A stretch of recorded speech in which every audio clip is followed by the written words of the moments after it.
Hello, everybody, and welcome to CTR Media Network Podcasters Live. So I hope that you are having a fantastic day.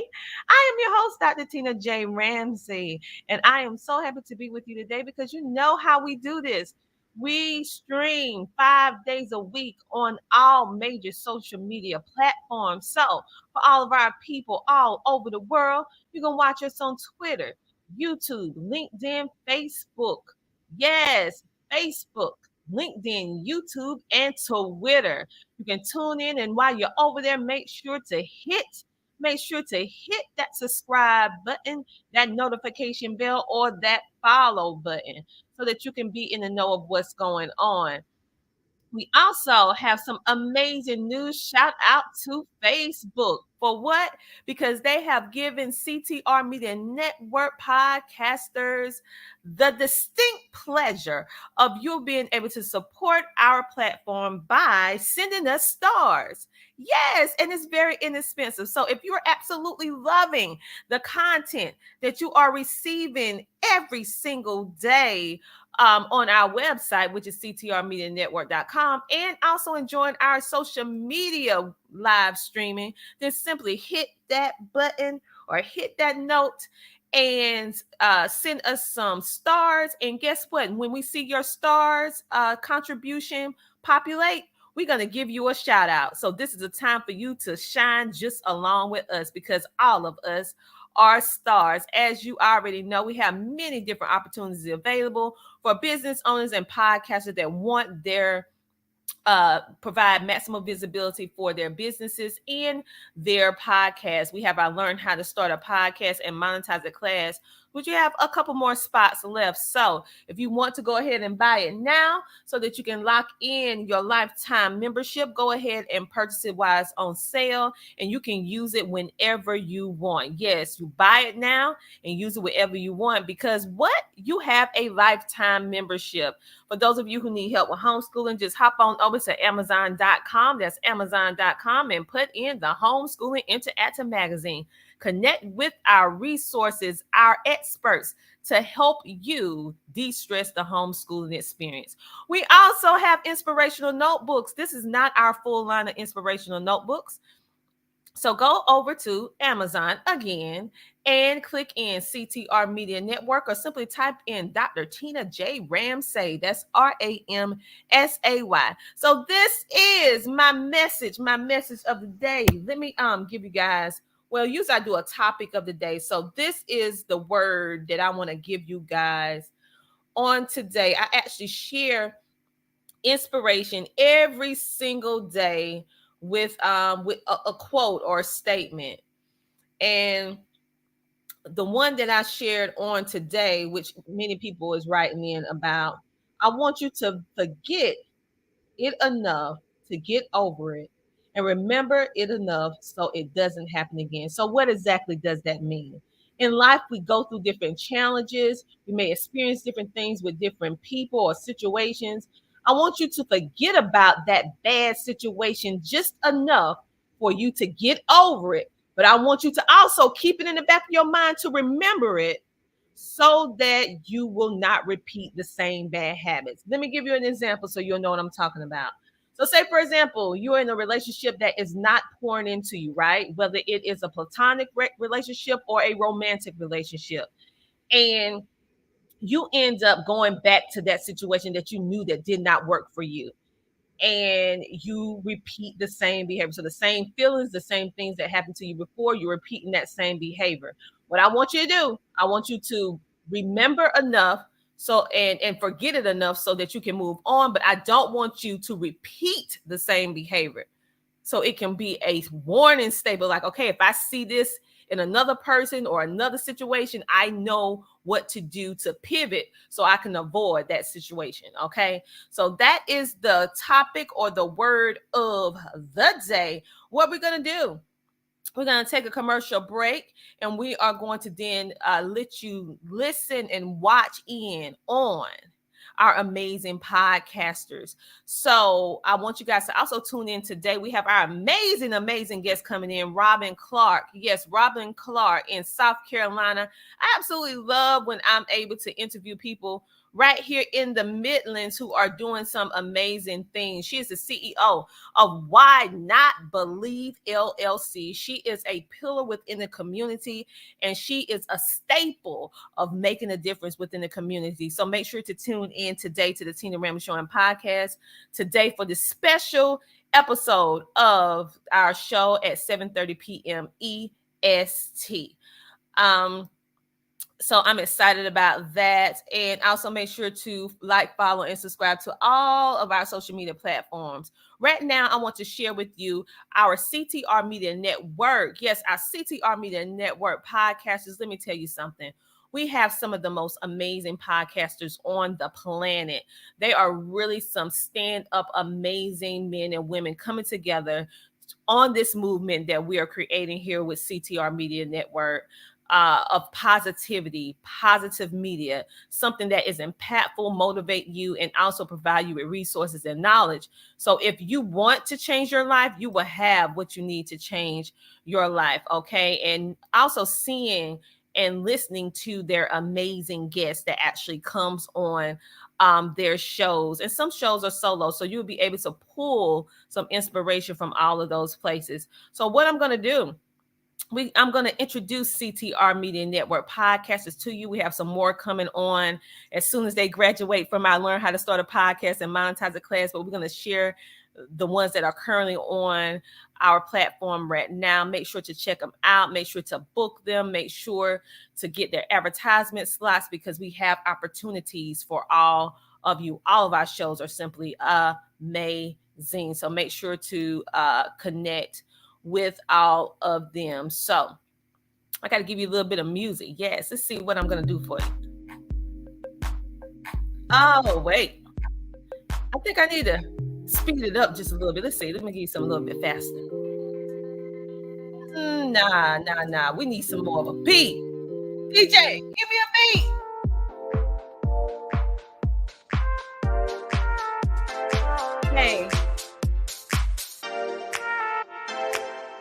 Hey, I guess that'll do. Yes, I guess that'll do. To roll out these amazing podcasters. So listen here, you guys. This is CTR Media Network, the place to be for entrepreneurs and podcasters that want to grow. We connect you with the best of the best within the industry so that you can change your life. CTR Media Network is a marketing and podcasting network reaching 350 million global listeners worldwide. We reach you with positive, impactful content because we care about you. So make sure to check us out today. And now I'm getting ready to roll out the best, some of the best of what CTR Media Network has to offer, which is our amazing podcasters. So here they are.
have a podcast or a streaming show on social media and you want to take your show or your podcast to the next level and join our community, then hop on over to ctrmedianetwork.com and see what you have to do in order to be a part of this amazing, positive, media, impactful movement that's happening.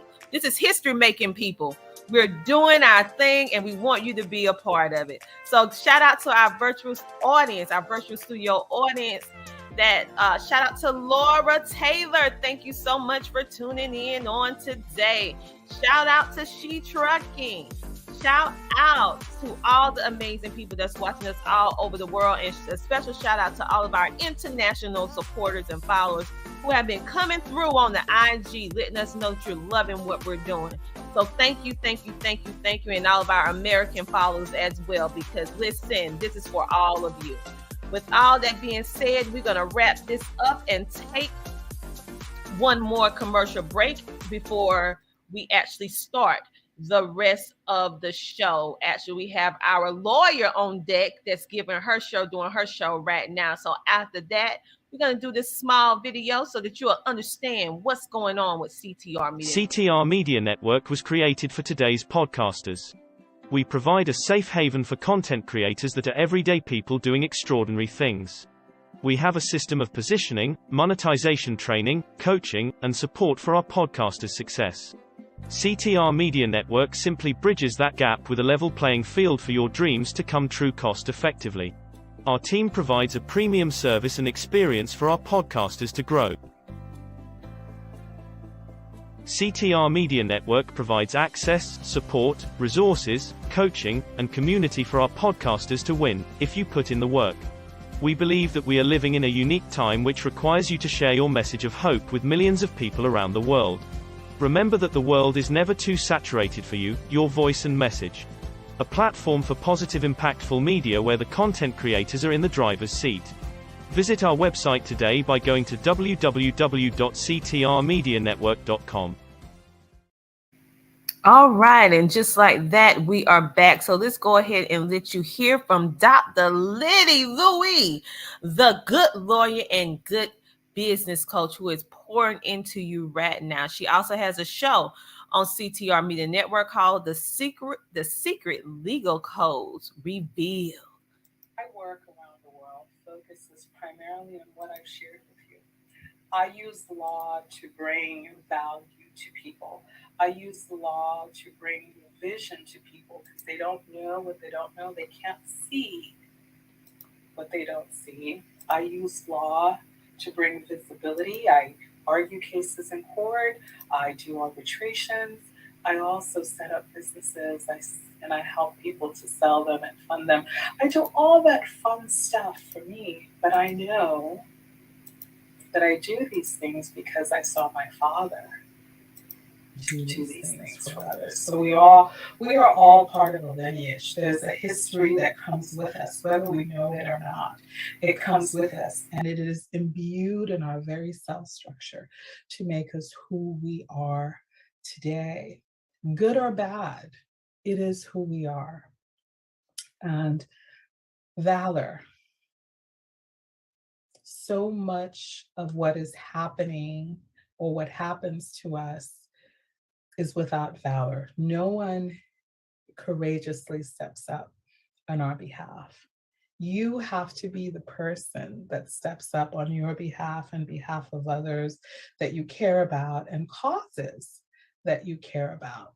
And which is why I love Dominionaire Life, because so many of us, Steve, Scott, myself, we stand up for others and each other. And that's a beautiful collaboration to have, knowing that you're not alone, that you're never alone. You've never been alone, and you never will be alone. Just because you don't see people doesn't mean they're not there in spirit and support of you from miles and miles away. So I share these things with you because I want you to know that you are important in the plans that unfold for your business, for your family, for our futures.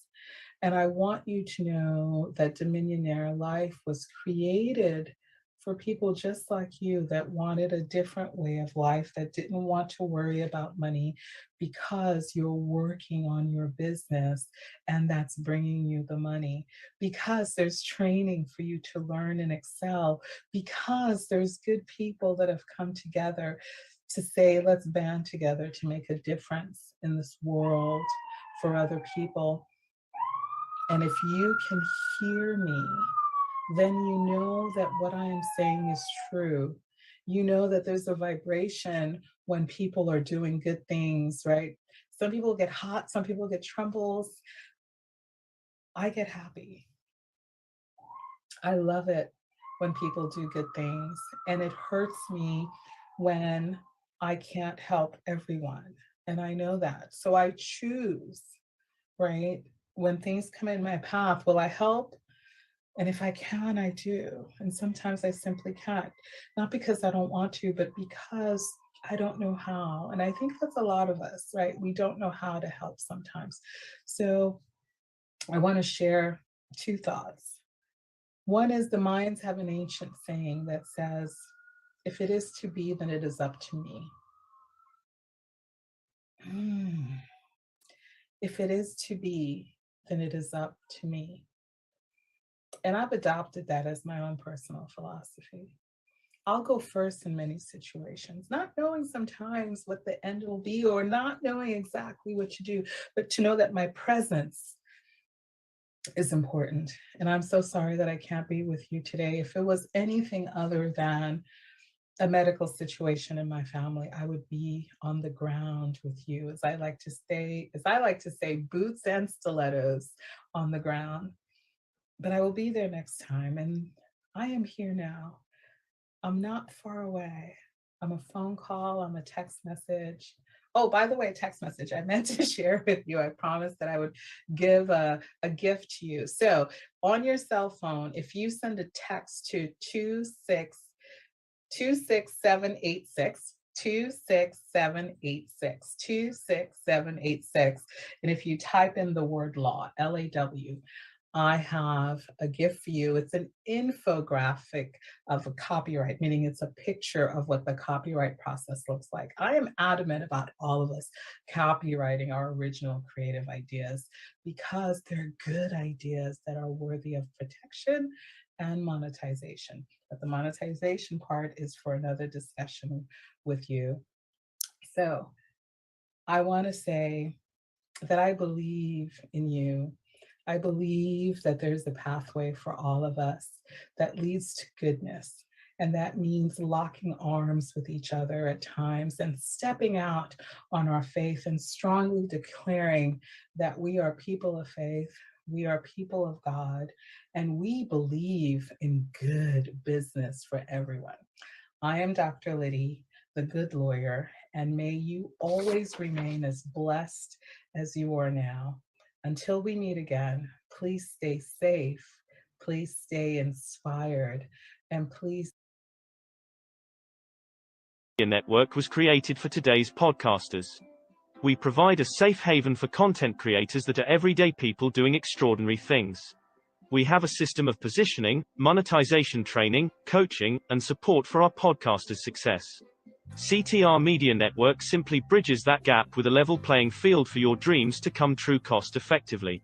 Our team provides a premium service and experience for our podcasters to grow. CTR Media Network provides access, support, resources, coaching, and community for our podcasters to win, if you put in the work. We believe that we are living in a unique time which requires you to share your message of hope with millions of people around the world. Remember that the world is never too saturated for you, your voice and message. A platform for positive impactful media where the content creators are in the driver's seat. Visit our website today by going to www.ctrmedianetwork.com. Magazine, y'all. I'm in a homeschooling magazine. You see me right there? Our fearless leader, Dr. Tina Ramsey, my mentor. Let me tell y'all, when I first connected with Dr. Tina, I was just like, this woman is the truth. Like, I want to be like her. She's gold. And ever since I said that, I've done my best to just study under her and follow her and be a part of just about almost everything that she creates. And I'm just so grateful to be able to participate, you know, in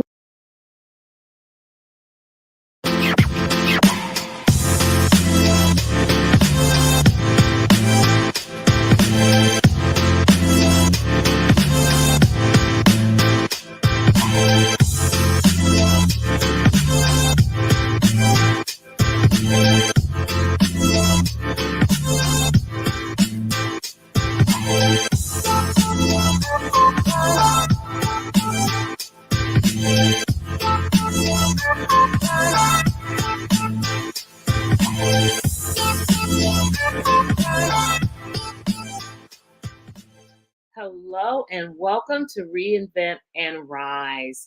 I'm Alethea Tucker and I am the owner of this show. I am the host and I bring to you an audience and speakers who talk about issues, talk about finance, career, talk about lifestyle, talk about faith, talk about the things that we as women, women that I like to call risers, those are women who are 45 plus, who are determined to do whatever is needed, whatever is necessary to come and be the best selves that they can possibly be the very best person that they can possibly be. And today I am bringing to you Sheila Farr.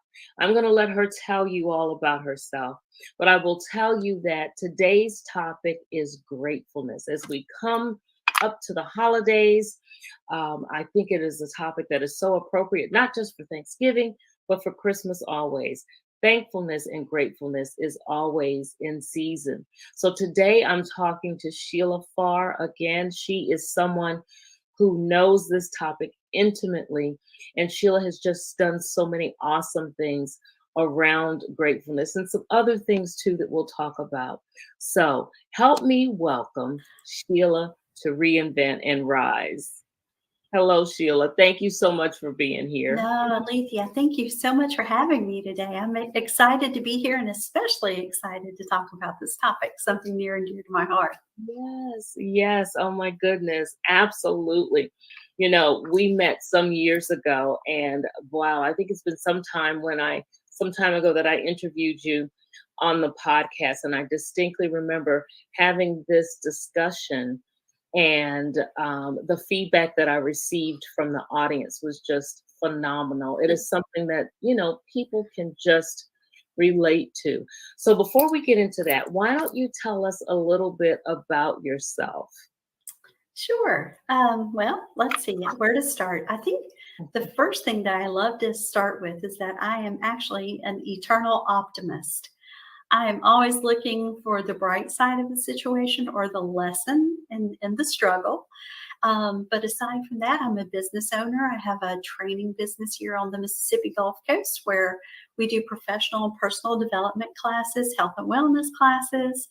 And lately, I've started writing quite a bit. So I've had the good fortune over the past couple of years of being an international best-selling author, and absolutely love that. Yes, that's wonderful. And it's true. I mean, I've seen in your social media posts and various things that you've done, you are doing a lot of writing, and that's wonderful. It's wonderful when you have found your voice and you're willing to put that voice out there, not just for you, of course, but to help others in the topics that you cover. So that's wonderful. And we'll talk a little bit about that a little later too, because I have been fortunate to work on a project with you that involves a book as well. And I absolutely love that. Absolutely love that. So, as you know, we're talking about gratefulness today, being thankful. And, you know, we talk about this frequently. I know I do. However, it is so interesting how we as women, as we get older, of course, the hope and the prayer is that we grow in our faith. And of course, the longer you live, the more you have to be grateful for. So I often tell people that being grateful and kind of putting some thankfulness behind any negative thing that's going on in your life will negate that thing if you really, really start to focus on all the things that you have to be grateful for. And it is one of the main techniques I advise my clients to use in dealing with limiting beliefs and in dealing with, just the whole confidence issue. It's amazing how far you can get just by being grateful. So tell me a little about your whole campaign around gratefulness. I think that's a good way to describe it. Well, I would say that gratefulness actually saved my life. A few years ago, I was having just a struggle with maybe that midlife transition that we went into. And I found myself in really kind of a fixed and, a dead mindset. I wasn't grateful. I complained a lot. I found negative things in everything I looked at. And I didn't like myself very much. So in order to fix that, I had to do something that would turn that whole mindset around. And for me, it actually came through a Facebook challenge. It was during the month of November when people do the 30 days of thankfulness. And I started doing that. I was like, let me just see this. People always do it. I don't felt like I had too much to be thankful for, but I went ahead and started doing that. And around day 8, I found that I really started having to examine my life a little bit closer. The first couple of days were easy. I'm thankful for my job. I'm thankful for my car, those sorts of things. But when I really started having to look and dig deeper, it really forced me to kind of pay attention to my life and be a little bit more intentional about the way that I operated every day. I started noticing things in nature, like the birds singing. I started noticing how incredibly wonderful my family is and my sweet friends and all the kindness and goodness that I had in my life. So at the end of that 30 days of gratefulness, I didn't want to stop. I wanted to keep going. So every day I would just go in social media, just list the things that I was thankful for that day. And then you could see things started to get a little bit deeper and deeper and more authentic and more real. And then even giving thankfulness through the ugly times or the hard times or the struggles. It really transformed my life, because it helped me see that even on the bad days, there's still plenty of good that the Lord provides for us if we choose to look for it. Yes, absolutely. Even on the bad days, And it's funny. It's interesting that you said that, how it saved your life. And I think that is the perfect way to describe how having an attitude of gratitude affects your life. You get to the point, and particularly, the longer, like I said, the longer you live, you realize as you see things that happen and you experience things and you realize that, well, these things did not happen to me. And I'm just so grateful. I always see different situations and I pray for the person. And then I often think, what would it be like if I had to go through some of those things? I laugh because a long time ago, someone told me, and it's scriptural too, that, of course, the Lord knows just how much you can bear. And, one person's burden is somebody else's, joy to be able to say, I have to deal with that. Right. And it is just so mind-boggling sometimes when I look at what many people have to handle. And people tell me the same thing. Oh, I could never do what you handle. But the Lord really does give you the portion that you need to handle the things that you have to handle. And it just makes you all the more grateful. It honestly just pulls your behavior and your attitude all the way around. And I'm sure that's what you've experienced as well, obviously. It is, and it does. Another thing that I really noticed was what's inside of you spews out in good times and bad. So a lot of times I'll see people that whenever they get shaken a little bit, they profess faith on the outside, but whenever they get shaken a little bit, what spews out is not faith. It's not. And that was true for me too. So that was just realizing that and really getting to the root cause of, why am I like that? Or why do I respond in this manner? Why do I not respond with scripture or in faith?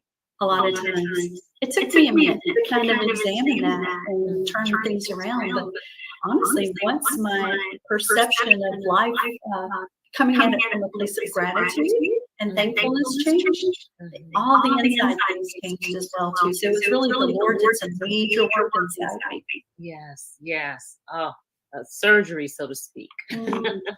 Surgery.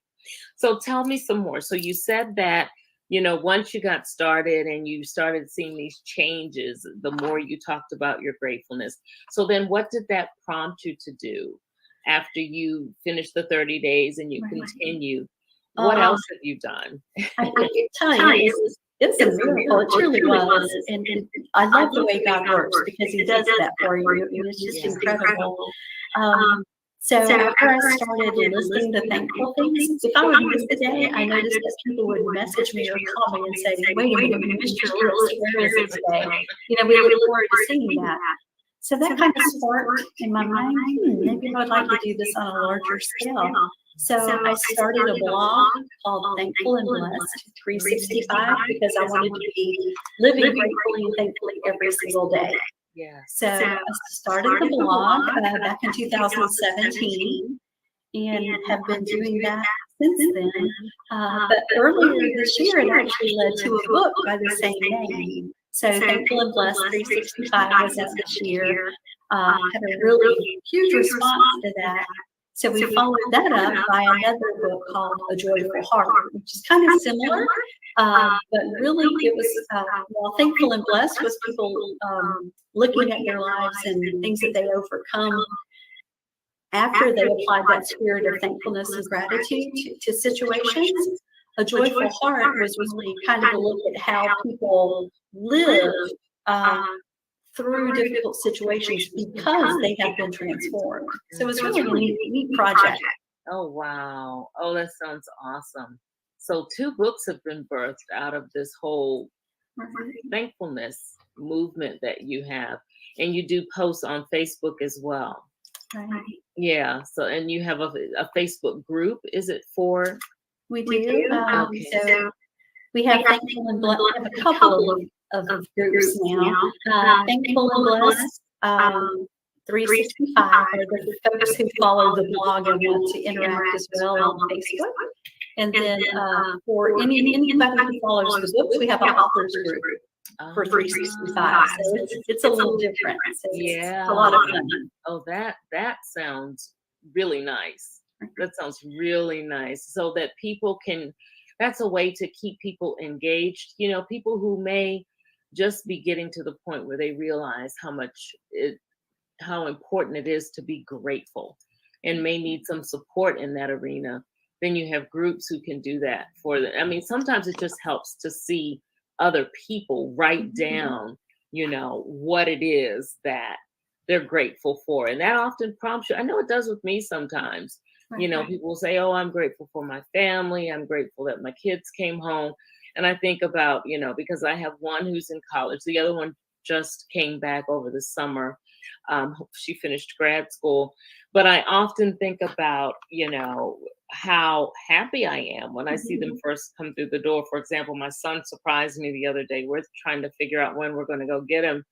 And I came in the door and he was there, and just so grateful thinking about, everybody can't say that they have that experience. So just seeing other people write about that hearing other people talk about things like that really do inspire you to, be grateful.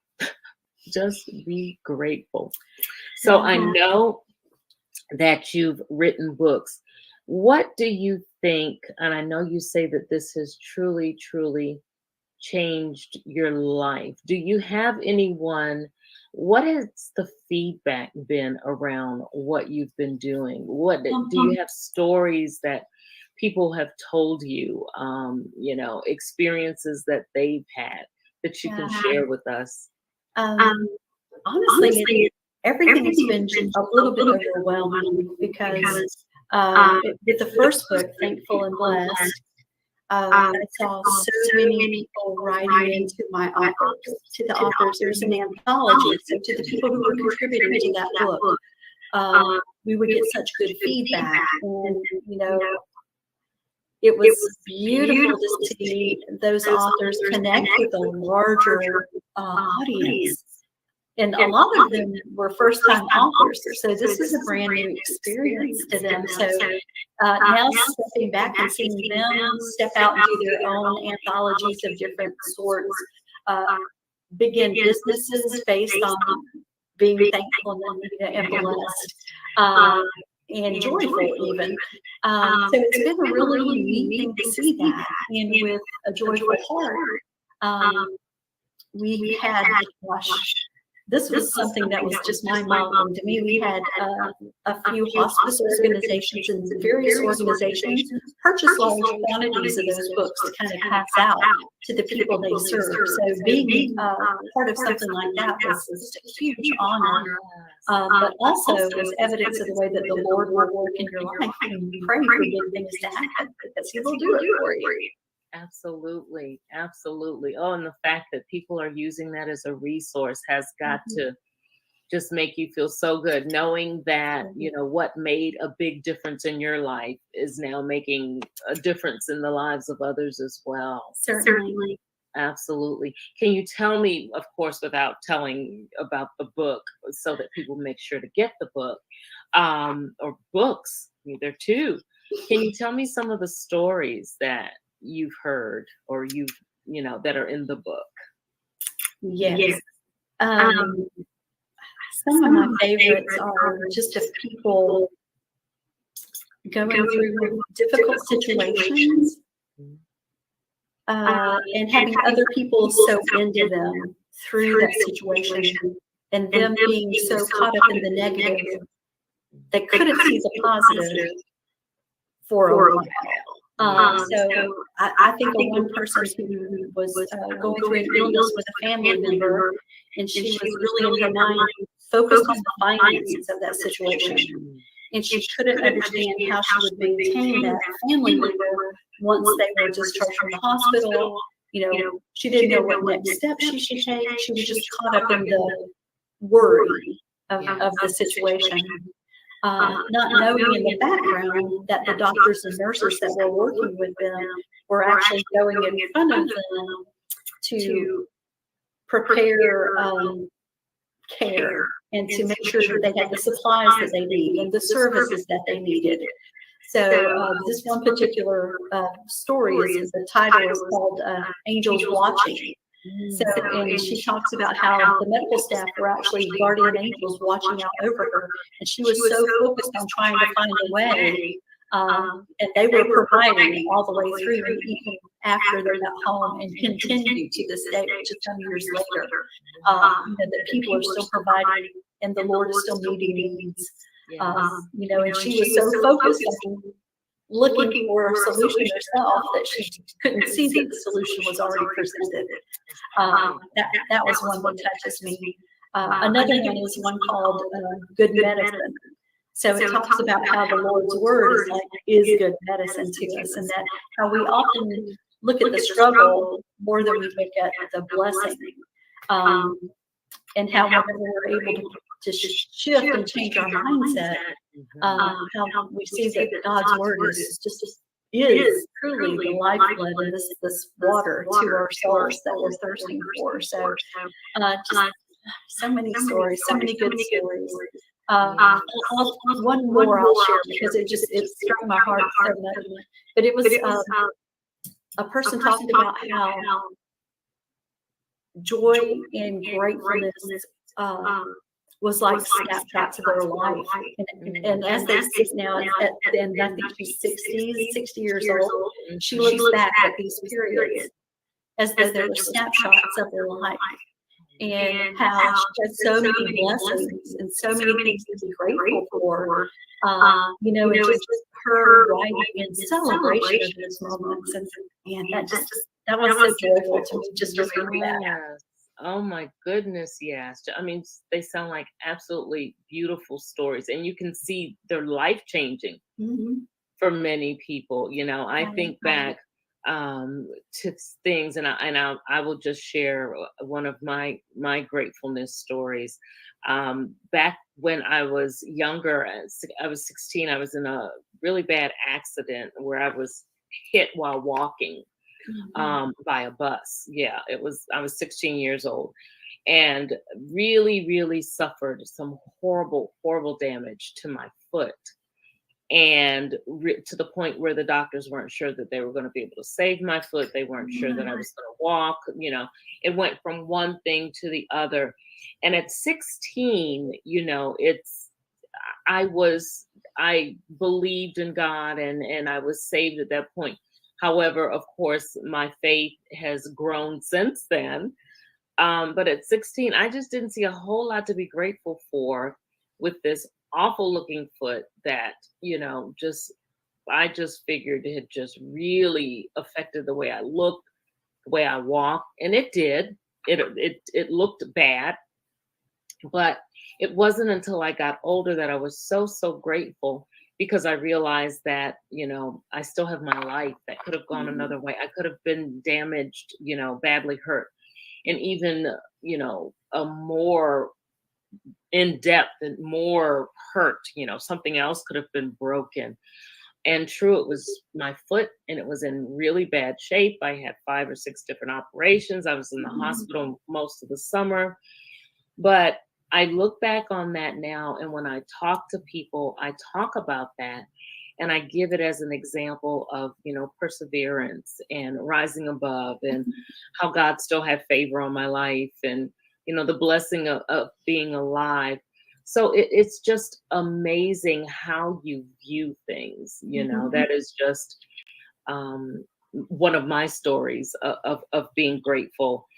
It's amazing how you view things, the stronger you get in your faith, and how you realize that even those negative things have a purpose in your life. So you're just grateful for them. Am I really, really happy that I was hit by a bus back then? No.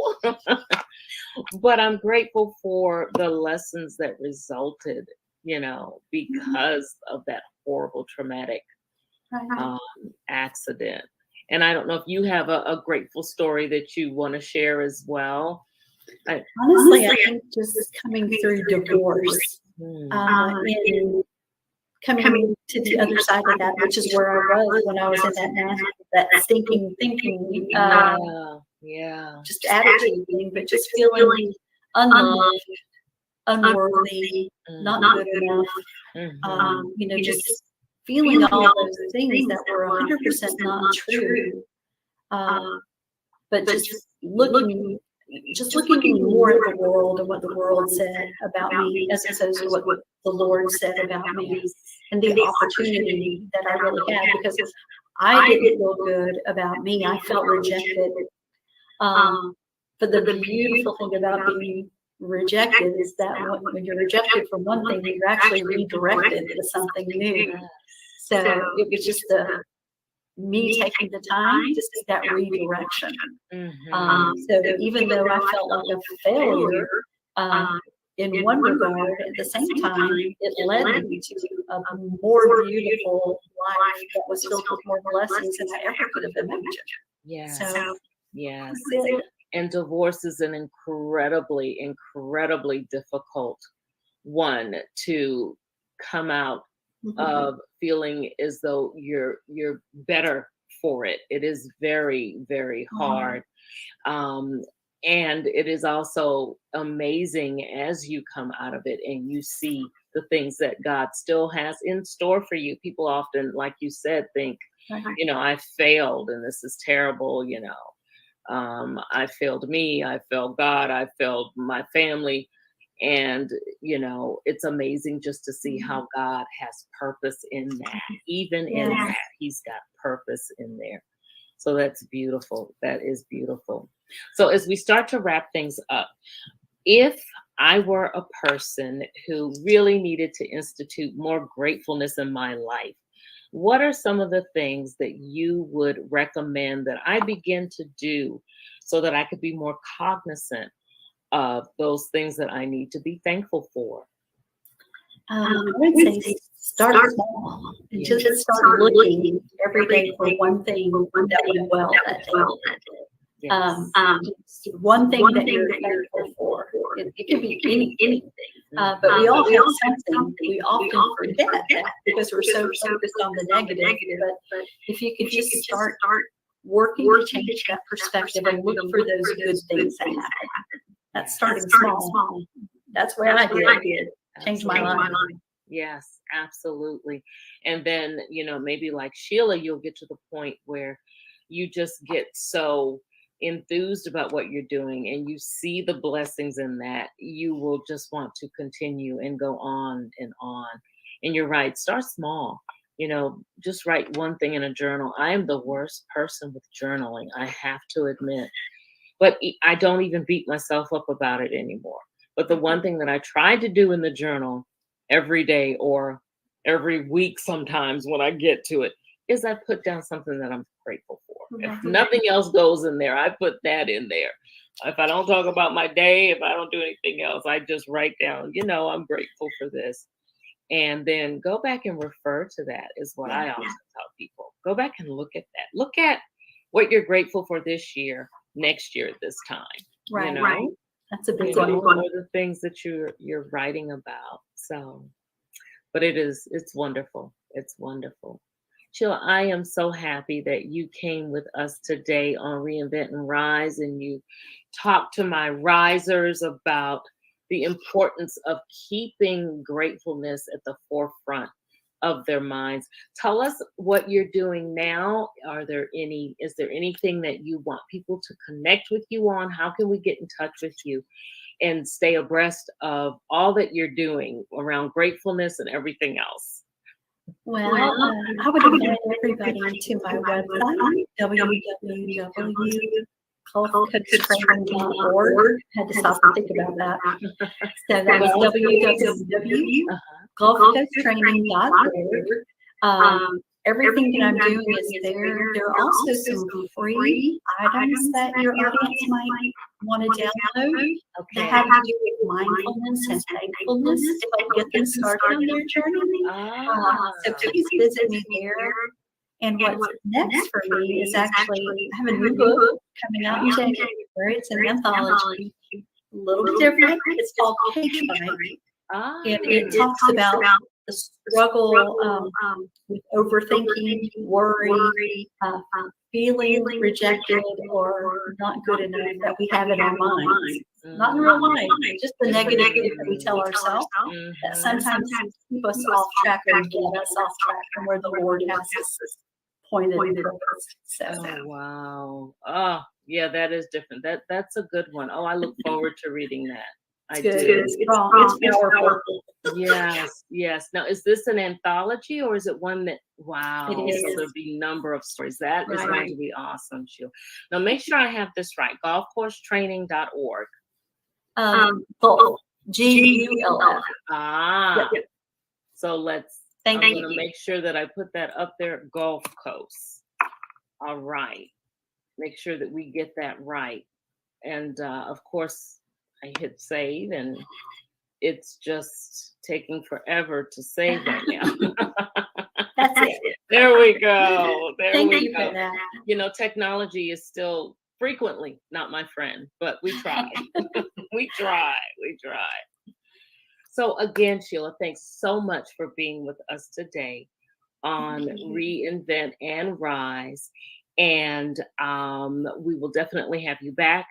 go visit her website, gulfcoasttraining.org, to find out about all of the things that she's doing, not just around gratefulness, but all of the wonderful things that she's doing, the other things she's doing in the community. And I know that she's speaking as well, and she's also writing. She writes frequently, sharing what she knows, and is very willing to help others to acquire some of the things that she's gotten through the lessons that she's learned. All right. So thank you so much for being with us. Thank you very much. Good to see you again. Good to see you. And that is it for today for Reinvent and Rise. Remember to go out, be your authentic self, because there's no one better to be you than you. We'll see you right back here next time around the topics that affect us as we rise. Have a great one.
Welcome to Wisdom Tips with Dr. Connie Green.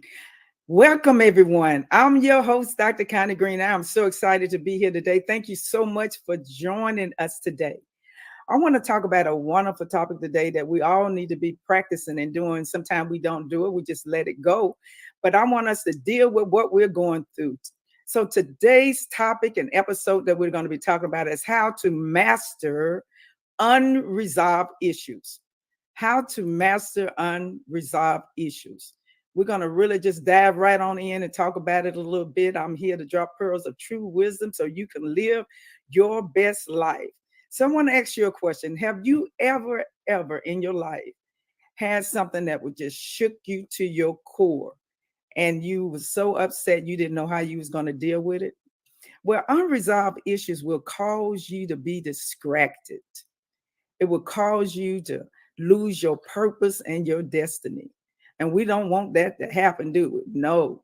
So we're going to have to jump right on some of these issues that we're going through that we don't want to resolve.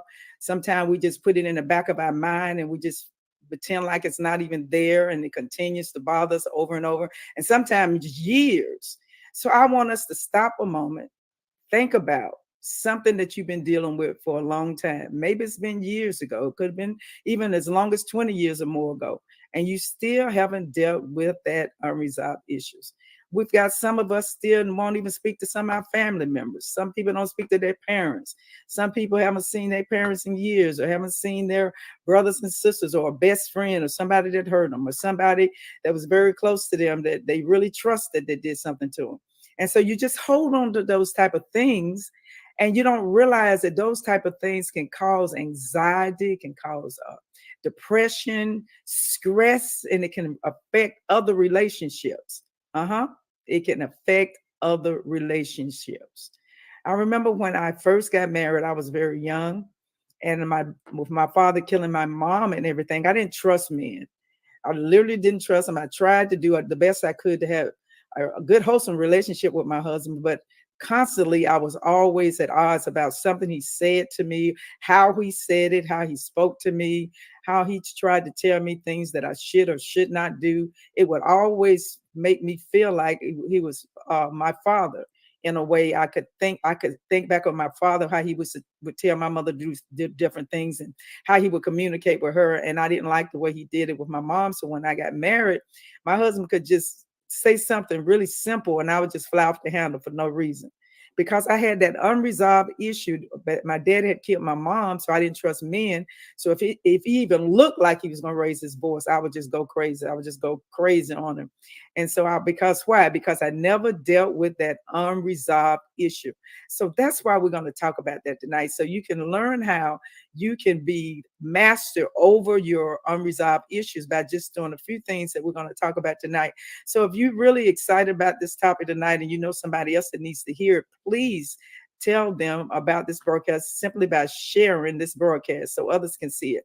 So let's talk about it. The issues that I'm talking about is issues that have really like shook you to your core, and that just have just rocked you, just took you off balance. You didn't even know they were coming, and they just came, and there it was. And so you were so upset about it, and you say, well, I'm going to do something about it. And you tried to reconcile the situation, and seemed like it just fell on deaf ear.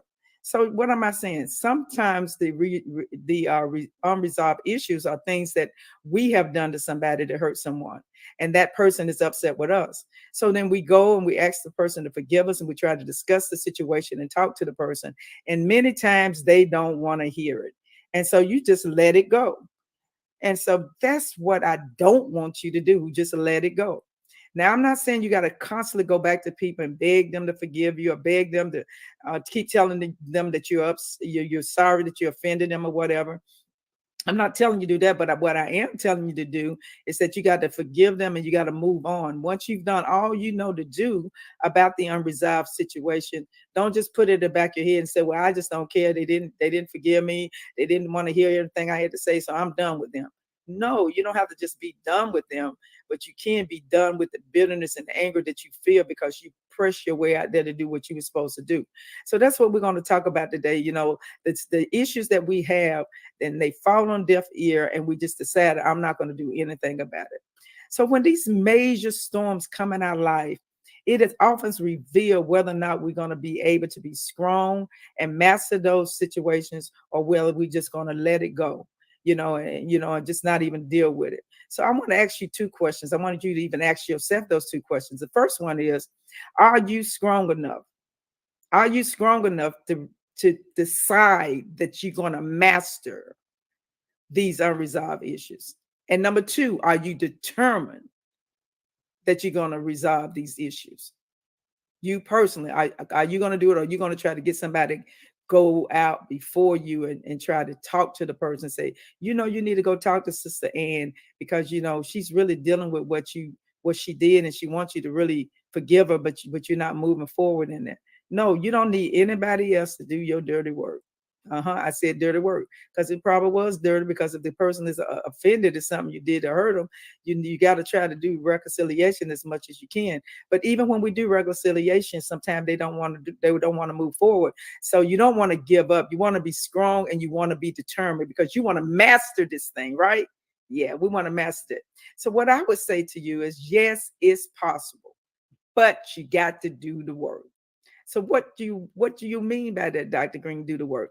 You've got to do the work and make a decision that you're going to do four things. And it's many, many more things, but I just want to deal with this four at this particular time. Number one, you got to stop being offended about everything. Somebody ought to put that in the comment. You got to stop being offended about everything. So you are the one that at this particular time has caused this unresolved issue. And now you're offended because they didn't forgive you. Or you could be on the other side of the table.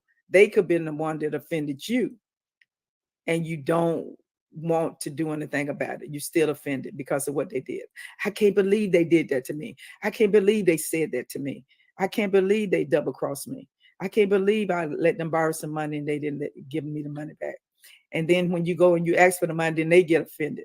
Now you really mad because you say, now wait a minute, I'm the one gave them $100. And then when I ask for the money, they get an attitude. Uh-oh, have you been there? Yeah, you've been there. And sometimes we just walk away and we forget it. But did you not know everything that you are confronted with in life, if you don't deal with it, it stays with you. It's in your heart, it's in your mind, and then it would affect your body. You get pains in your body and in your neck, and you start gaining weight because that cortisone, when you have stress, it's a known fact, through education and training, as well as all kind of data out there can tell you that cortisone will make your stomach big and you can start gaining weight if you don't deal with those toxic emotions that you're facing and that you're upset with. So you got to learn how to resolve those issues. And I don't care how long they have been. Just go ahead and try to resolve them so you can start feeling better in your body. Number two, stay focused. Stay focused. Stay focused and try to decide how you're going to do it and do it in the right way. Because sometimes it's how we say things that can offend a person. Again, doing that situation where you're trying to do something right and it seems like it's falling on deaf ear. Maybe you're saying it the wrong way. So stay focused. Don't get all caught up in your feelings. Think about their feelings. Number two, keep the faith. You're going to have faith in some of these things when you go through that faith walk, when you got to go and apologize to somebody or you got to forgive somebody. It can be very difficult, especially when you in the scripture, the Bible tells us we got to forgive 7 times 70. And so, it's very hard sometimes to do that, but the Bible tells us to do it because if we don't, he won't forgive us. And so we don't want to go down that path. So you got to stay focused. You got to keep the faith. Like the disciples told Jesus, Lord, help out my unbelief. So it's all right sometimes when your faith is a little bit shaky. It don't mean you're going to always be on top of everything spiritually. So when you're not and you see it, you get yourself together, you get back, you start reading those scriptures, get back to prayer, you get back to try to get those good minds, thoughts in your mind instead of the negative mindsets, and get it together and get back on track. And I'm sure you'll do it because you are a survivor, right? And number four, don't give up. Put that in the comment. Don't give up. You can be great at mastering unresolved problems. All you have to do is what the Bible tells us to do. He told us to take up the cross and follow him. And he said those that save their lives will lose their life. So God wants us to give our life to him totally, 100%. No matter what we're going through, we got to put God ever before us because he died on the cross. He showed us the example. So we got to die out to what? Self. Somebody ought to put that in the comments, self. It's not saying a literal death that you're going to just go kill yourself. See, I got to cover all bases because some people may not know about scriptures. But what I'm saying here, you got to deny yourself, take up your cross and follow him. In other words, you got to deny your feelings. You got to deny your attitude. You got to deny that you've been hurt. You got to deny that maybe they took your money. All those things, although you know they happen, you got to deny your feelings. Go ahead and cry. I always tell people, go ahead and cry, get it over with. And then when it's over with, get up from there, sitting down. God can't use you sitting down. Get up from there, dry your tears, get you some scriptures and pray and say, God, I'm having a difficult time in this situation. I can't handle this. And guess what? He will hear you. See, I'm trying to get you to start having a personal relationship with the Lord because he's the only one that can deliver you. You can go to a lot of different counselors and stuff like that, and people can talk to you. You have your best friends, but God truly wants you to come to him so he can help you in that area that you're dealing with.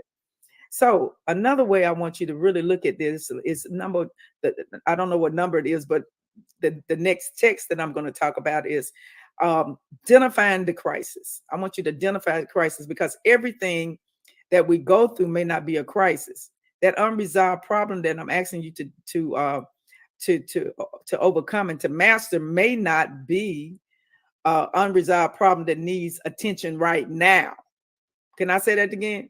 It may not need attention right now. Everything is not a crisis.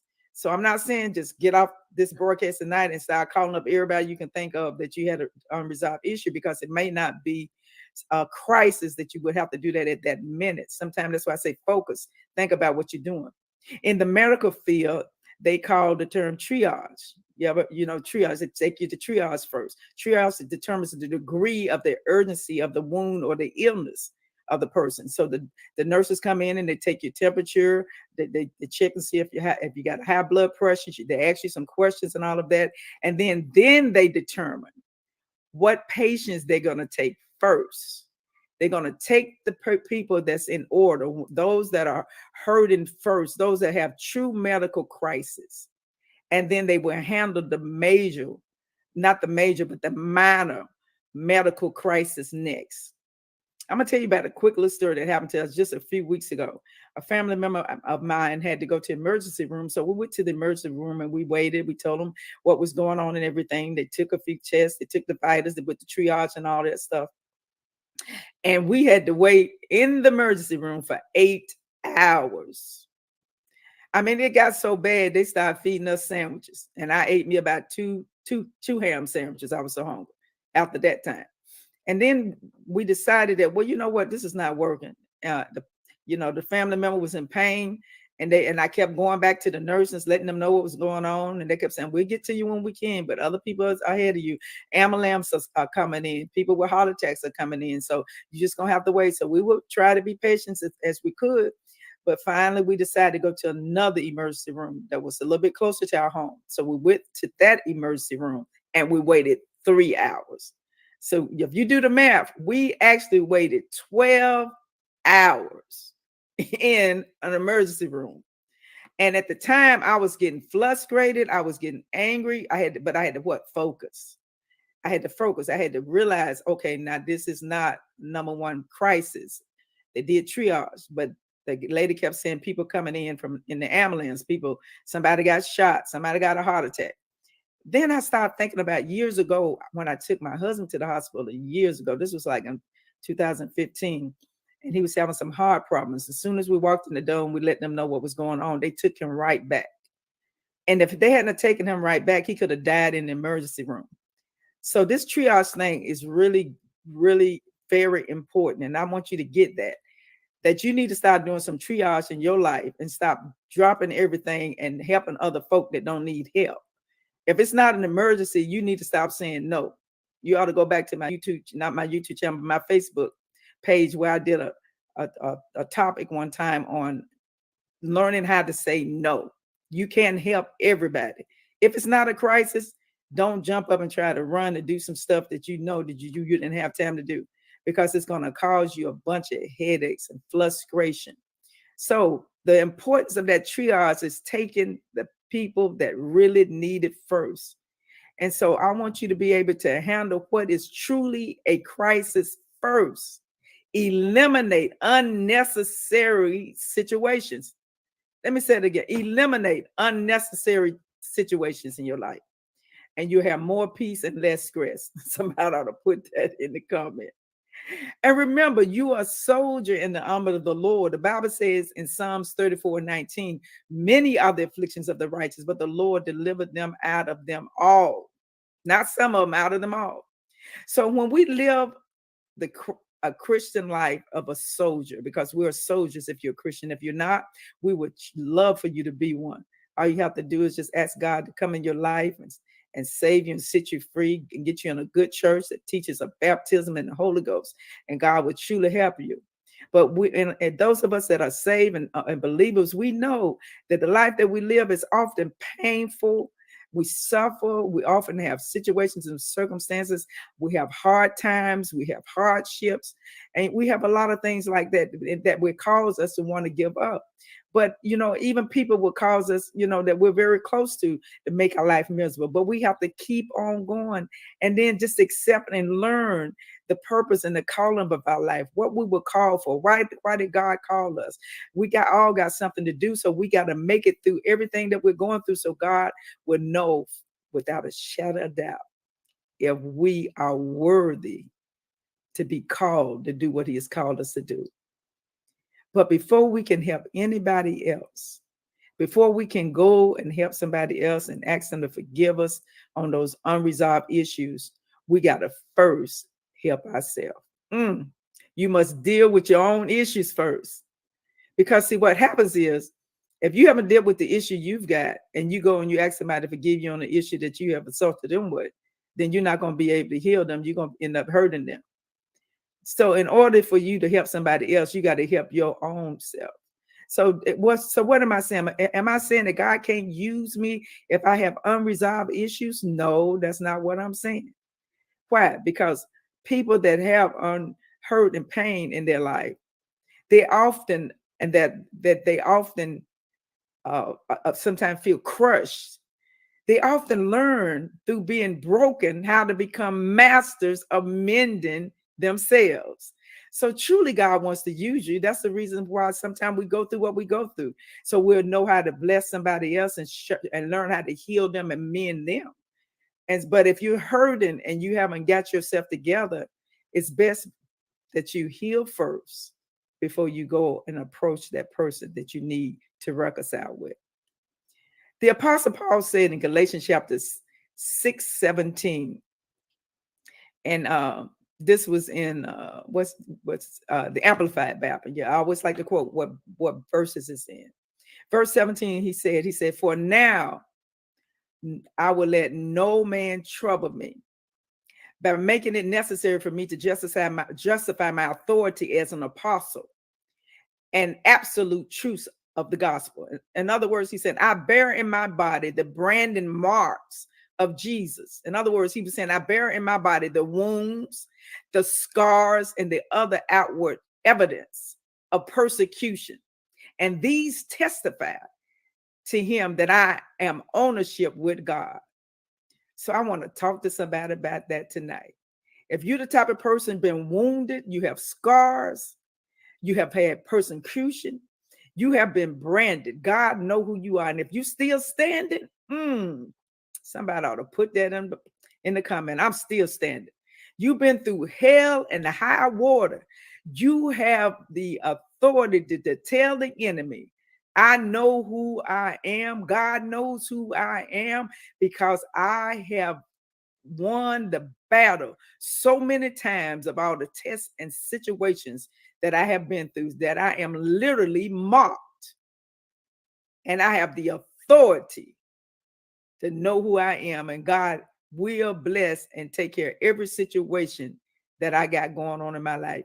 Even when I am bleeding spiritually and emotionally, I can get healed and I can master those unresolved issues in my life. Yes, dear heart, you are a survivor. If you wasn't, you wouldn't be on this broadcast tonight. You're hungry. You want to hear from God. You want to know what you can do next in your problems in your life and the things that you're going through.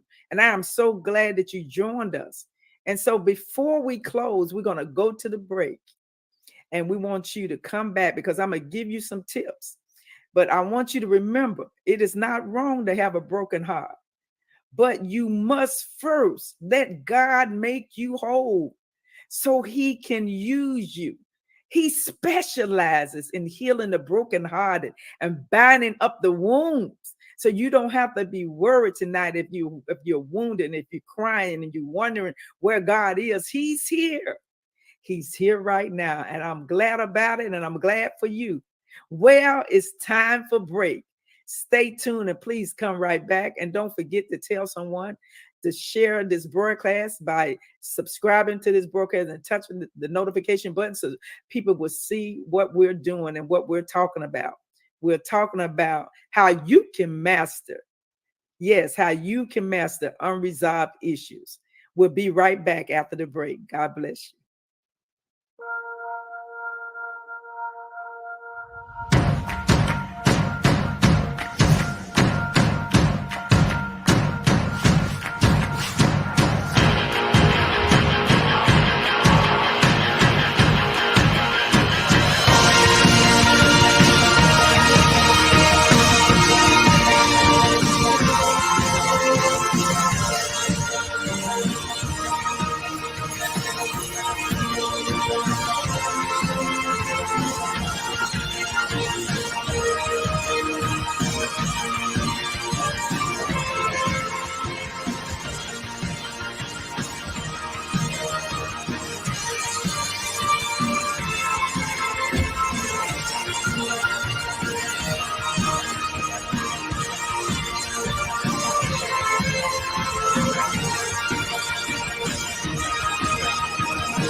Welcome back. I'm so excited you stay with us.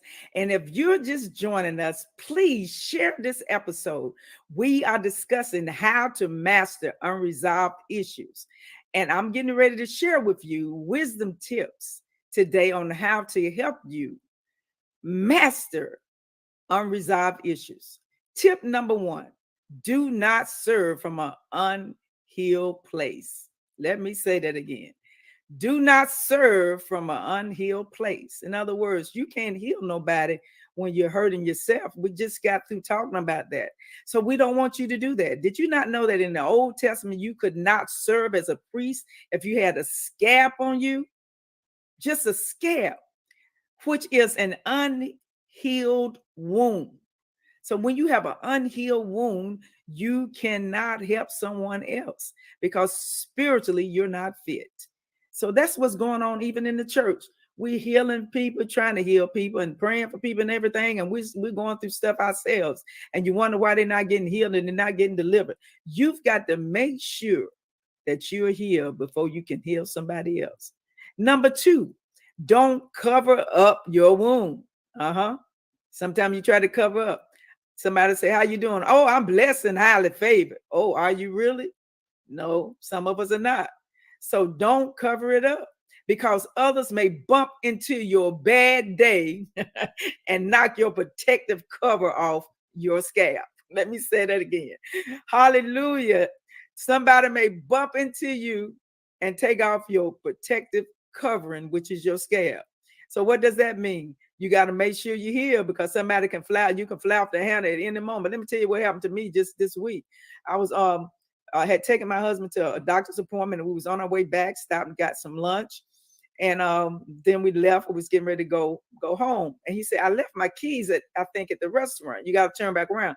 So I turned back around and parked the car and we got out. He had his door open and I had my door open and I had a little spot that I pulled into. And I knew it wasn't a parking space, but we were, panicking looking for his keys.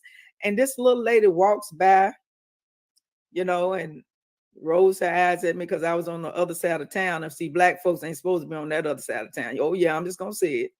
So this lady, I'm not gonna say, what nationality she was. She looked at me and hollered at me and said, "That's not a parking space." Really rude and mean. And I turned over and I said, "Ma'am, I know exactly what this is. I know this is not a parking space." And so after we found the keys, I got back in the car and Pastor said, "I cannot believe she just asked you that or told you that." And something was inside of me just boiling. I was just getting so angry and upset. And I said, what in the world just happened? Number one, the lady don't even know me. She didn't ask me what I was doing while I was there. She shouldn't have asked me anything really because she didn't own the restaurant. So I had to really focus, do everything I'm telling you to do. I had to focus. I had to be quiet. I had to get healed before I say something that I had no business saying. And I had to get myself together. And in the moment I started praying, I said, Lord, I was praying to myself. I said, Lord, you got to take this spirit off of me because I'm getting very, very upset right about now. And the Lord put a song in my heart. How great thou art. Do y'all know that song? How great thou art. Well, I ain't going to sing it, but y'all know it. That song just started resonating in my spirit all the way home. And on the way home, the devil didn't stop. This car, I pulled out in front of a car, I had plenty of room because I'm a very safe driver. And the man that was in the car stopped sticking his middle finger up at me and just would not stop. I looked in the rearview mirror, his finger was up in me. Then he passed my car, stuck his head out the window and stuck his finger up again. Again, I got on the interstate, about ran me off the road. So I said, you know what? The Lord must really want me to teach this class today, how to deal with unresolved issues. That was one of the issues that I had to deal with. But the Lord allowed me to have that song in my heart until I got home. And you know what? When I got there, I was fine. All that spirit of anger and get that was in me and being upset and all of that, it left. So God is real. I'm telling you. Number 3, be at your best spiritually and emotionally, because the pain of defeat really can just snap you out of your comfort zone. It can snap your strength. And that's what happened to me. It just all of a sudden my energy just left because of what was going on that day. Just simply by going to get some lunch and coming home, the image just showed up. So sometimes it can just snap your strength when something like that happens all of a sudden. Work daily towards being the most complete and healthy person you can be, to develop healthy habits and healthy ways. I often talk about making sure you have a good devotional time, making sure you get plenty of sleep and exercising. Because if I hadn't done all those things the other day, I don't know where I would be. I probably been doing the crazy stuff they was been doing the rest of the day. Because when you allow the enemy to use you and get angry, then anger will come back to you and all kind of stuff you be beginning to see.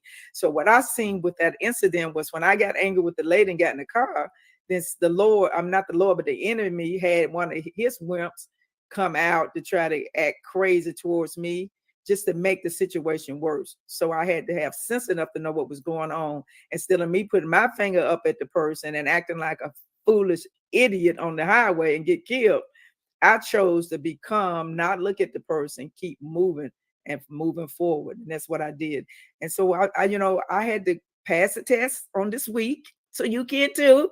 So don't think you can't. Okay. So all these things I'm telling you, just do it.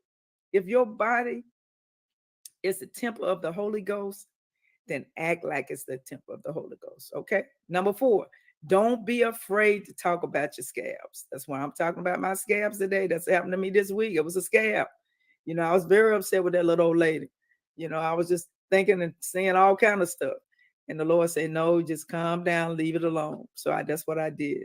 So what you need to do, number 4, don't be afraid to talk about your scabs. Even if people reject you, don't worry about it.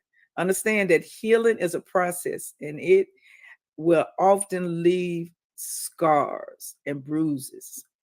Don't be afraid to talk about it. Don't be afraid to talk about the hurt. Don't be afraid to talk about what happened to you, and just learn to heal and learn to communicate. Even that, just as earlier as say today, somebody may have been offended about something. Talk about it to somebody. If you can't talk about it with that person, find somebody you can talk about. Somebody you can talk to, somebody that you trust, and just get it out, instead of you holding on to it in your heart, holding on to it in your mind, because it just makes it worse, because it's going to cause stress and all kind of other illnesses in your body. And we don't want that, do we? No, we ain't having that. Number 5, don't run. So if you can't master, if you feel like you can't master this unresolved issue, don't run from it. Don't retreat. Stand still till you see the salvation of God. Be secure. Don't start being a hypocrite and being controlling and being angry and being bitter. Allow things to develop over time. Standing still and takes patience, but stand still anyway. That's what I had to do the other day. I had to stand still, instead of me acting crazy like both of those people that was acting crazy toward me. I had to learn to stand still. And when I did that, God began to help me and gave me what I needed to calm myself down. Number 6, don't worry. When you have done all you can, when you have done your best, don't worry. Take care of yourself. Stay busy working in the kingdom of God. Stay busy taking care of other people, so you won't start doing the foolish stuff I seen those other 2 people do to me. See, the reason people do stuff like that, they have some unresolved issues. That lady hollered and screamed at me like that because I wasn't in the right parking space. I guess she felt like I was taking something from somebody else because somebody took something from her. the young gentleman that stuck his finger up at me, somebody evidently pulled out in front of him one day and almost made him have an accident. So he, did that to me. And then you think about all these mass shootings that we've had. Those people that kill people can just actually get a gun, shoot up people they don't even know, go into school system. The one that just happened last week where they killed 7 people. The young man killed 7 people, and his father signed for him to get the guns before he was 21 years old. Had some unresolved issues. And then it finally came out. He had depression. He even had suicide tendencies, and either talked about killing his parents. And so those were unresolved issues. So they just go out and just kill up folk. So that's why I feel like it's just very important for us to deal with these issues, because you're going to either crash or burn, or you're going to get delivered. And we want you to get delivered. So remember, you ain't got to do all that foolish stuff. Stop doing it. Get your mind on something else so you can help somebody else, and God will continue to bless you. Well, that's going to do it this week for this week's episode. I'm so glad that you came in to join in with me again today. Please join me every Thursday at 7 p.m.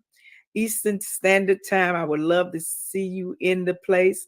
And be sure to subscribe to my YouTube channel and click the notification button. Tell somebody about us. Because remember, we ain't got no time for tears and fears, but we got time to live, thrive, and live a victorious life. Because what? Wisdom is the principal thing, and all that get an understanding. So you can what? Live a victorious life. Thank you guys for joining me. See you next week. Love you. God bless you. Have a wonderful day.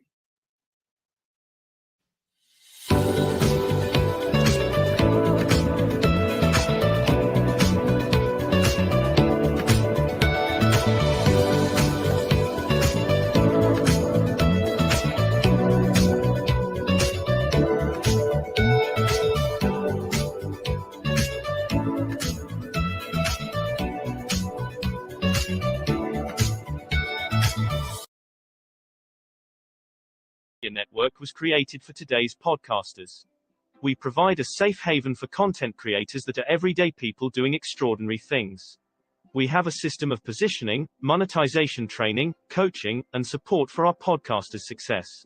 CTR Media Network simply bridges that gap with a level playing field for your dreams to come true cost effectively.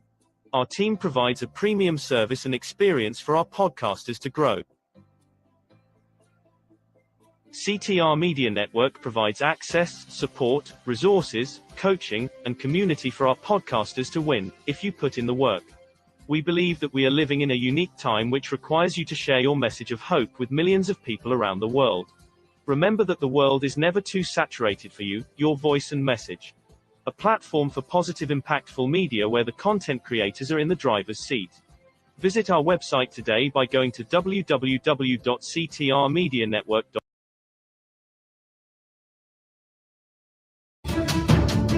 Hello, everyone. Today we're talking about Get Your Crepes. 6 steps to copyright your ideas by using the crepe system. Hello, I'm Dr. Liddy, and I am the money and law doctor. And today we're talking about crepes. Now, I love crepes. They're probably one of my favorite French desserts. I love how thin the flour is and kind of like a skinny pancake, so there's not too many calories. And then you can use any filling that you want, sweet or salty, to create your own delicious crepe. I love it, love it, love it, love it so much, which is why probably I created an acronym with regard to what we're talking about today. And the acronym is CREPES. And that's to give you the insight, the know-how, and the how-to get your ideas copyrighted. The 6 steps to copyright your ideas using the CREPE system starts with the letter C, and C is for create. You must first create an original idea before you can copyright it. The law under the federal constitution values your creative original ideas. And because of that, the Constitution gives you the right to protect your original ideas if you follow the steps that the government has set up for you to do. So, How do you create the copyright? The original idea that you have must be placed in some sort of physical format, whether that's written, right? It becomes a sheet of paper, whether that is in a video, that is a physical format. So you must have a physical thing that can be filed.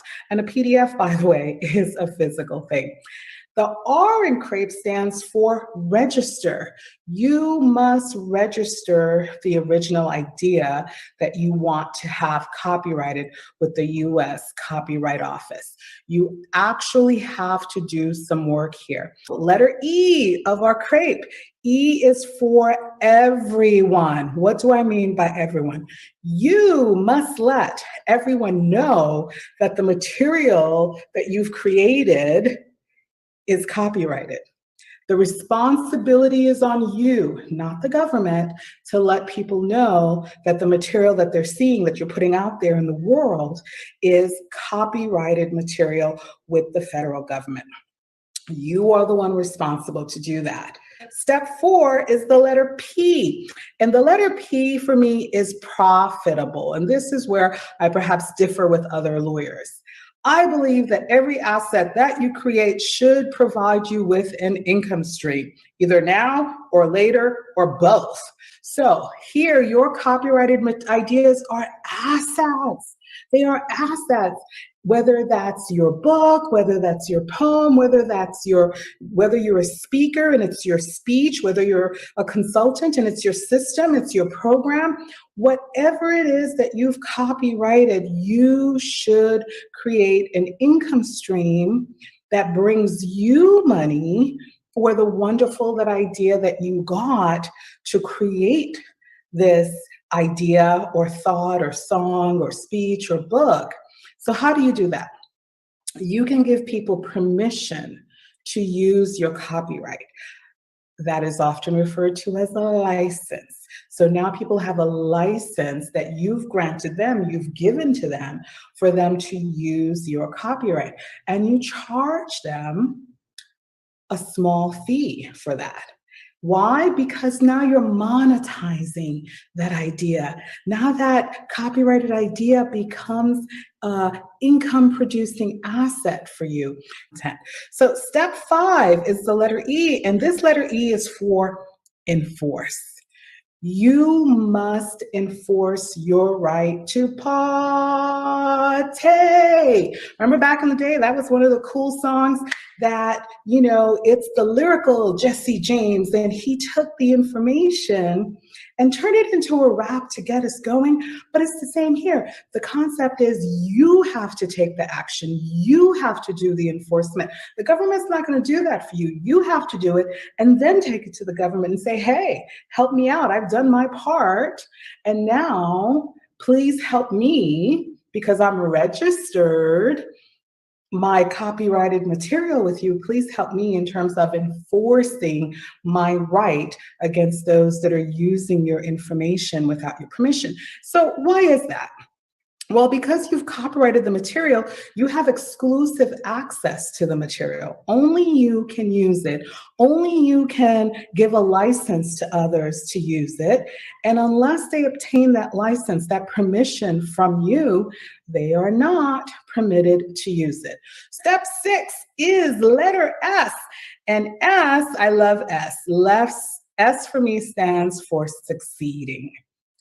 You will succeed at keeping your original ideas protected, profitable, and powerful if you follow the Get Your Crepes system. Why is that? Because copyright is for your entire lifetime on this planet, plus 75 years after your death. This is powerful. What does this mean? That means you get to get the monetary value of your original ideas, not just for your lifetime, but for 75 years after your lifetime, that you are creating within your estate value for your family for generations to come.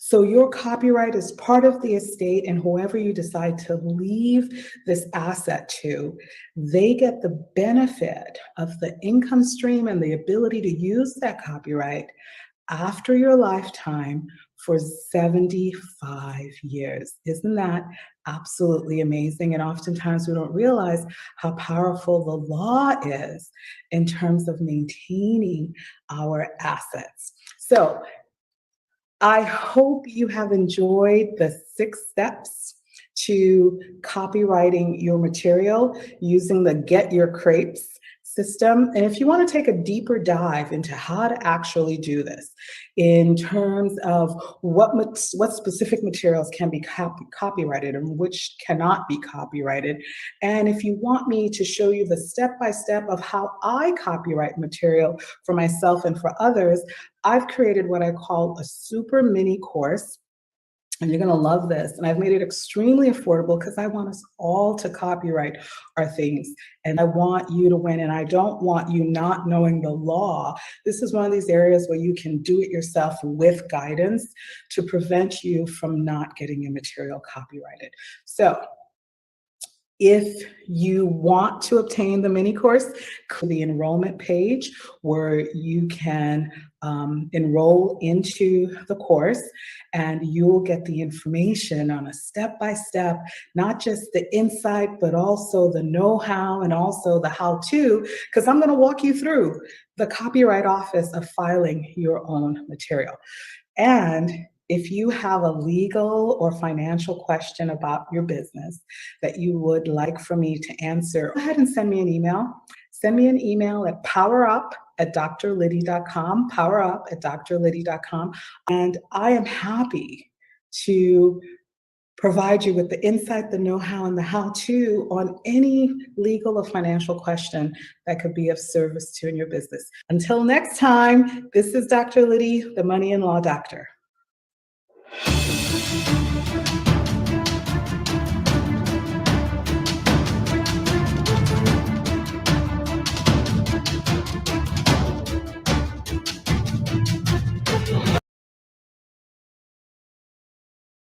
It's your girl Joy from Be the Difference Clothing. I hope everyone's doing good today.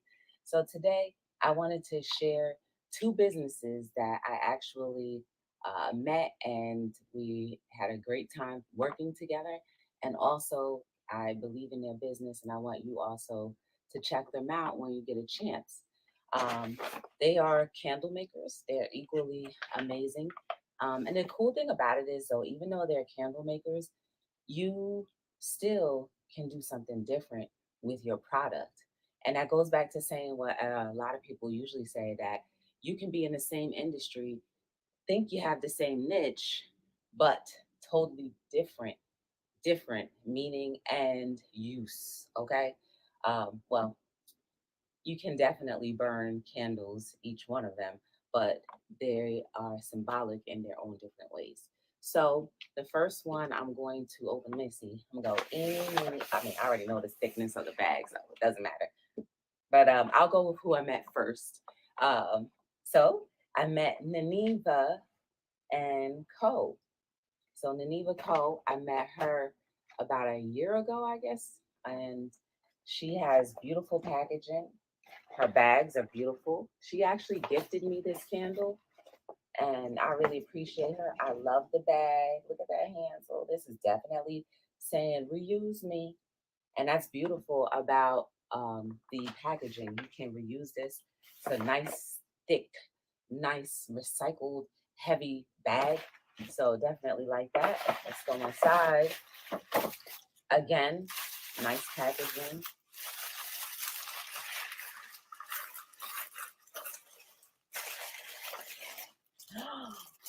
Oh, this is beautiful.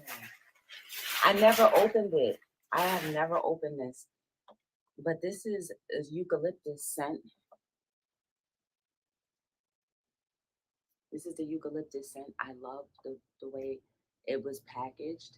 And then the directions, and not only the directions, but the care instructions are at the bottom. I really like that. She took a lot of time and effort to make sure that her product is uh, is definitely telling you exactly how to care for it. And I remember also on Instagram, she has an instructional video on how to use the candle and how to burn a wick and how long you should be burning her candles. So I think that's a pretty dope thing about what she does. And oh, look, guys, there's like the eucalyptus leaves inside. Do you see that? That is so cute. The eucalyptus. I like the smell. Soothing, definitely nice. Let's see.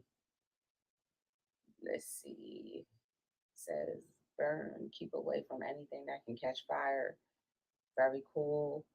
Um, I definitely have to put her link to her website in somewhere of this video. The next candle maker that I made just started her business, and we were just talking all day long at another event, and her scent is amazing too. Um, it's called Moonstone and Magic. You see that? This is all handcrafted um, labeling, and the scent is called Water. And she also took the care and the concern to let you know how to use her candles, how to burn it. I love how this has a little topper, kind of like, you know, how like a stopper on a wine bottle. I like that aspect. And look at that. The cool thing is, look at that. You see all of the fresh herbs, and then also there's crystals inside. She put crystals inside and flowers. Oh my goodness, there's a little piece of amethyst in there. Oh, my favorite. Look at that, guys. I wish you could smell both of these candles. It is definitely amazing. I will also put her information. Ooh, it almost looks like lotion. Look at how deep that is. Look, it almost looks like lotion. Y'all, okay. So these are my two people that I met. I definitely support them in their endeavors and whatever they do. Naniva Co. and also Moonstones and Magic. Definitely check them out. They're both doing amazing things with their businesses, and I want to see them do amazing and more. So definitely please check them out. Um, if you want to also shop with me, you've got Honesty Equals Freedom, one of my favorite tees or designs. You can definitely check that out at BeTheDifferenceLLC.com. If you haven't already done so, please like, subscribe, and share this channel. And definitely be a blessing to someone. Let somebody bless you. And definitely go out and be the difference in everything that you do. So, hopefully, I'll see you in another video. And until then, be blessed and be a blessing. See you soon. Yes. Hello, world. Yes. Yes.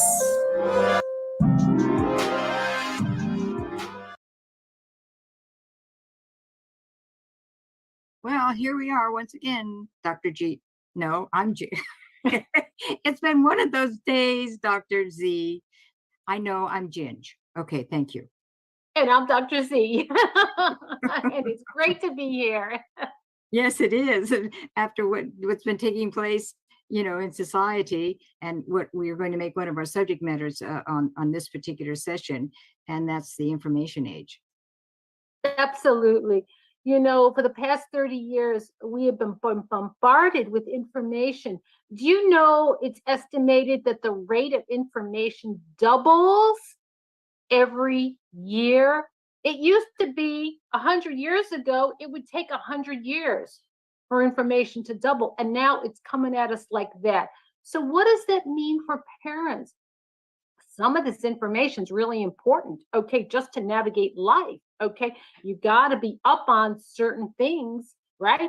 In your home, in your job, everything is so complicated, okay? Anything you click on the internet, say you get your lease, say you get, something from your utility company, you got to read it. There's a lot in there. And so the point is, people are much more bombarded with information than ever before.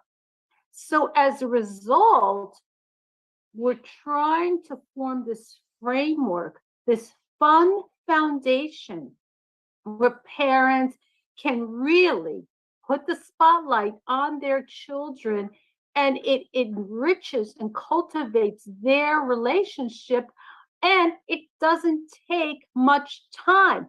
But No, you that's know right. as well as I, Yeah, excuse me for interjecting. That's why one of our mottos, well, we have two mottos that we really subscribe to. One is keep it simple and straightforward. And the other one is that we don't think inside or outside the box, we reshape the box. and I want to say one more thing about information, okay, because it directly impacts our children's self-esteem, and that is social media. Okay, the research is very clear. Okay, unless social media is really guarded by parents to see what your child is reading or being exposed to, there's a tremendous amount of risks. So because we're in that kind of an age where it's everywhere, we really felt the need and urgency to provide these tools for parents to solidify that foundation and be able to put a barrier about all these influences. It's not saying you're not going to be involved with information. We all need information, but we're going to learn to be selective. And we're going to put a boundary on social media so that it's in limited quantities and it's positive for your child's self-esteem. So that's just two of the many examples that we're going to be talking a lot more about. And one of the areas that that is important to me is to teach the child how to do his own thinking. Exactly. To promote that self-esteem, that strength inside, that he has the courage to do his own thinking. I think the social media has robbed us all of it at all ages, and I find that very disheartening. Yes. So again, why we feel it's so important at this time, at this moment in history, why this is so important for parents and children. Well, Mary, Dr. Z and I came up with the idea and the basic philosophy that we're at a stage now in our lives that if we can't have fun, we're not going to do it. That's right. And this is fun. It is. We are having fun. And the neat thing about it is that it's not making light of a very important subject. It's shining light on a very important subject. So catch you later. Thank you, Ginge. Thank you, Dr. Z. How bad you really want it? How bad you really want it? Sometimes we just gotta ask ourselves, we gotta challenge that man in the mirror and ask him, how bad do you really want it? Are you willing to stay up late? Are you willing to get up earlier? How bad you really want it? How bad you really want it? You wanna see it in your bank account? You wanna see it in your marriage? You wanna see it in the life of your children? You telling everybody else what they need to do, but how bad do you want it? What are you willing to sacrifice? What are you willing to commit to? It's a question we all gotta ask ourselves. I'm not trying to impress you, but I am trying to impress upon you that sometimes we gotta ask ourselves how bad we really want it. You made $50,000 last year. What about making 100? How bad do you really want it? You might not be doing that well in your finances or your marriage or your job. Maybe you're not happy with the results that you're getting, but you gotta ask yourself how bad you really want it. I'm gonna say it again because you probably missed it. You gotta ask yourself. You don't gotta answer me, but you do gotta answer yourself. How bad do you really want it? Sometimes life involves sacrifices. Sometimes you just gotta do what it do. Sometimes you gotta make things happen, even when you don't feel like it. And when life gets tough, you gotta ask yourself, how bad do you really want it? Me, I'm out here putting myself out there. I want it. I see myself going to another level, doing things I've never done before, inspiring the world to achieve my dreams and helping other people do the same thing. Because I want it that bad, but you got to ask yourself, when you look at your children, when you look at your bank account, when you look at where you should be right now at this point in your life, ask yourself, how bad you really want it.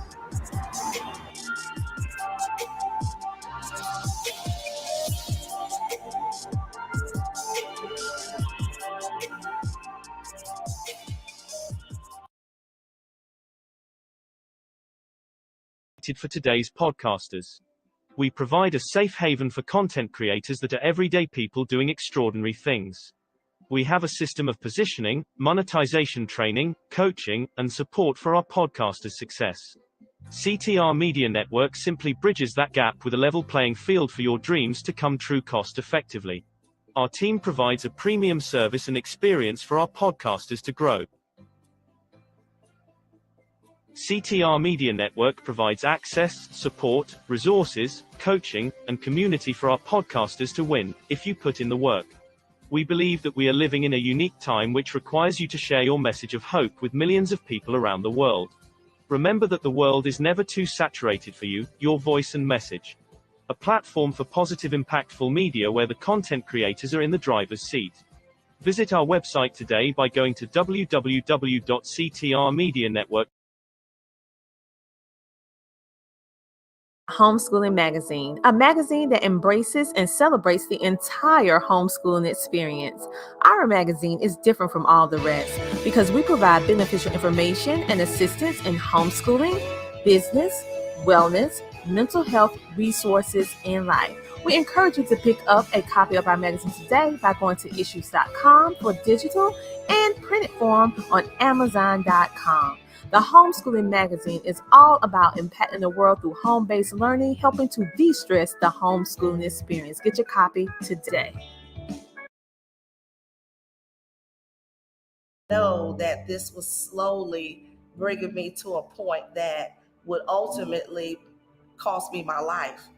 Hush topics are those topics that people do not want to talk about, that we keep secrets in our family, we keep secrets at work, and things that happen to us like sexual harassment, sexual assault, domestic violence, if you were part of sex trafficking, if you were molested as a child. Those are hush topics that rarely are talked about, but are really affecting our communities, our families, our churches. That's what hush topics are. I am a victim of domestic violence, sexual assault and sexual harassment, sex trafficking, child sex abuse, sexual harassment. Every single person on this earth has a story, but not everybody has the courage to speak it. My name is Alicia Harris, Sheila Renee Bailey, Brandy Richard, Joyce Reed, Yvonne Pierre, Keith Phillips, Ursula Kelly, Linda Skolnitsky, Chandra Cleveland. I am Kathy Butler. My name is Richard Butler.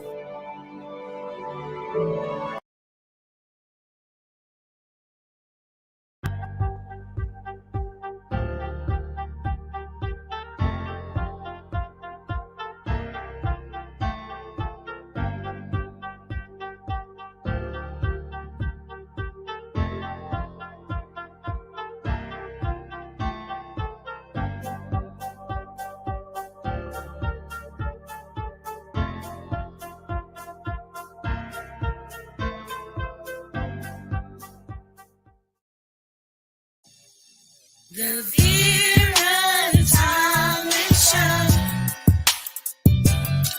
The Vera Talent Show. The Vera Talent Show. The Vera Talent Show. Let's talk about it. Let's talk about it.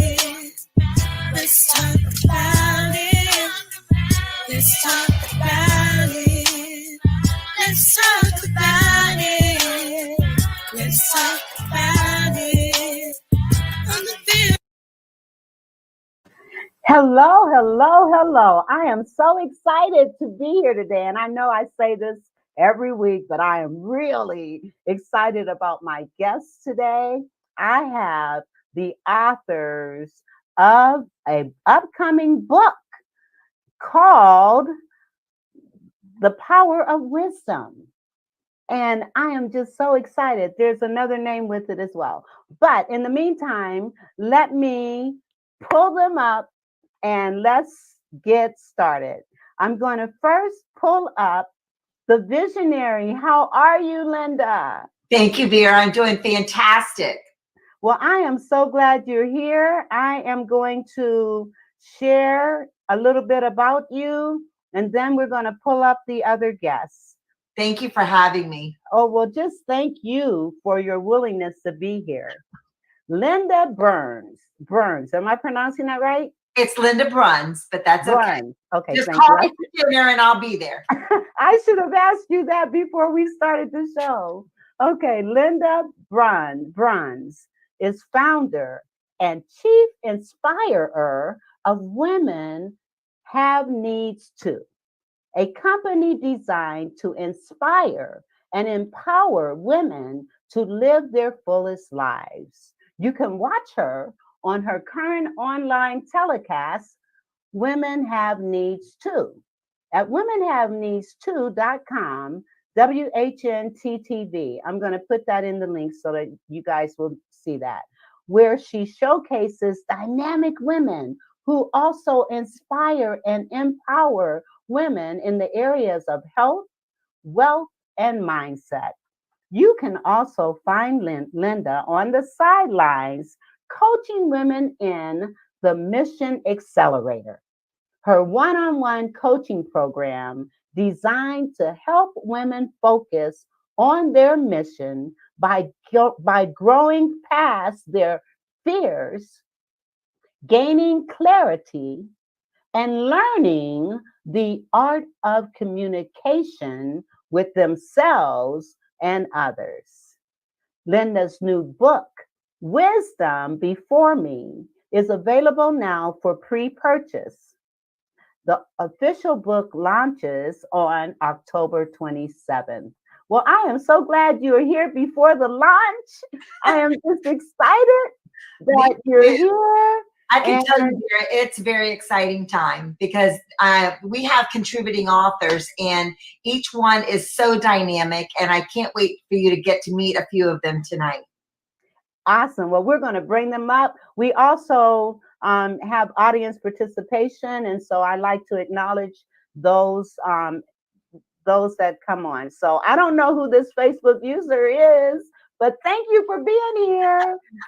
Hello, ladies, she says. So let me start by pulling up some of these authors. First, we have Judy Shulock. Did I pronounce that right? You sure did. Oh my God. Okay. Judy Shulock. We have Yolanda McIntosh, who is also one of my sponsors with Ms. Hello, everyone. Hello, how are you? I'm fine. Thank you for having me. I'm glad you're here. And then we have Miss Mindy Scarlett. Did I pronounce that right? Okay. Well, ladies, we're going to be talking about wisdom and how we accumulate wisdom. Why is it important to implement wisdom in our lives, for lack of a better way of putting it? But before we get started, I just attended my 50th high school reunion. 50, can you imagine 50 years? I know. And we have another guest. She's saying, love the Vera Thomas show. Thank you, thank you, thank you. So I'm going to start by sharing this poem that I had the honor of sharing with my high school schoolmates. Class of 1972, our past, present, and future. Memories of that time of being young, full of life, sometimes full of ourselves, thinking we were grown. As life has gone by, we realize how little was really known. Unstoppable as our dreams and ambitions were pursued. We did what we thought we needed to do without fear or thought about how life would be.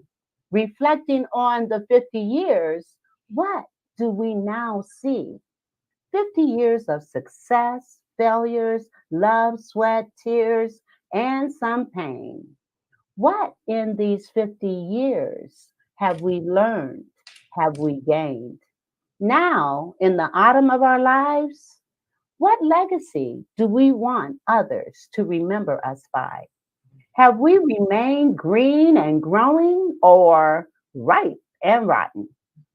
Are all possibilities, hopes, and dreams forgotten? Are we still in awe of our future or focused on our past? Are we so daunted by life that our faith has not last? Have our attitudes towards ourselves and others changed? Better or worse, they are ours to claim. Whatever type of person we have chosen to become impacts on our overall well being when all is said and done. Is anger, hostility, and bitterness what others see? Does guilt, shame, blame, hate, and disdain make our reality? Do we treat others the way we want to be treated? Or do we succumb to the elements that deplete us? Are we a shining light that others see? Or is living on the dark side how we choose to be?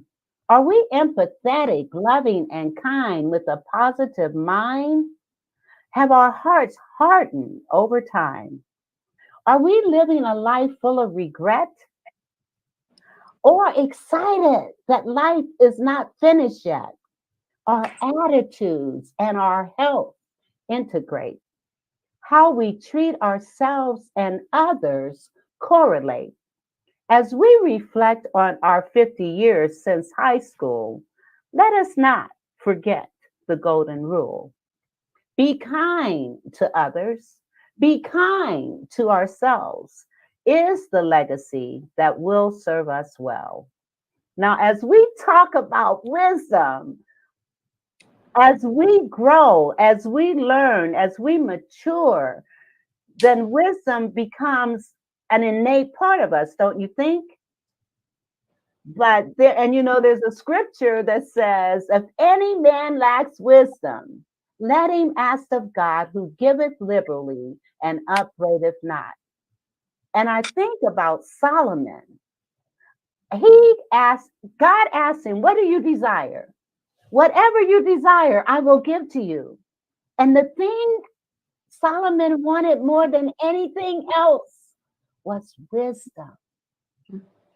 Wisdom is so important. So now I am going to shut up and I am going to give each of you an opportunity. And I'm going to start with the visionary and share with us, what was it that made you first envision this book?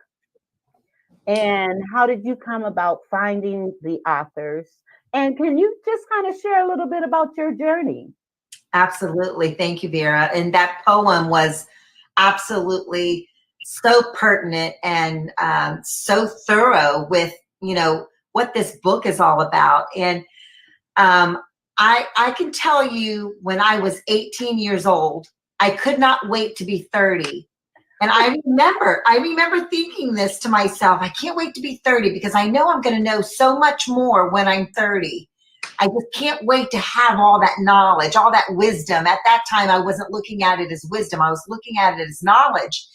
And so I was not that 18-year-old who was looking at the clock thinking, oh my gosh, I'm going to be so old at 30. You know, I wasn't one of those people. So I couldn't wait. And then when I got to 30, I realized I was right. I gained a lot of knowledge between 18 and 30. But guess what? I also realized I don't know anything. That was just the tip of the iceberg. And so I have always valued knowledge. I've always valued wisdom. And I just knew I was telling somebody the other day that I started writing this book on my own. I have 5 chapters written, and I was going along in the book, and I put it aside because I started, you know, the business, and I put it aside for about probably a year. And I had a meeting with my publisher in December, and I said, I have an idea. And this was the idea, the Wisdom Before Me. And it was the idea of taking that book that I was writing and bringing in contributing authors, because I know I don't have all the wisdom in the world, and I value other women's wisdom. And yes, as this is a wisdom book written by women for women, it can help just about anybody. These stories, these women, these dynamic women are completely transparent and they have been through so much in their lives, and they have gained such authentic wisdom. And I'm just so proud to be a part of this book with them. And I'm just thrilled. Well, I am excited that you're here with these wonderful authors.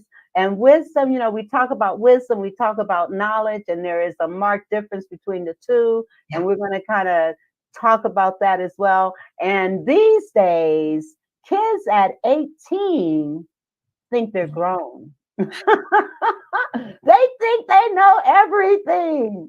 If they only knew. And there's another scripture that says, a wise man follows the advice of counsel.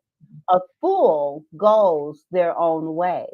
And so wisdom is so important. And if there are any young people out here listening, you need to listen to us old people. We have things that we can tell you and teach you and show you, but you got to be open to it. I'm kind of talking to my grandson on top of that, because he turned 18 in August, and he knew he was grown. But anyway, he knows everything, right? He knows everything. Can I suggest a better adjective of mature rather than old? Okay, I like that. Because I'm not old. I'm just mature. You're right. You're right. Well, it's funny. Mindy? I heard this saying, and it's always stayed true, is when you're 18, you think you know everything. And when you're 21, you wish you did. I love that. Yeah. I love that. Pretty important 3 years there. Yes, absolutely. Absolutely. Well, Mindy, I'm going to give you the floor now, and you're going to share with us your journey and how you came upon being an author in this book. Hi, well, thanks very much for having us. I do appreciate the opportunity. And I tell you, it never ceases to amaze me, the connectedness of life. I recently moved to Florida, and I'm a ghostwriter. And I write books for people, and I always want to be connected to publishers, especially because my forte is writing books for business owners and making them an Amazon bestselling author. Well, not everybody wants to be an Amazon bestselling author. So I wanted to reach out to other publishers and have other places to refer my potential clients. And so that's why I reached out to Now Publishing, and they said, oh, we're in the middle of this lovely book, and we'd love to have you edit it for us. And oh, by the way, you can be a contributor as well if you wish. And so this is how I got the opportunity to meet all these amazing women and to help them with their stories. And it's just been an amazing journey. And I really do appreciate all the opportunities and all the doors that it's been opening for me, because, you know, I'm new in town.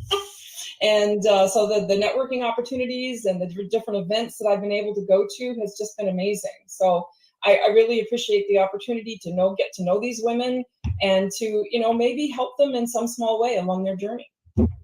That is awesome. That is wonderful. So you serve two purposes. You're an author, but you also help edit, and you're also going to be looking to do more things with Now Publishing. That's awesome. That's awesome. Ms. Mag Marketing. I'm going to have you come on up and share your story and how it is that you became a part of this. Oh, wow. So I said, well, let me start off by saying the last 2 years of my life was very detrimental to me.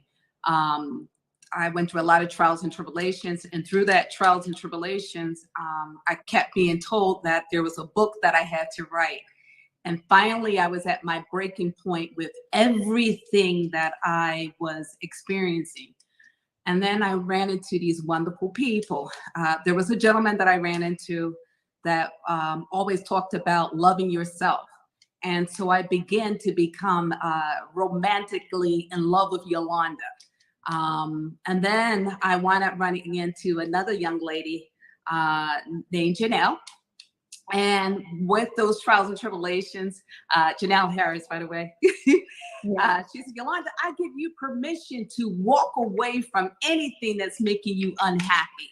And we always have the power to do these things. It's about accepting it. And then I ran into this wonderful woman, Linda, which is this visionary for this book. And she got a chance to know me, and I happened to share some of the prophecies and the things that I've been through, and with me being a walking miracle. And she says, I wanna tell your story. And we started there. So she gave me an interview, but we talked briefly. I really didn't fully open up. And then finally I got a chance to open up, and she said, the world needs to know your story. So that's where I'm at. I am fully broken and allowing God to use me where I'm at from all the trials and tribulations that I've faced it through the last 2 years. And I just began to accept who I am. I am unusual and indifferent. I am something that the world said, the Mac attack. You know what? I am that. And I'm ready to receive that. So I'm embracing everything that God has for me. Like they said, whatever God has for you is for you. And I am willing to take this journey now. And I got friends now.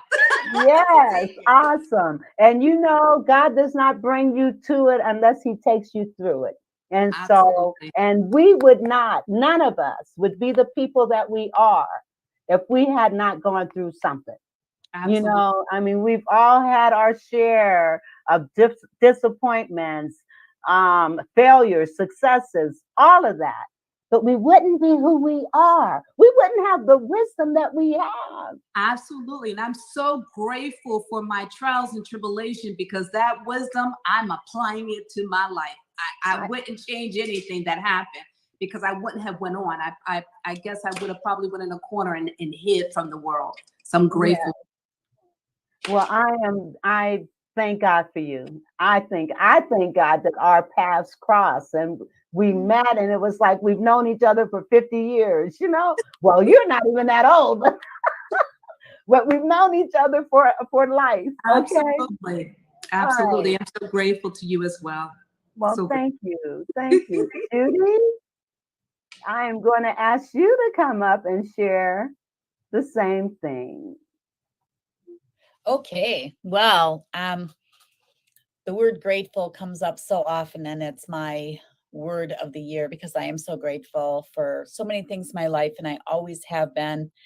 I think I have talked based on things that have happened in my life. I've talked numerous times of writing a book. So, for example, I grew up in a family with alcoholic parents, and I always imagined this glass tipped over with ice cubes coming out and teardrops coming out of the ice and saying, who's crying now? So I had talked to my children, specifically my daughter, about like writing this book. And then I had worked my way up in my career to become the president of a major organization. And we were always focused on quarterly results. And then I got breast cancer. So I talked again about writing this book. Thankfully, I was able to overcome that. And I talked about, I just had this vision of this book to write that was quarterly results from boardroom to breast cancer, because now I was still focused on these quarterly results, but they were of really important things like my life and was it going to continue. So I had toyed with these ideas of writing these books, and I've been amazed how my older children have come back and told me things that I said, because I so often didn't really think they were listening. And my daughter, who's now living in Orlando and growing in her career, she became a part of a women's organization, and she came to me and said, "Mom, I want you to be part of this book." So she had brought forth me as a potential author for this book. And then when we chatted about the possibility of being a contributing author, then we decided that we should both write our chapters because we both had a lot of wisdom to share at different ages. And I just want to say, and I know it should have been the first thing I said, was just thank you for having me here and thank you for enabling me to be a part of this. But it's been such a great experience to meet all of these amazing women who, like you said, like what you've gone through makes you who you are. And if I hadn't gone through the challenges, because I really believe that my ability to become president, I was actually of the Buffalo Wild Wings organization, North America. It was because I had gone through such challenging times, I was very authentic. I didn't look down on people that were in the restaurant industry, and I appreciated everyone. And I just remained very authentic and appreciative of everyone in all their roles in the company. And it helped me excel. And now I love being in a position. Now I work in businesses with each of my 3 children, and all of those businesses are helping people become their best selves. And it just feels good to be able to give back, because I think the things that have helped me through my most difficult situations have been other people that I didn't have the help in my immediate family, because my mom had died when I was little, and I had these other amazing mentors that was my 6th grade teacher and the lady I used to babysit for, and they became role models of like what I could be, what my life could be like. And so now I just really love spending my time being that helper of people that are working really hard and trying to achieve something, but maybe just can't quite make it. And I can be there to be maybe that little angel on their shoulder. So that's the story. That's how I'm here and met all these lovely ladies. That is incredible. Quite a story. Quite a story. And one, I am so grateful that you survived cancer. I lost my mother and both my sisters. And so I thank God that you are a survivor in many ways, not just from that. It sounds like you've survived quite a few things in your life, and you could not have gone through that and do what you do right now. You had to go through that to do what you do right now. So thank you for being an angel, for being a light. Thank you all for being a light. All right. Jennifer, hi. So glad to see you here. And I am going to give you the floor to share your journey and how you came upon being an author for this book. Well, thank you very much for having me. I'm glad to be here and honored to be a part of Linda's success story of bringing all of us together. There are lots of powerful women out there that believe in empowering other women, and I am one of those, and this is truly a great group. I have kind of too always thought it'd be interesting to write a book. In fact, I wrote a book. That's where this all started about 10 years ago. And it was how to manage a law firm, because I had been in the legal industry for 20 years. And I got my MBA, and I was planning on starting a law firm consulting practice. And it was actually the process of writing the book that made me realize I was building a business that I didn't want. And so I was trying to back out of that and figure out, okay, well, great, I have a really expensive education and I've written a book almost all the way through. And what am I now going to do with the rest of my life? What's on my to-do list? And I kind of just shelved it for about 10 years. I had life happened, had kids, got divorced, and then back to this place where I myself, as a single mom with 2 kids, about 2.5 years ago, living in a house that needed to be totally overhauled. It was a fixer-upper. I remodeled the house myself. I became very passionate about helping to get women in the trades because we have so many skills that no one has told us or taught us how to use, and that we can do that. And in that process, in that journey, I end up starting this company. And that was my exit in April of this year to from the legal industry into my company. And we're just coming up a year on October 1st and Trienvy, and I love it. I could not be happier. It's supporting the passion piece I have to help get women in the trades. It just brings me joy. I get to deliver joy every day to people all over the country with our seasonal and holiday decor kits. And I never had the satisfaction managing a law firm. All I did every day was help lawyers make more money. That was it.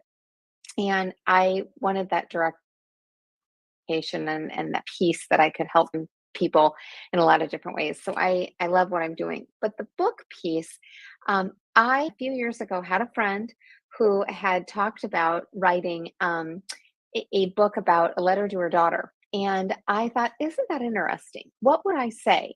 And for the last couple of years, it's been percolating as a letter to my daughters. I have two. They're 10 and 12, Lexi and Lauren. And had told me about this book. And then I said, well, what's it called?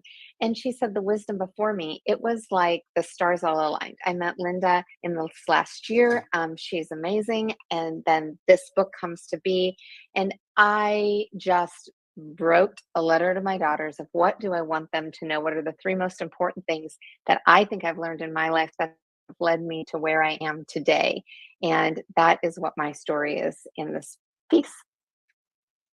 That is amazing. That is wonderful. Thank you for sharing. I just was a co-author for a book that was, in fact, a letter to my daughter, an anthology. I don't have any daughters, but I wrote mine for my grandchildren. I've got several granddaughters. Okay. Well, listen, thank you all for your stories and why you have come into being authors in this book. So one of my questions, let's talk a little bit about knowledge and wisdom and your take on each. And do you realize that there are so many scriptures regarding, well, you can find anything you want in the Bible, in the Word. And there are so many scriptures regarding knowledge and regarding wisdom, so many. And if you want a better grasp on what wisdom is all about and what God says about wisdom, read Proverbs every day. Okay. All right. So I'm going to shut up. And who wants to start? I want to start first by letting you, Vera, know, as well as the people who are watching today, is that these women that you just witnessed today are very, very humble.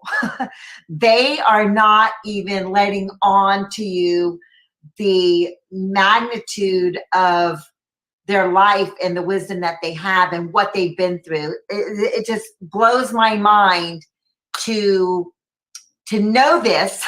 And really, you have to read the book. You have to buy the book and read the book to actually grasp how dynamic these women are. And this is only a third of them. There are a total of 15 authors in this book. And this came up really quick. So not every, some people had other things to do tonight. But these women are so dynamic in their own right. And I just want them to know how proud I am of this book and their contribution to it. And I'm going to let somebody else answer that question for you. Well, thank you for sharing that. Yeah. And I mean, I can tell that these are powerful women. And normally I read bios, but I just, and you guys can jump in and share more about what it is that you do and how you do help people, because there may be someone either listening now or on the replays, because this will be on various podcasts platforms, as well as ongoing on YouTube as well. So I know that others are going to be hearing what it is that you have to offer. So, in terms of knowledge and wisdom, who wants to talk about that? Judy? Judy, on mute. I was following my own rule of muting when I wasn't talking. Yes. But I think that people are always informing us of things. There's a lot of, you can like read things and you can gain a lot of knowledge, but it seems that when you experience something that either causes you immense pleasure or pain, it translates into wisdom. And then it is like solidified in your being that this experience becomes a part of who you are. And, most of us that have children know that, we'd like to impart all of this wisdom on our children, but, they often have to go through their own experiences to be able to make that really part of their wisdom data bank, I would say. But I just think that one of my greatest pieces of wisdom came from thinking I don't know what I was thinking, but I just thought I was Superwoman. I thought I could be like round the clock. And this is, I thought I could be super mom and I could be super worker and I could be great wife and I could be like all these things. And I missed the memo on taking care of myself. And literally, as I was working and I like growing up in this like challenging family, not having no one else in my family had ever gone to college. For some reason, I was inspired to do so. I thank God for that, for just always giving me this positive spirit. But no one ever said, hey, maybe if you went to college, you could change your life. I just looked around me and I had this idea like, I want to go to college. I think it could make a difference. It's something I really want. And it really was something I could control. Like so many things in my life were out of control, but if I went to school, I could control that. And it ended up taking me 13 years to get my college degree because I was working and going to school at the same time and then raising a family. And it just was, I think I felt like I had to outwork everyone. And that meant not taking care of Judy. And when I got breast cancer, I was shocked. I have a huge family. We don't have a lot of cancer. I kidded and said everyone has like kind of drank themselves to death before we know before cancer could hit them. But seriously, I just was really, really shocked. And then it changed my life. It changed like I still work a lot doing different things now. I'm incorporated in businesses with each of my children, which is a great chapter.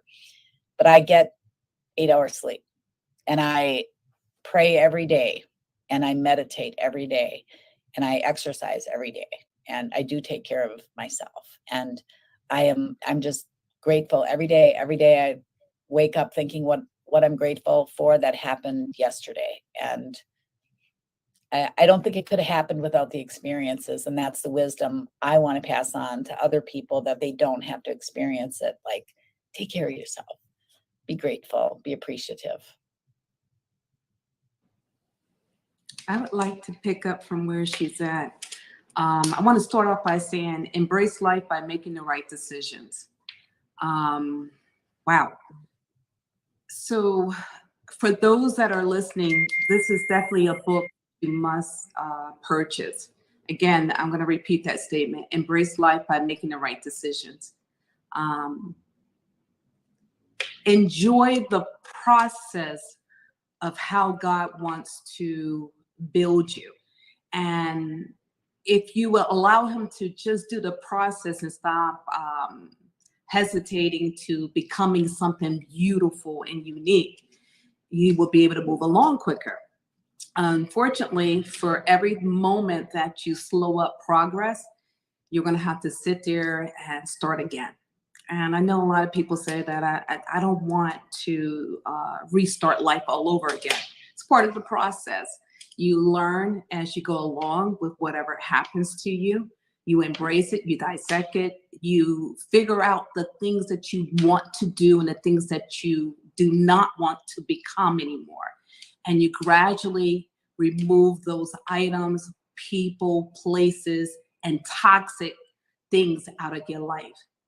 And then you begin to fall in love with you, and begin to accept the things that God wanted you to become, which is your purpose.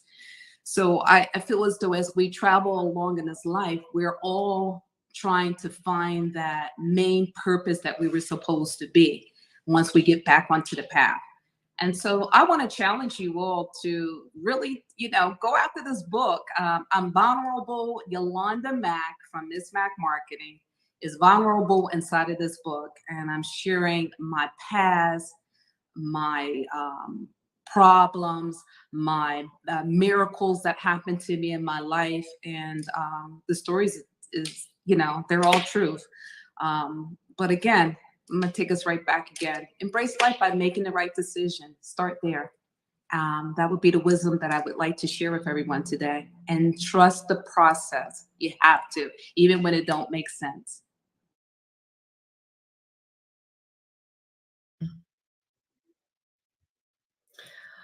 Beautifully said. Someone's going to say something? Go ahead. Yeah, I was gonna hop in, and that was great, Yolanda. I really It was. I'd have to say probably the biggest piece of wisdom that I want to make sure gets across, and the biggest piece that I think that I have to share is coming to grips with the concept that you cannot control what happens to you. You can only control how you react to it and how you incorporate it into your life and how you figure out how to move forward. And, I ended up, living overseas for 10 years. And in my family, divorce is not in the rule book. But if your partner decides to go off and play house with somebody else, there's nothing, you cannot control their actions. That is what they have decided to do. And you can only then decide what your actions are going to be. And I had to deal with starting over my life at the age of 30 in every sense of the word, personally and professionally. Came back to the States and felt like a foreigner because I had been living overseas for so long. And it was hard. And I was down on the floor for quite some time before I could figure out, how to rebuild my life and even to decide what I wanted my life to look like. And but once you accept that piece of wisdom that you can't control, you just can only control how you react. You can control your own relationship with God and your ability to say, okay, this has happened to me. Read about Job in the Bible, know stuff, bad things do happen to good people. But how do you take what you've learned from that situation and build a better life? And that comes from mindset. It comes from faith. It comes from, reaching out. And I just have a lot of people to be thankful for. And now that I've now reached a point in my life, I'm now in a position to start to pay it forward. And that is something that I hope that I can continue to do, not just with, sharing wisdom, which is obviously, a great thing to do, but also with the physical paying it forward, of actually reaching out a helping hand to other people who need assistance. And trust me, after post-COVID, the tsunami's coming of people who need help. Absolutely. Absolutely. Well, listen, thank you. Can you guys, am I unmuted? Okay. Thank you so much. And you know what? I do have to have a word from our sponsors. So I'm going to take a few minutes. I'm just going to run them all at one time, and then we'll come back because we got a lot to talk about, and we don't have a whole lot of time left. And I would like for you guys, the other authors, Linda, you and the other authors, please come back so that we can continue this, because wisdom, this is so important.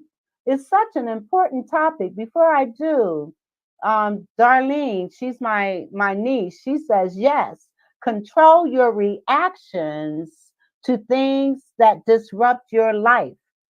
And just like Mindy said, We may not have any control over things that are happening in us, to us, but how we relate, react, and respond is our responsibility. And we have to recognize, just as Eleanor Roosevelt said, no one can make you feel any kind of way inferior without your permission. And so understanding that and understanding you, but all of you talked about your faith and your spirituality and praying. So when we recognize whose we are, as well as who we are, and Yolanda, you did such a great job of affirming who you are. And we have to do that because a lot of times other people will not affirm us, you know? So affirm yourself. And Judy, you talked about taking 13 years to get your college degree. I understand. It took me 10. So I understand. But we did it. That's the thing. We did it. Okay. All right. So I'm going to pause for the cause and bring on a couple of my sponsors. Okay.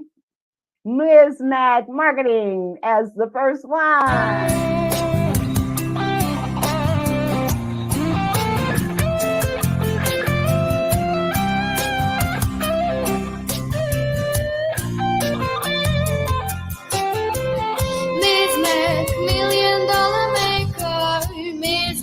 Marketing. Miss Mac, $1 million maker. Miss Mac Marketing. Miss Mac, $1 million maker. Miss Mac Marketing.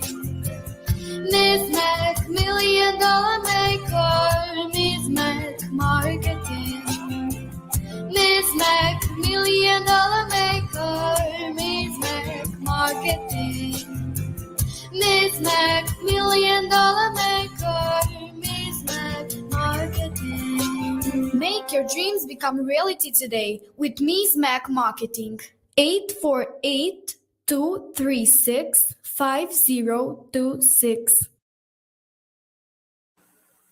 And media service business.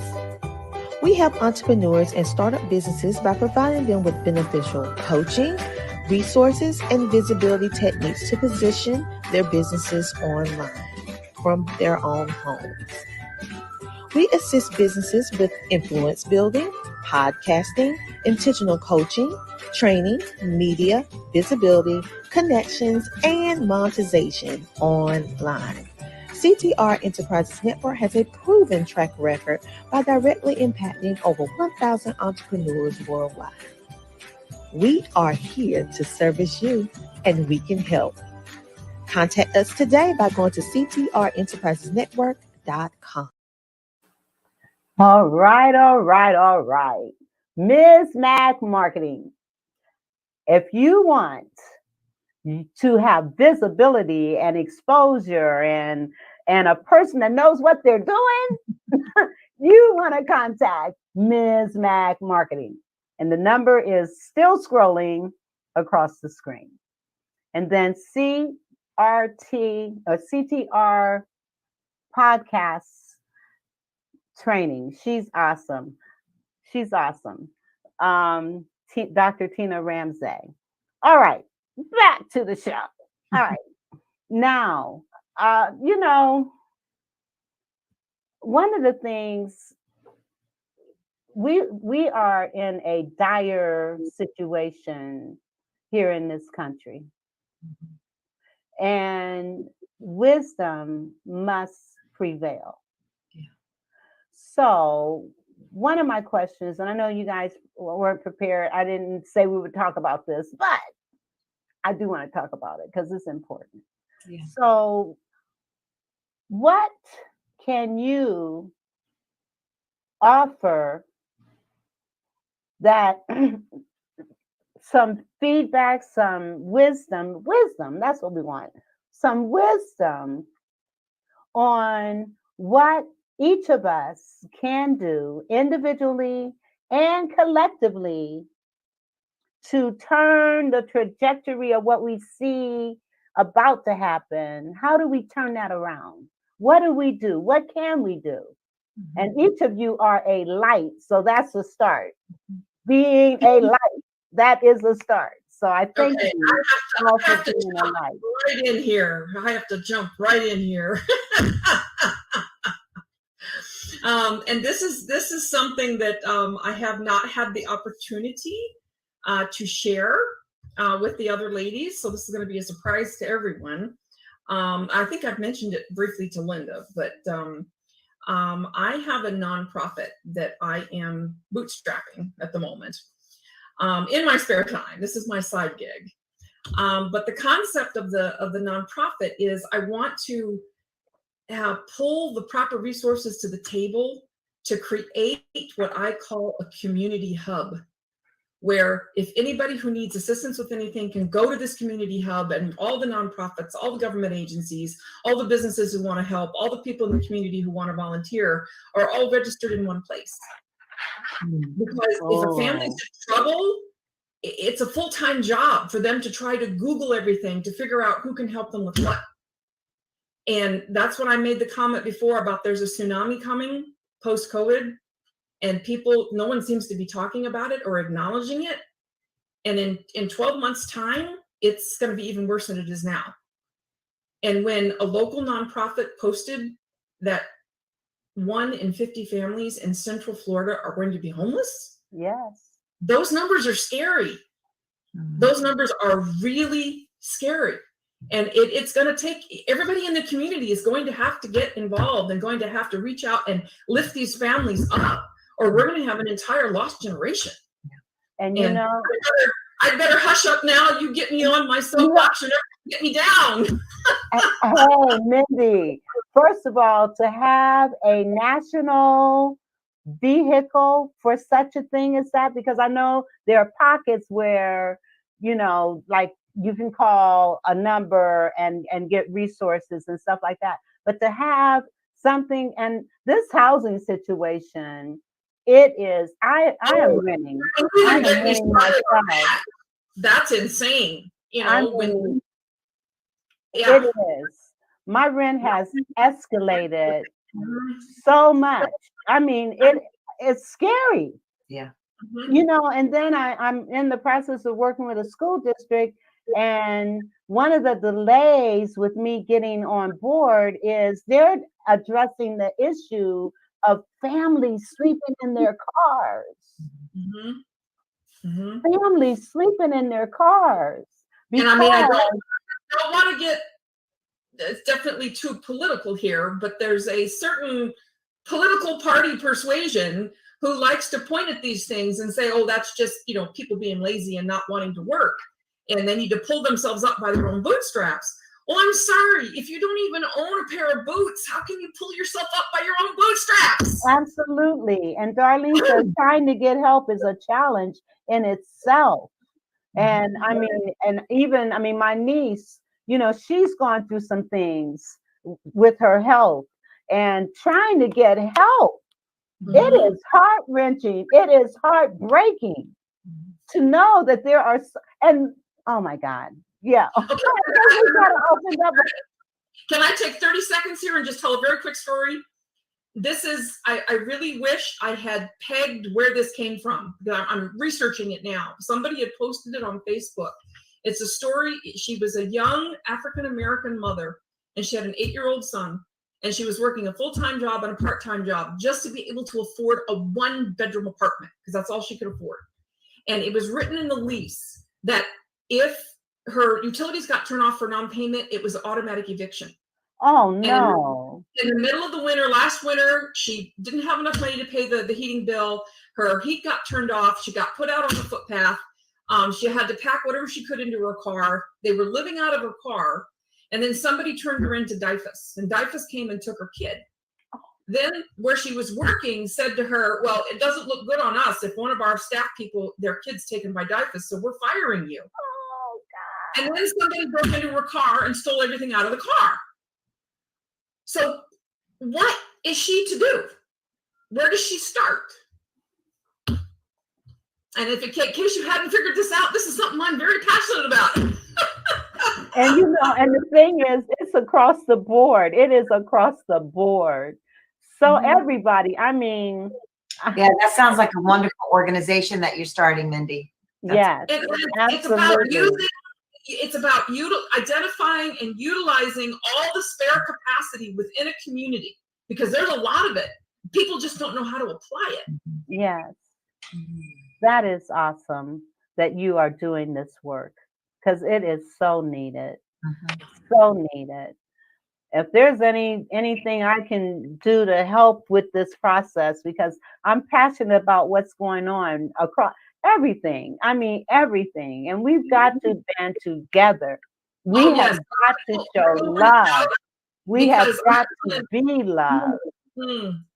I want to do a prototype in my hometown of Claremont. So it's, I'm starting to reach out to nonprofits to do a little bit of a study, because I'm going to have to get the attention of the big guys, because this is going to take an Amazon or a Microsoft or a major company or a major hedge fund. It's going to take something major in order to do this and launch it national, because the only way it's going to work, because you have little eddies, you have little organizations in places that are causing a little pocket of positivity, but we need something that's nationwide. Yeah, I agree. I agree. And Darlene says, God forbid you get sick. Excuse me. And it's the truth. I mean, Sarah? Yes. Sarah, I think this is incredible information that you're sharing. Really blown away by everything that's happening. I want to be able to excuse myself and give another author, I think, that might be waiting in your back office. I don't see anyone in my back office. Oh no! Oh, okay. Well, I don't. I was thinking that Janelle Harris was going to be back there. Yeah. Well, text her and see where she's at. But everybody that's and there would be room for her to come on, because we have space. We have space. Yes. I wish she were here, but maybe she can come to the next one. Okay, not a problem. Not a problem. Okay, thank you. I love what we're doing, though. Yes. Oh my God. Okay. Now,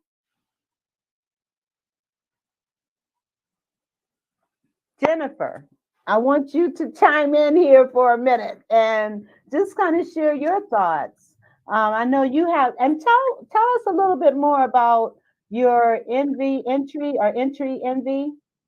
Entry envy. Sorry, I've got a fly who kind of keeps coming into my screen. Yeah, I think on the wisdom side of it, at the end of the day, people make the world go round. It all comes down to relationships. And I was raised in a small town by parents. My father was a carpenter and really, I think, taught me to not judge a book by its cover. And my mother always really emphasized to be nice to everybody, because it was a really small world. And I actually feel like the older that I've gotten, the more respectful of that I am, because I know I wasn't as nice to probably everybody in high school that I should have been. And, through the fortunate world of Facebook, it's like all of these people are coming back into my life. And now I have a business that I can sell a product to those people. And I think I really honestly was nice to everybody, but I'm just saying, like, who would have thought that I would need these connections later, so much later in life? And it's just over and over. You walk into a business meeting, you walk into the settings. I mean, the movie of 6 Degrees and the book of 6 Degrees, I think in Omaha, it's about 2, because that's where I live.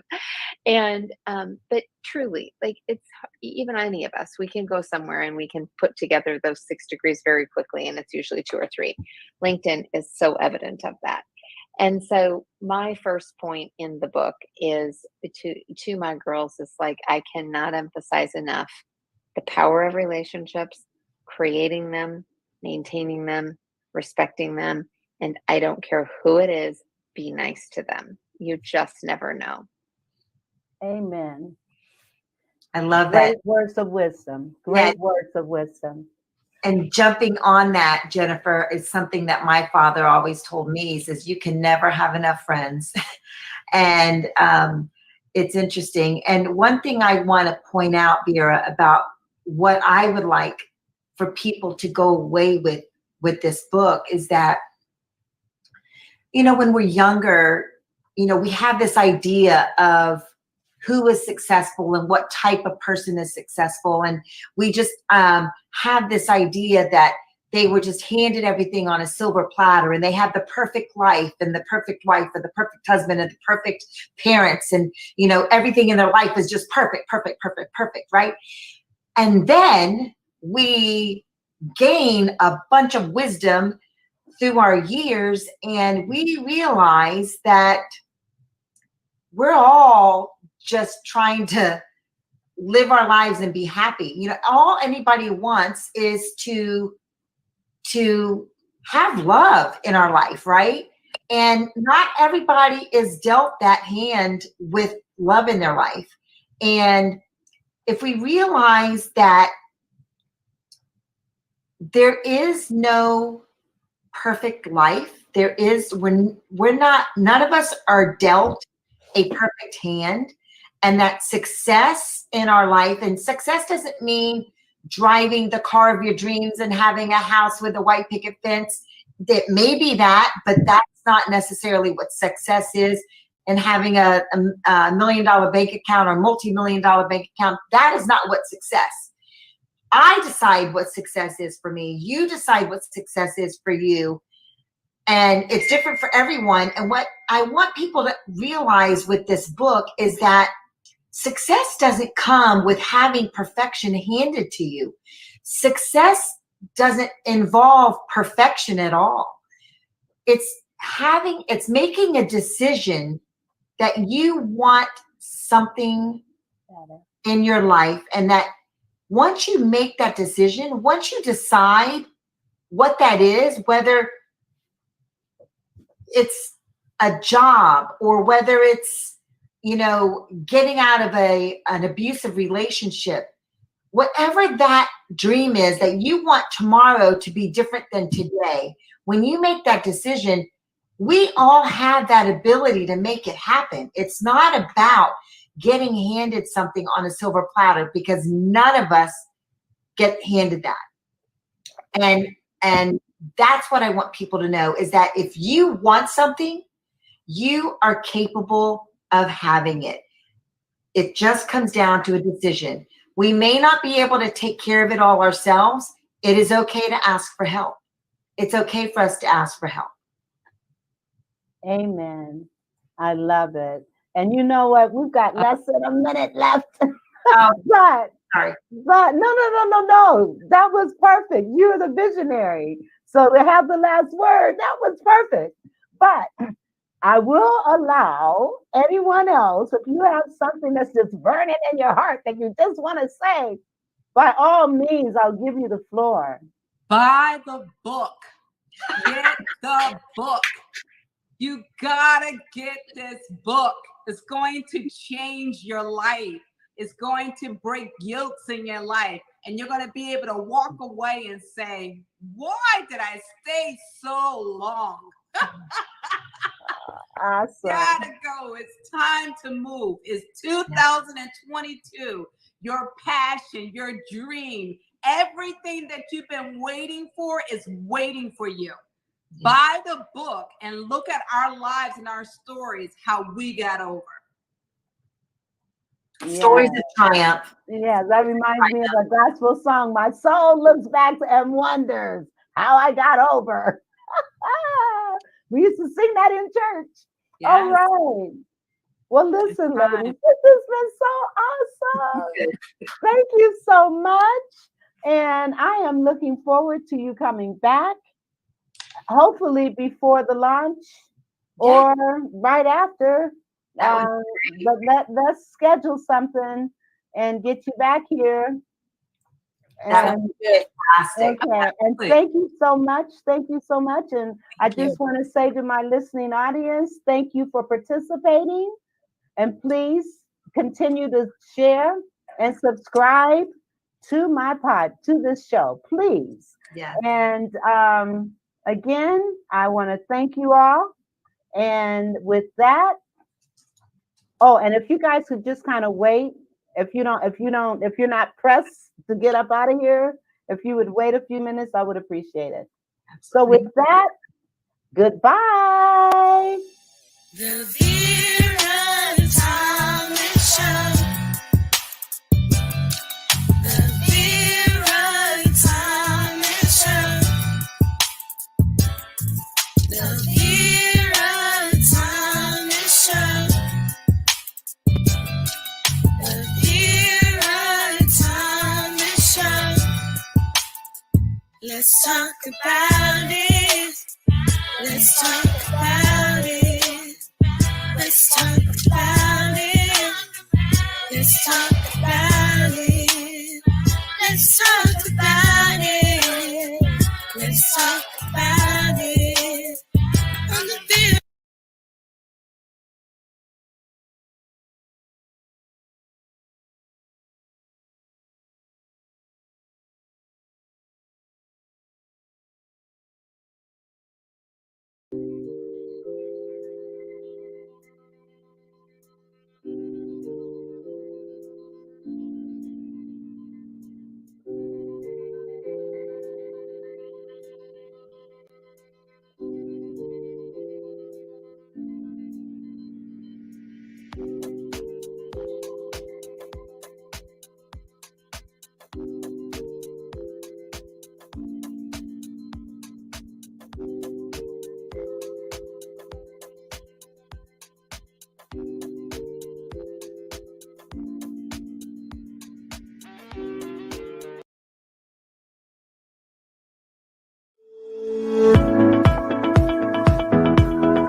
Next on the Tina Ramsey Show and Podcast, we have our special featured guest, Dr. Patrick Dix. He is the automation king. He is going to tell us how automation is going to affect our jobs right now and in the future. So tune in this Thursday at 7:30 p.m. EST to see this interview. It's time for you to come share, shine, and grow on the Tina Ramsey Show. Welcome to the Tina Ramsey Show and Podcast, a show to motivate you and introduce you to celebrities, authors, singers, coaches, and standout entrepreneurs that are making a positive impact in the world. Men and women coming together to share knowledge, having upbuilding conversations centered around business, wellness, education, and life. We connect you with some amazing people and opportunities. It's your time to shine, and we help you do that. We love sharing your stories of success and spotlighting you, the entrepreneur. We love to laugh. We love to smile. We love to celebrate you, and we love having fun. So go grab a seat, get a snack, and don't forget your beverage. It's time for you to come share, shine, and grow. Yes, it's time for the Tina Ramsey Show. Let's get started with your host, Dr. Tina J. Ramsey. Hello, everybody, and welcome to the show. I am so excited to have today Dr. Patrick Dix. If you want to know about automation and how it is going to affect you and I in the now, then this is definitely an episode for you. We have been telling you about this for the past couple of weeks because we know that this is valuable information that you need to know in order to stay ahead, to get ahead of the curve. Dr. Patrick Dix has a doctor of science in information systems and communication from Morris University College. He has a master in business and administration with an emphasis in information and technology management.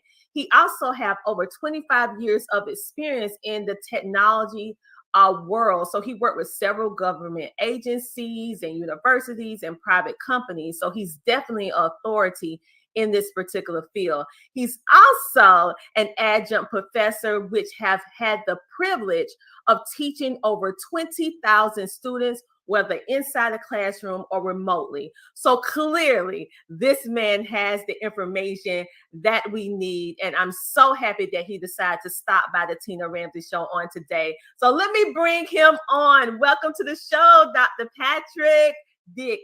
I'm just so excited to have you because I want to know about this myself. Oh, one moment. Unmute so we can hear you because we need to hear you, brother. Oh, sorry. No problem. Thank you, Dr. Ramsey. I appreciate you allowing me to come onto your show and accepting the invitation. And I'm here to share my knowledge with everybody. I am so excited to have you because this matter of automation, I know as individuals, I mean, you are a thought leader and expert in this field, but for everyday people like myself and our audience, we may see things happening such as our grocery stores changing more into automation, our jobs having more computers than normal. We may not understand what's going on. So could you please tell us what is automation so that we can understand what this is? Pretty much a generic description of automation is the replacement of humans by a process or machine. That is automation. There's no other simplified way to explain it. Basically, to take the human interaction and the human out of the process. Wow. I mean, that's as simple as you can put it in layman terms. So it's basically the removal of humans from positions that normally we would do, and they replaced it with computers or robots. So in that, when we think about the current situation with our jobs, because I know my family comes from a background of 3 different areas. Either we were a teacher, we're going to the military, or we going to the factory. That is what I was accustomed to growing up. And so we either went in one of those 3 fields. So when you think about this automation, how it is really going to affect the current jobs with all this automation that we're seeing now? Well, I'll start off with manufacturing. Since I am from South Carolina and still live here, I wrote my dissertation on them automated manufacturing in South Carolina and the effects on rural communities. Manufacturing is going to be hit pretty hard. The southeastern United States is a predominantly manufacturing area. And you think about those repetitive tasks of someone doing this all day or moving their hands. We can use machine learning, we can use artificial intelligence, but ultimately we can automate that process to say, once we find out how to program what the human is doing and shave 5 seconds, and to the listeners or anyone listening live, they have what they have, Lean Six Sigma. It's pretty much trying to save money. So if we could save 5 seconds off each movement during an 8-hour shift, that is a strategic way to not only raise profits, but reduce waste. And the company could see a return on investment on the automation system or robots. With teachers, online learning has taken a very, very strategic move. The thing now is a lot of people were out of work during the pandemic, and many of them decided to re-educate themselves to get a new skill set. And the thing about that is with automation and the computer systems, most of the work is done. I teach asynchronous classes. Basically, I'm not presently there, but all the schoolwork is there. See, it gives a student the flexibility to not to have to sit in a classroom. They just have to have all their work done by Sunday or Wednesday and their discussion posts. And in the education field, you know, many of the students now are using iPads. Yeah. It's kind of good and it's kind of bad. They're not really learning, but they're using the software to learn how to do things faster. But I say with the iPads, they have a negative side to them because now you're allowing your child or your student to learn how to just look at a screen versus interact with a human. And in the military, the drones, they are already testing a lot of the missile systems. Currently, a lot of the missile systems are autonomous. I mean, they'll lock onto a target once a pilot or a soldier hits a specific laser beam, not a specific laser beam, but aim the laser beam at a target. And the rocket does the rest. It'll deploy and it'll ignite on impact. Wow. So I heard you say three things. And basically, the reason why this topic is so intriguing to me is because this is a topic that affects everybody. Okay. Yes. This is something that is universal, no matter who you are. You're going to see something that's how it's going to affect you. So you mentioned the military with using the drones, you mentioned education within our classrooms, and you also mentioned the factories that we're accustomed to down in the South, and maybe in other areas too, but I know it's very heavily in the South with factory work. And so from a business standpoint, if you're the business owner, you're presented with this saying, hey, I have this automation system. It's going to help you make more money. It's going to help you save on probably health insurance for a human being. And they're looking at it as a great marketable way to remove humans, but increase their margin line. But it's hurting the families who depended on that income. Oh, wow. And you saw it. Wow. Wow. Yeah, one of the things is a company, anybody that does taxes, any accountant, they can use the money and say, we'll invest $200, $2 million and write it off. Pretty much it counts as investments. And they can say, we'll take $2 million, program us a robot. And what they'll do in software programming, you'll do what you do. You'll do what is called beta testing. So first of all, we will beta test with one software package and say, this is the proficiency of the robot. Let's put it on a line and see what it does. Once they can fine tune it, it's pretty much over for the workers on that line. I can remote in, for instance, if a company had a virtual private network, I can remote in from where I'm at in South Carolina and get into the factory settings of that robot and change them and never have to go to California. Oh, wow. Wow. Yeah. So basically, life as we know it 10, 15 years ago is going to cease to exist in regards to the type, because basically I remember having cousins and uncles and aunts that retired from factory work. So when we're thinking about your age and my age, is that even a possibility for them to be able to plan their lives around 20, 30, 40 years in a factory like maybe their father did? Because it just seems like it's not going to be with everything. No, that's not possible. Even in the manufacturing facilities, I don't know if you've heard of this or the listeners, they have something called advanced manufacturing. And they'll say, well, what's advanced manufacturing? That's high level STEM. That's engineers and computer science, people like myself, that still takes the worker out of the equation. And people will hear that and say, well, they might need people. They don't need people. And the other thing is that those days of working in a plant 30 years, not only does it physically ruin your body, your knees and your back, you won't be able to work in a facility. I mean, you have to think now with other companies in China and other countries, we don't have to have work done locally anymore. You can ship it and import it and export it in. So those days of retiring from a manufacturing facility are over. Oh, wow. Yeah. And this is going to dramatically affect, especially rural cities where the main, usually foundational piece is factory work. I mean, everyone knows everybody. They go to the same place they work. It's generation and generation working at the same place. Woo. Yeah, and not only the rural areas, it's going to branch out into the urban areas. It's going to affect a lot, even from your transit systems. If you've been to the Atlanta airport, that train is automated. I went to the Phoenix airport. They're building that Skyline, I think what it's called. They now have people taking people from the airport to get their rental cars, but you can see they're building the shuttle system to where these people won't have a job. So look around you, and I tell everyone the self-checkout aisles. Yeah, a lot of facets of your life are really about to be upside down, from waitresses to waiters, driverless cars. We're in what we call the fourth industrial revolution. I just want everybody just to look around at the advances in technology and see what's going on. Wow, the fourth industrial revolution. That's what you said? That's what we're in now, the fourth industrial. The last revolution was in the 1970s or 80s. I just want everybody to remember we have not made technological strides since the 1980s with the CDs, the Apple One computer. You have to think about Microsoft in the 70s. There are a lot of technological advances. So the world has to move forward. And that's what we're currently in, the fourth industrial revolution.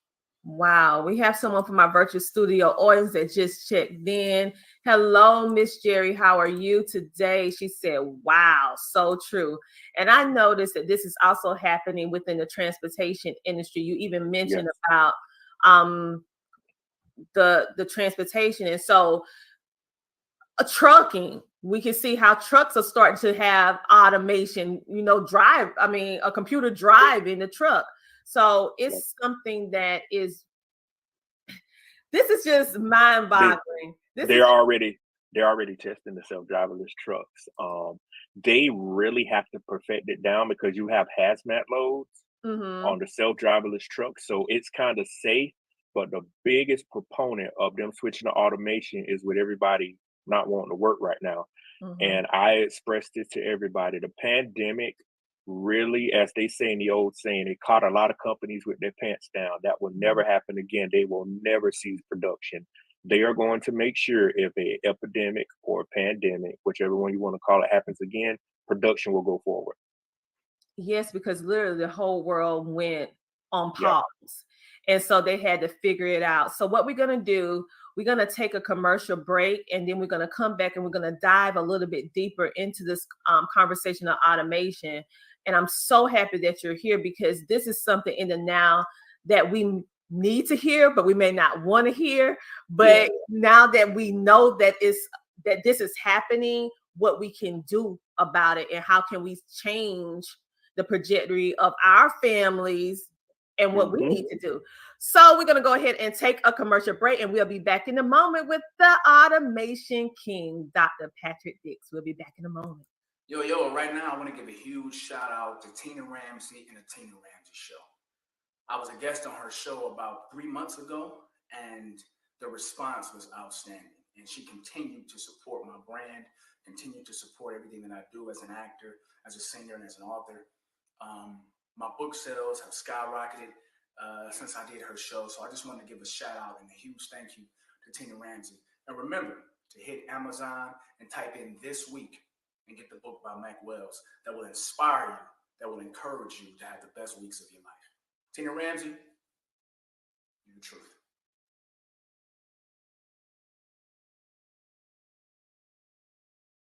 Hello there. My name is Tiffany Bell. I'm with Nonprofit CEO. Tina Ramsey had me on as a guest a couple of times this year with her show. And as a result, I have been able to recruit authors for book projects that I've been involved with, as well as speakers for my upcoming event in September. Tina is a certified VCM. She's all about helping individuals with their visibility, with their connections, and with their monetization. So that basically means she's going to help you get in front of the right people so that you can promote your service or promote your product. So again, if you've not had the opportunity to connect with Tina, she's really great at what she does. Again, my name is Tiffany Bell. I'm with Nonprofit CEO, and you are watching and listening to the Tina Ramsey Show. Thank you.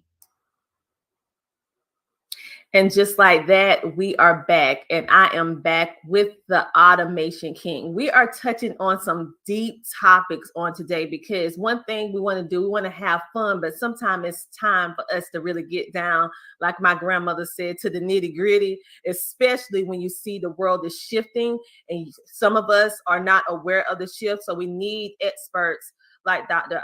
Patrick Dix to come in to explain this to us so that we can make a decision on what we're going to do with this information and how we're going to proceed moving forward. So let's go ahead and bring him back on. Welcome back to the show. And during the commercial break, we had some more comments come in. She said, exactly, we must be prepared, and I want to prepare my kids as well. So, Dr. Patrick, I heard you say multiple different things about the automation and the robots and how they have the ability to learn.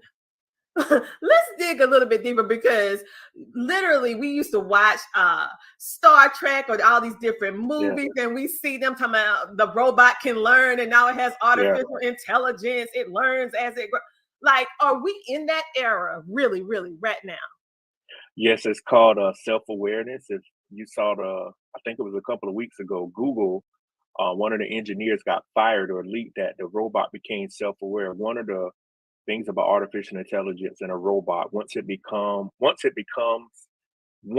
can become alive and know that it has feelings and emotions, it's kind of like the movie from 1984, 85, Maximum Overdrive. If you've seen that movie, where the trucks revolt and they shoot at the people at the gas station and everything. And I watched that movie numerous times, and that's one of the first things about the robots revolting.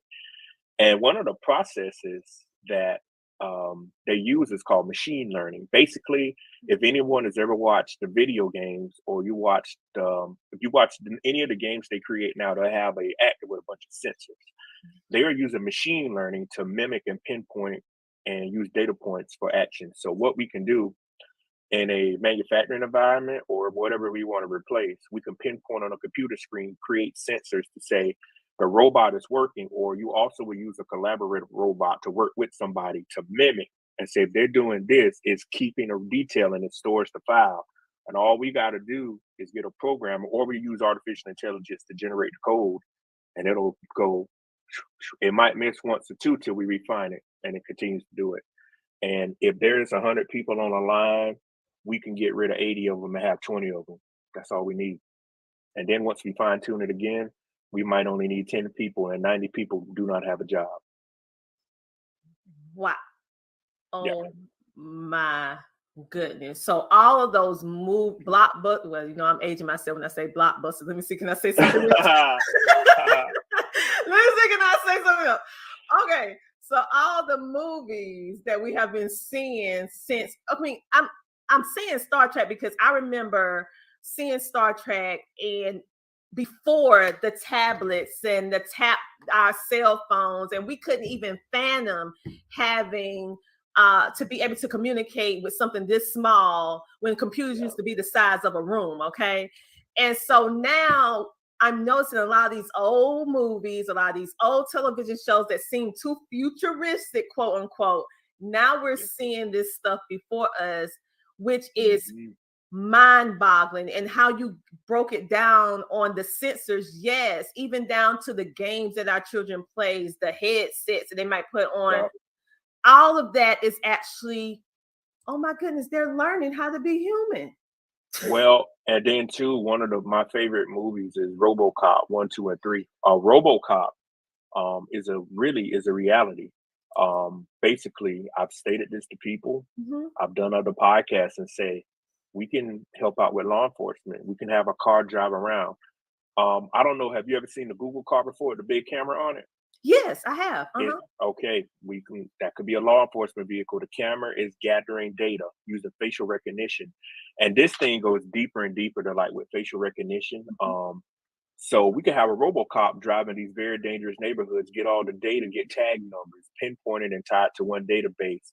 People standing in the street, it can do facial recognition, and then it can analyze it in a couple of nanoseconds. It pinpoints, spits out a warrant, or it says that person is wanted for in another country, and we got them. And they have already using this technology, like with the repo business. They drive through the neighborhood, they gather barcodes. So if you see the repo cars with all those those are cameras, high-speed cameras gathering data. That is just like a tenth of what is going on. Wow. So basically the cliche or the statement that a lot of people say in entrepreneurship is that data is king. But we didn't realize that it went this deep. Okay. So we have these processes and these cars collecting all these data in a matter of seconds that takes human beings sometime hours or days or months in order to do. So it's from a business perspective, from big conglomerate companies, Fortune 500 companies, it's a good business move for them, but it's terrible and crippling for our economy of what we're used to in the now. Yes. I grew up on a farm. Farming is computerized. If you drive by a field, I remember when we were little, we would have to drive the tractor and look back and the roads would be messed up. You can go on YouTube, watch some of these channels. The tractors now are guided by satellites. All I would have to do is let the machinery drive the tractor, press it down, and the satellite drives the whole tractor. It could be 20 acres straight, and it'll tell me everything that's wrong with that tractor. So there used to be handymen on a tractor on a farm. Those are obsolete. You can't fix these computerized machines. John Deere, we had New Holland and Ford tractors on the farm, and Massey Ferguson. All those things are computerized. Even car mechanics are becoming obsolete. Cars are computerized. You cannot fix old cars. What we call them, shade tree mechanics. You can't even fix cars anymore unless you have computerized software. So when I talk about automation and the invention of with the artificial intelligence and the invention of other technologies, it's covering everything. Wow. It's basically changing the whole structure and the fabric of what we're used to into another, I mean, I don't want to say dimension because it's not that, but it's just a new era. I would say a new era. And we actually have a question from our virtual studio audience. Ms. Jeff, she says, who will be valuable in the fourth industrial revolution? That's a good question. People in the, blue collar, a lot of blue collar professions cannot be automated. They cannot automate the lay down electrical wire. Plumbers cannot be automated. You saw today the trains, they passed the strike. They were striking. They cannot automate those trains. A lot of blue collar HVAC, buildings, landscaping. A lot of blue collar fields are very safe, and a lot of those people make a lot of money. They just have to keep their credentials up. Other people that will be valuable, people that can read data, people that can, I hate to say it like this, think for other people. If you look in society now, people really don't want to think for themselves. So if you can read data and think for people, you are very valuable. People that are great problem solvers, people that can analyze data. I just mentioned that again, but I stress looking at data, pinpointing and what is wrong. And people that holistically can put things together, like from A to B to C. Those are the types of people that'll be very valuable in the fourth industrial revolution. That's what we're currently in. Those are just some of the fields. I probably haven't named them all. Wow, that's powerful, because the ironic thing is when you mention the blue collar workers, such as the plumbers, the ones who had the ingenuity to work with their hands to fix things, if you go back if you go back 20, 30 years ago, it was a shift in the regards to how we felt. It was enlightenment towards education. So it was pushing more young people to go to college. And I'm not against college. Get that. I'm not against it. So I am for education. But due to that shift in the world, it caused us to lose the people who work with their hands, the industrial side of it. And so now we need those people, and now we need to build those skills. So this is so profound. So basically, you guys, you need to be a problem solver in order to make it through this fourth industrial revolution. You need to be able to fix and do the data and understand how to read it.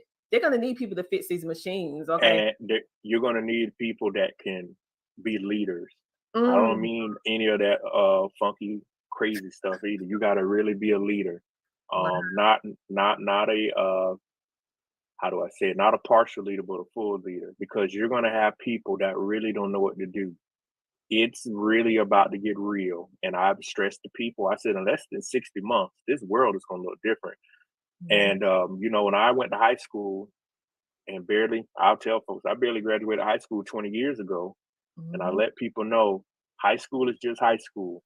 How we're lying to kids right now, we're letting them think they excel in high school, they're gonna make it in life. Life doesn't work like that. Life requires a whole different skill set. So I said that to say the kids that even graduate high school with these high GPAs and like, oh, I have all that, you're back at zero now. Now you're about to get a dose of the real world.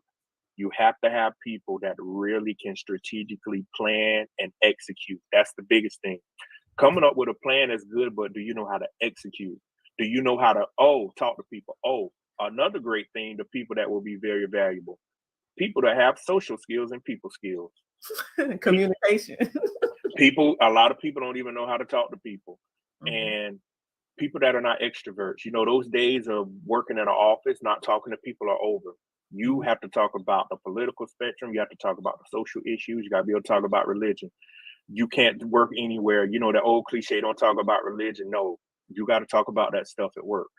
And people that really just have a will to succeed and a good work ethic will be valuable. And people that just really have transferable skill sets and also people that can learn quick, those will be your most valuable people.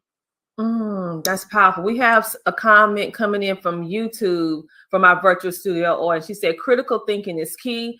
What would you do instead? And how do one optimize the automation and AI to his or her advantages? Great questions. Yeah, critical thinking is key. What would you do instead?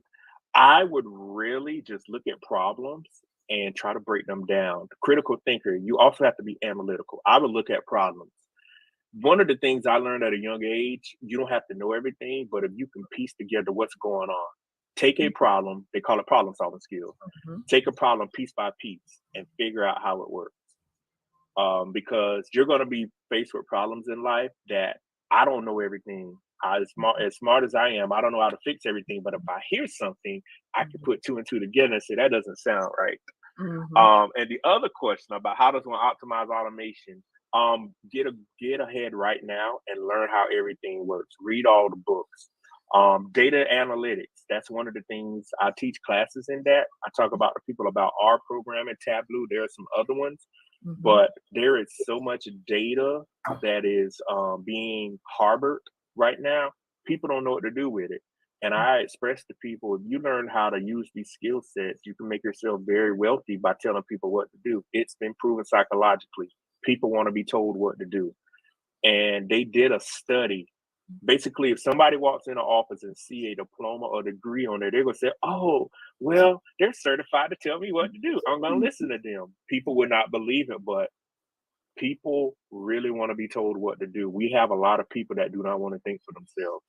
And that's some of the ways you can use the stuff to your advantage to get ahead and show people the ways of this is how this data is being used.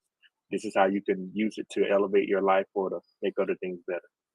Wow. Okay. So we have another comment. She said those, this was must be when we were previously speaking on the job. She said those are fields that we don't teach kids anymore. Yes, that is true. That's true.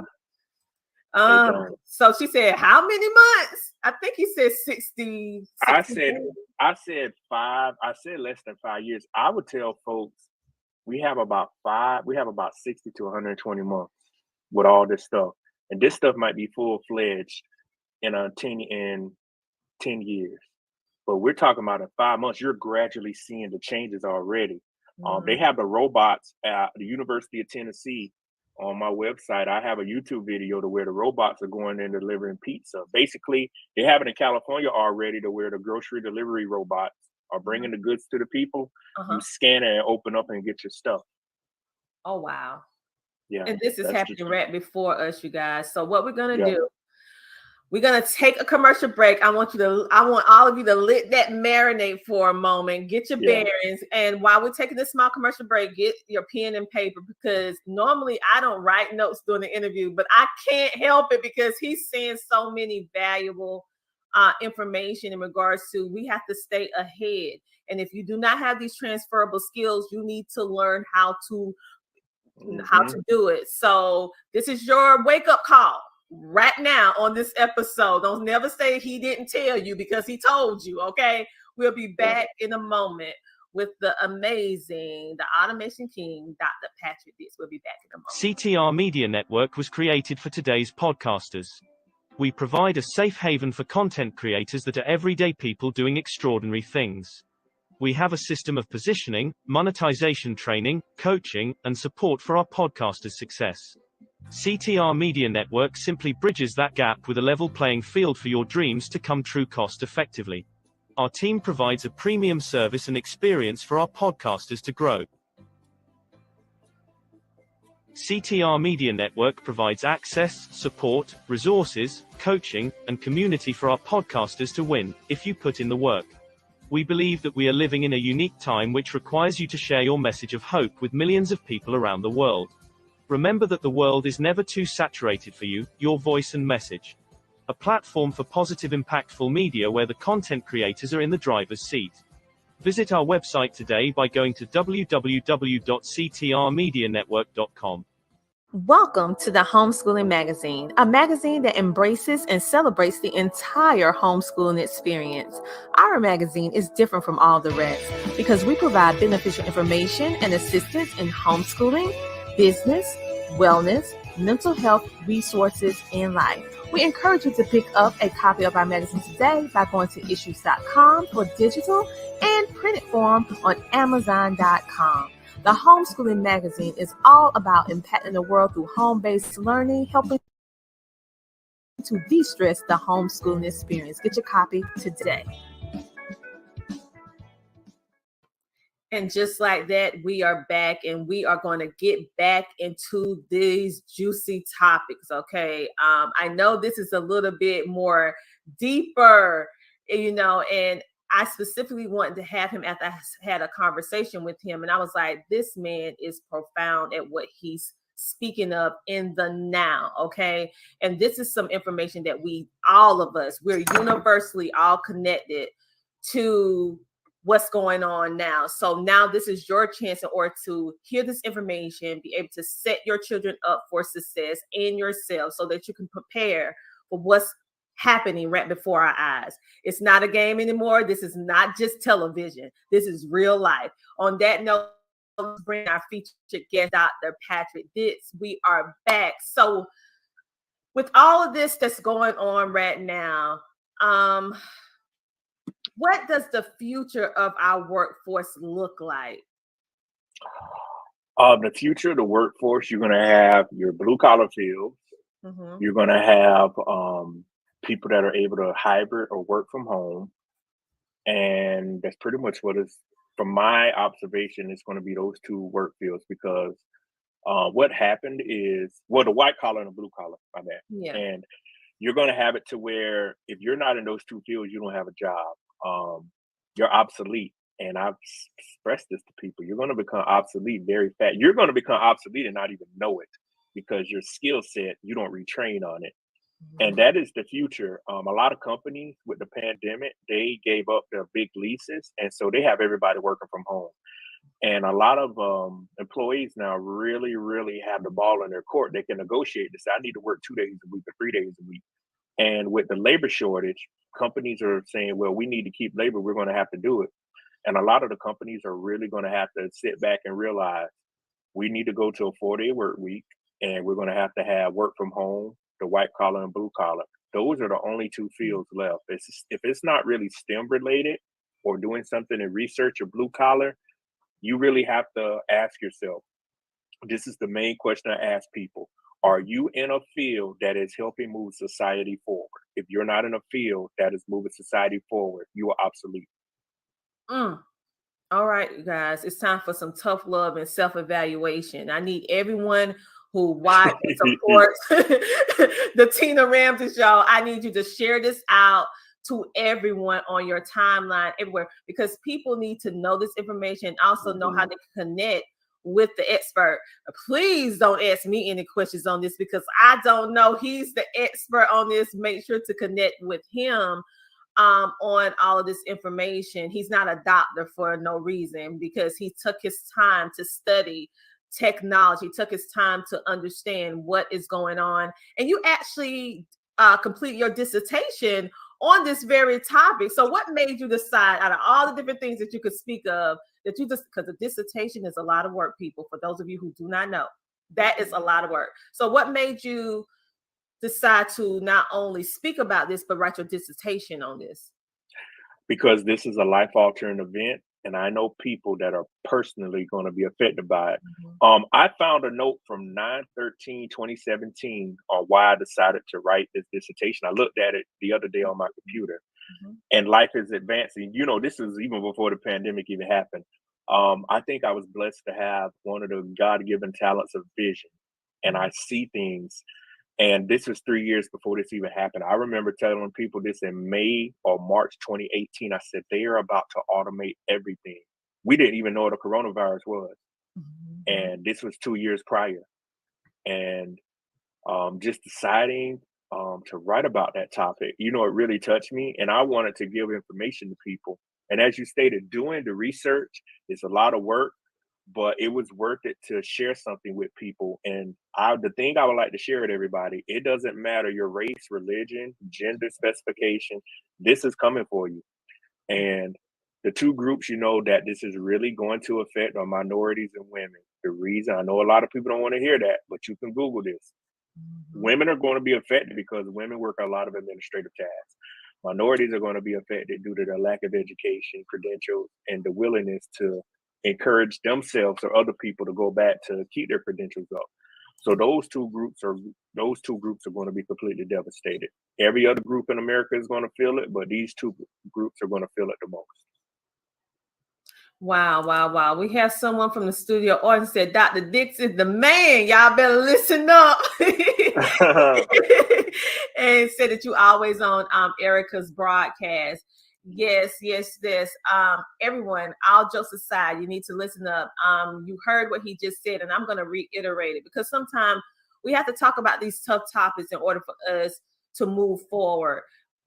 He said the two classes that's going to be affected the most is minorities and Black women. Okay. And I'm just gonna say women in general, but also because we're minorities, I said it wrong. Minorities and women, because we have more administrative jobs like secretarial jobs, and stuff like that. And so as women, this is our wake-up call. If you find yourself in that type of position, there are so many different certifications that you can now take that's in data analysis, that's in metaverse, dealing with meta. Some are free, some are paid. What are your skills right now? What problems can you solve that is viable in order for mankind to move forward? Consider that and then move forward in that. So thank you for being like transparent. I mean, sometimes we don't want to hear it, but we need to hear it so that we can get ahead. Well, those days I can tell, like you said earlier, and I really mean this, those days of playing around are over.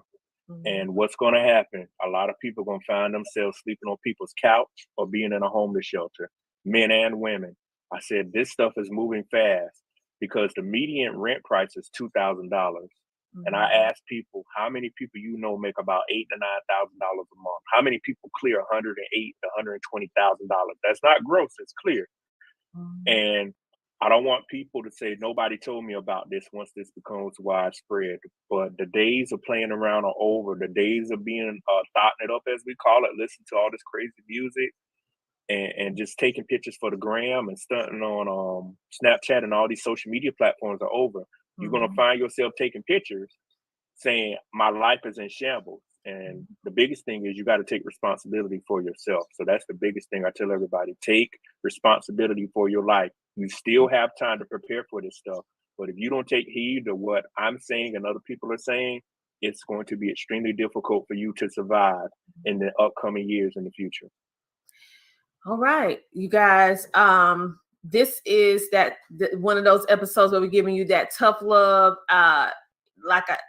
This is something that all of us need to hear in the now, especially the whole world. But what hits me is because I come from a small town in South Carolina, and I know our roots is factory work.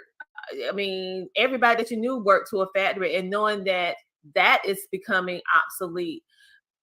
Thinking about a lot of our children they thinking that was a viable option, but it's not. And so now we know this information. Now you need to take in this information, and then you need to apply it with action.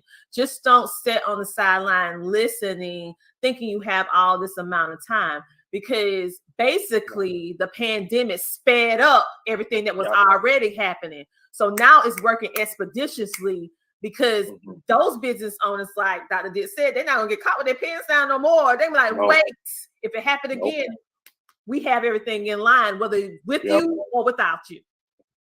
Exactly. And companies won't tell you this is coming. A company won't tell you they're automated. They don't want people to quit. And one other thing, I don't know if you know this, I'm part of the millennial generation. There's a 15 to 20 year workforce gap because millennials are not having kids like baby boomers. That's another serious issue. There are not enough people to replace baby boomers that are going to die off or retire. And we are the gap to the next generation. I don't have kids yet, and I know a lot of other people don't, but people are not realizing there is a huge workforce gap. Most people are not having 4 and 5 kids anymore. Some people are having 1 kid. Some people are opting to not have kids. And there is a workforce gap.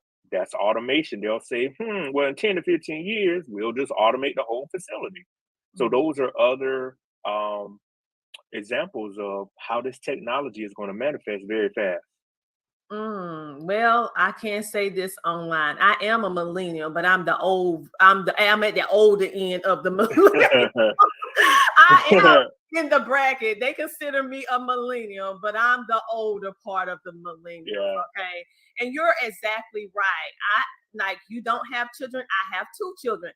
And I was like, I'm not having a house full of children. That's just not for me. And so, but we take our situation and we put it back 20 years ago. If I was 20 years ago living in that time, I would have probably had 4, 5, 6, 7, 8 kids, but this is a different generation. We're like, wait. If I'm gonna have some, I'm gonna control it. I'm gonna have 2, and I was the only child. I am the only child. So my parents only had 1 child. So, and that's highly unusual for baby boomers. Okay. But you're right. And so I never even thought about how not only is machines replacing things that we normally could do, but also the fact that it's not human beings there to replace the ones who are currently there.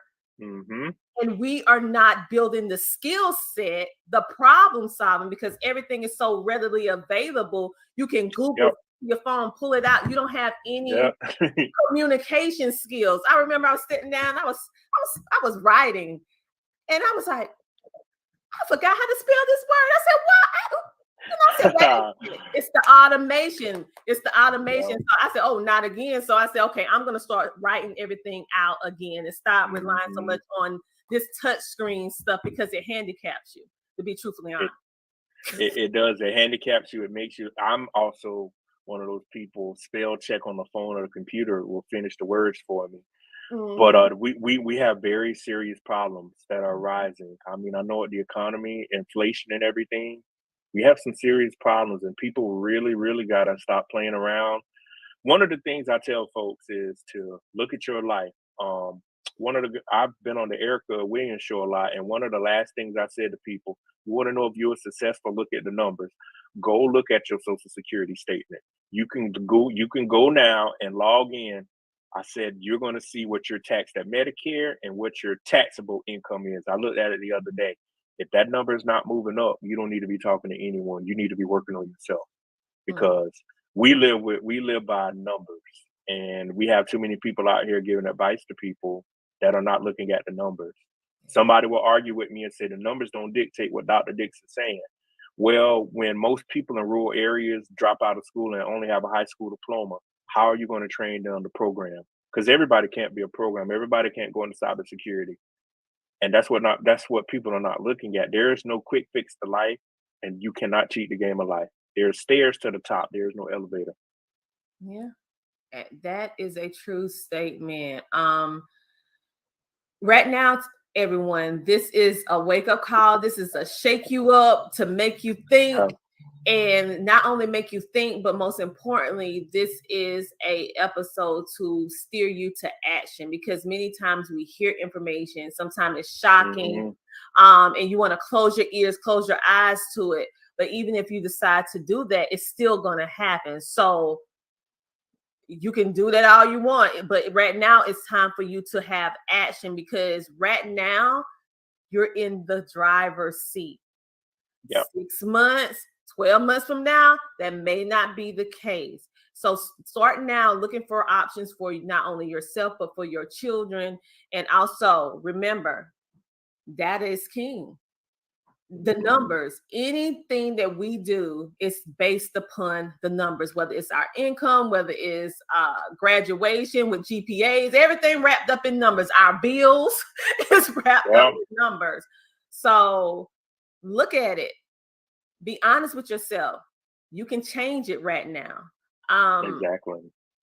Dr. Patrick, is there anything else that you would like to share with us? Because right now you're helping us, give us the skills and the information so that we can prepare.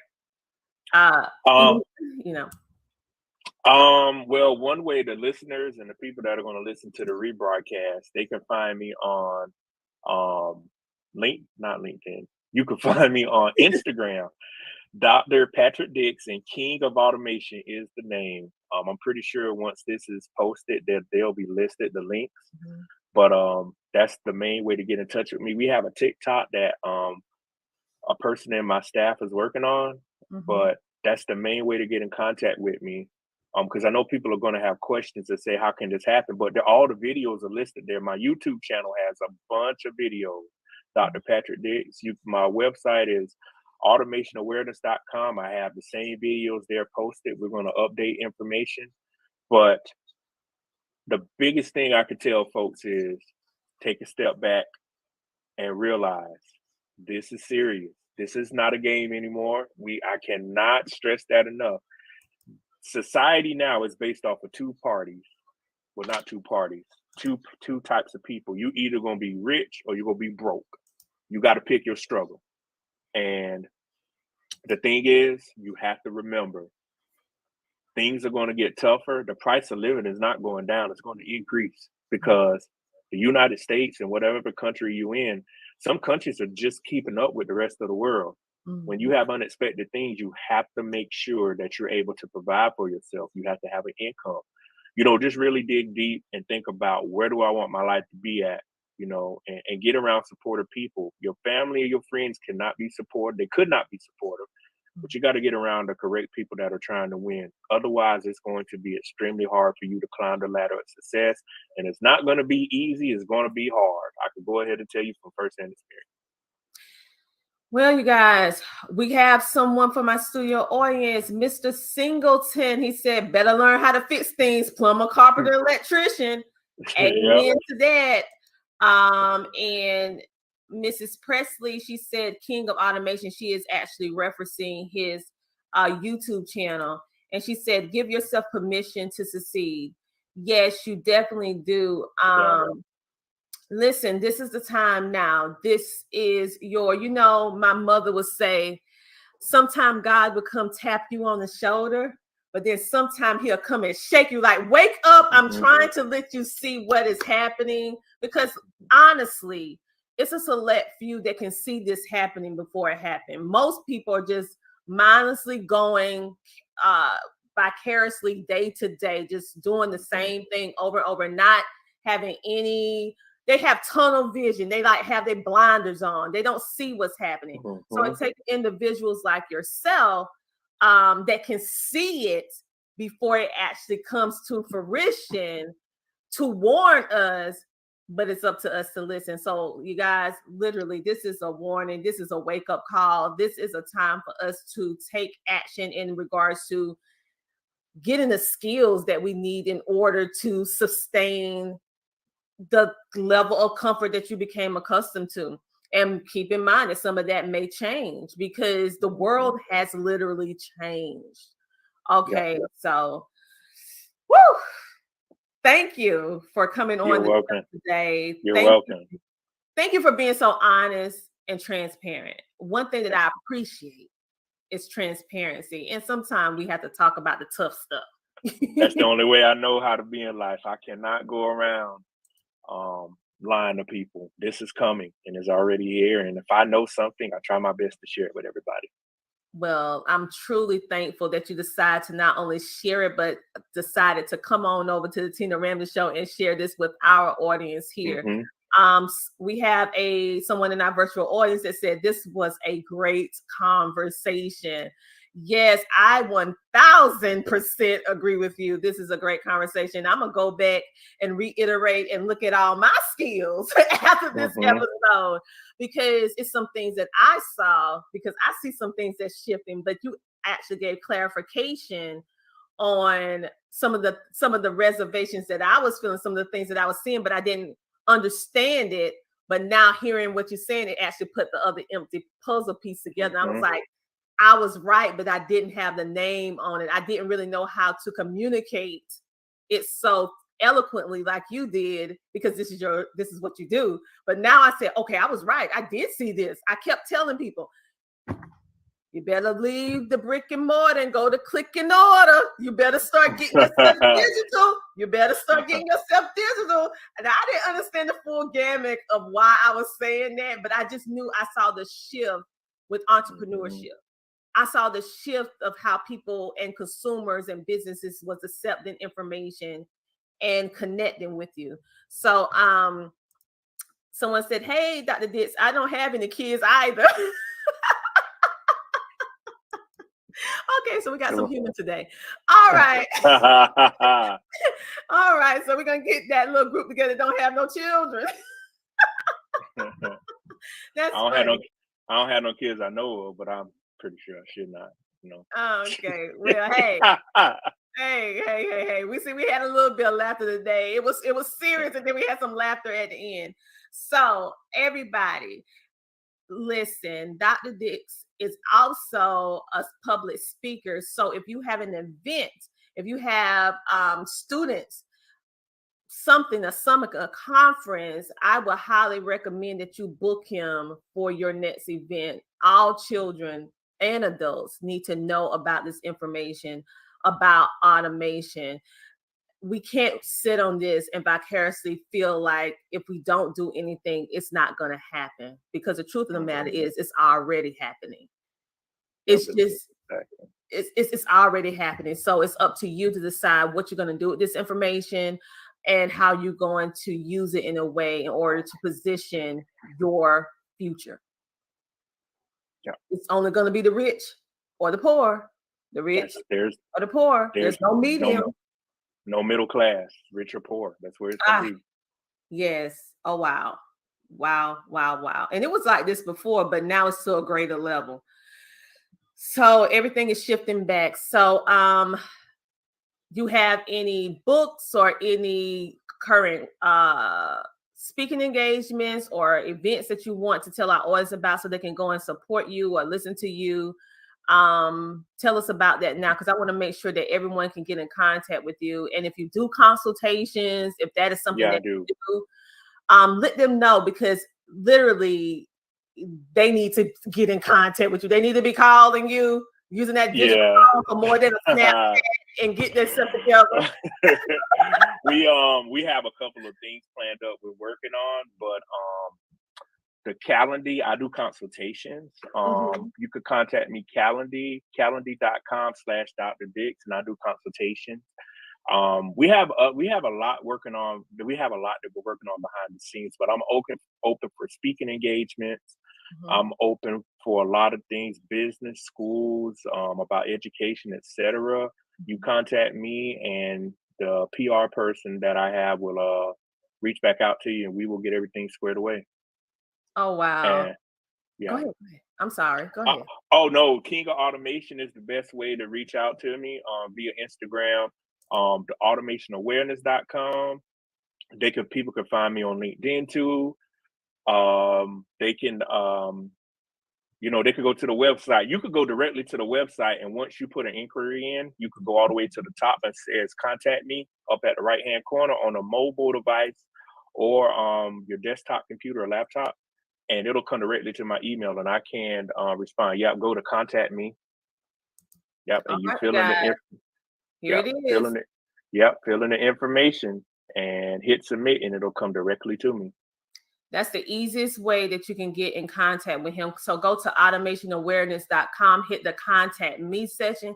You know that I'm a visual person. Everybody that knows that follows me, I am a very visual person. I not only like to say it to you, if possible, I like for you to see it too, so you understand that you're in the right place, because you have so many people now out trying to duplicate somebody else blueprint. So I want you to see where to go. Thank you so much. Go ahead. Oh, one other thing. If you're also on the webpage, if you go to appointment right there, if you click on it, it'll take you to where, just click on that one, Tina. Yep. And you can book your stuff, or it'll take you directly to it too. See there? See, we got you covered. So go ahead and book your 60-minute consultation with Dr. Patrick, so that if you need, because I know you're going to need some customization in regards to this whole automation. This interview was very thought-provoking, very thorough, but at the end of the day, you need to know, how is this relevant? Because you know it's relevant, but now what can you do about it? And like he said before, let's keep it 100. It's a lot of people out here calling themselves an expert, and they just have 2-3 months up under their belt and you need somebody that really that took the time to study this information, and also have the experience at the end of the day. And not only that, the education to back it. And Dr. Dix definitely have that. So I need you guys to really get ahead of this. Many of you have been hoping, wishing, and praying, trying to figure out what you need to do next. Well, here's your answer. You're trying to figure out what to do. How can you make yourself viable in the now? How can you continuously take care of your families, your children? What type of future this is going to look like for our children, the ones who do have children? Well, now you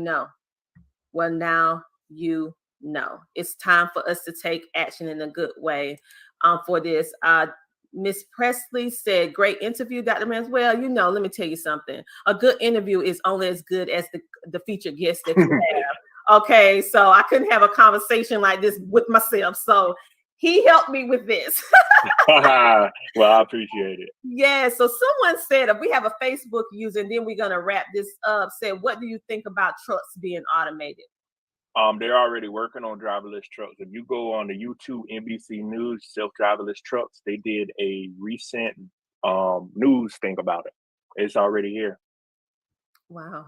Yeah. I actually saw one. It was a blue truck, and it was actually, I thought the driver was actually asleep. And I was like, oh, I need to call 911 because he fell asleep. Then I realized this truck driving itself. Now, I heard about it. I did. I heard about it, but I never saw it. And then I realized, oh, no. I said, automation hit the trucks now. So, like you said, it's affecting every part of our lives. It's no place, no rock that's unturned in this atmosphere, this fourth, and say that phrase again, fourth you will call it the fourth industrial revolution, or the fourth IR. To the listeners, anybody watching it, just Google fourth industrial revolution. It'll talk about like industry 4.0. It'll talk about Web 4.0. It'll talk about cryptocurrency. It'll talk about the metaverse you was mentioning that. It'll talk about artificial intelligence. It'll talk about facial recognition, biometrics. That's what all that stuff is.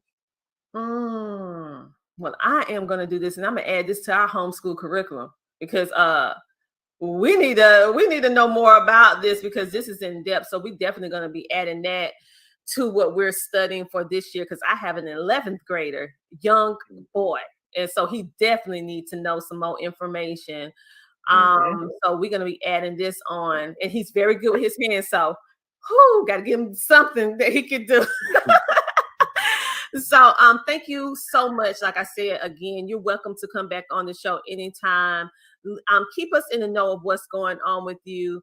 We definitely would like to continuously share what it is that you're doing, because This show is all about resources, about shedding knowledge, having upbuilding conversations centered around business, wellness, life, and education. And so as you see things unfold, keep us in the know so that we can share some more things. Also, make sure that we have, anytime you see me on social media, or I would say my team on social media, make sure to you have open permission to tag me to what you're doing, because we have to get this information out to everyone so that they can be ahead of the curve a little bit, sort of. We'll definitely do that. You have the permission to tag us all you want. With that being said, everyone, I know that this was a lot of food for thought. He spread a lot of different gems, Dr. Patrick. This automation thing is no joke. It's time for us to stop sitting on these couches, watching all these TV shows, talking about chilling all the time. It's time for us to get off the couch, get off the couch and do something, okay? Because you're going to be chilling and life going to be done past you by. Oh, you're going to be chilling on the outside because you ain't got nowhere to stay. That's what's going to happen. That episode on Martin when they was outside on the couch. Yep.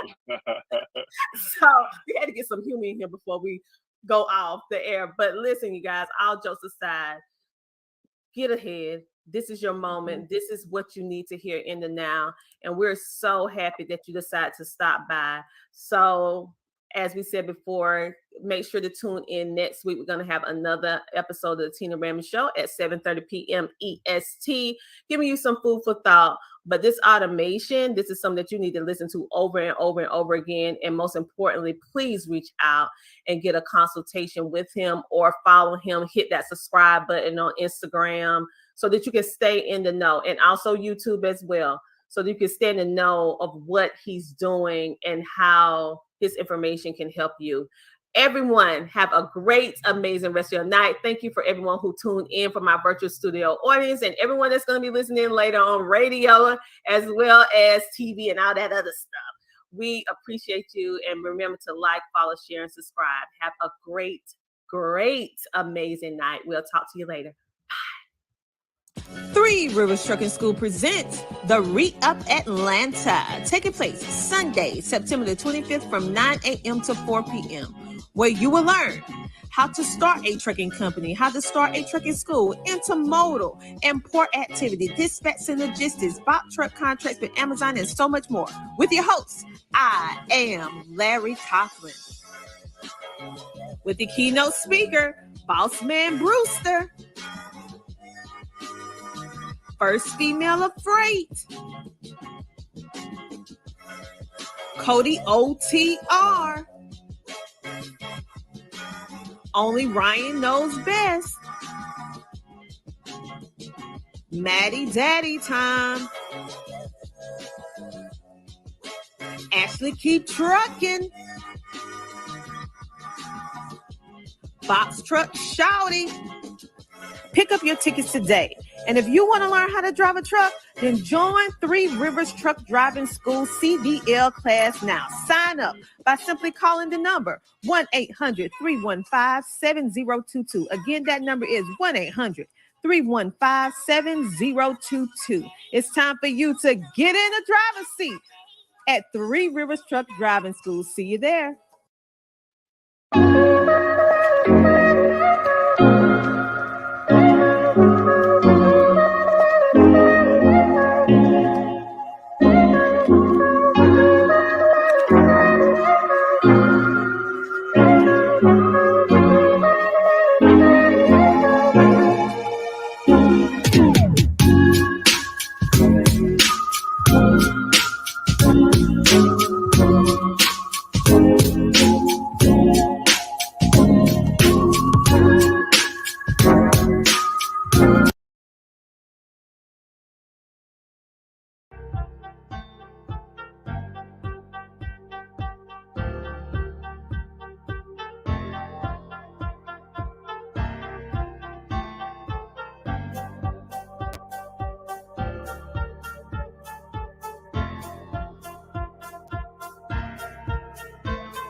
Hello, guys, and welcome to Book Talks with Sandy. How is everybody doing? Y'all forgive me for looking down because I'm looking at my phone.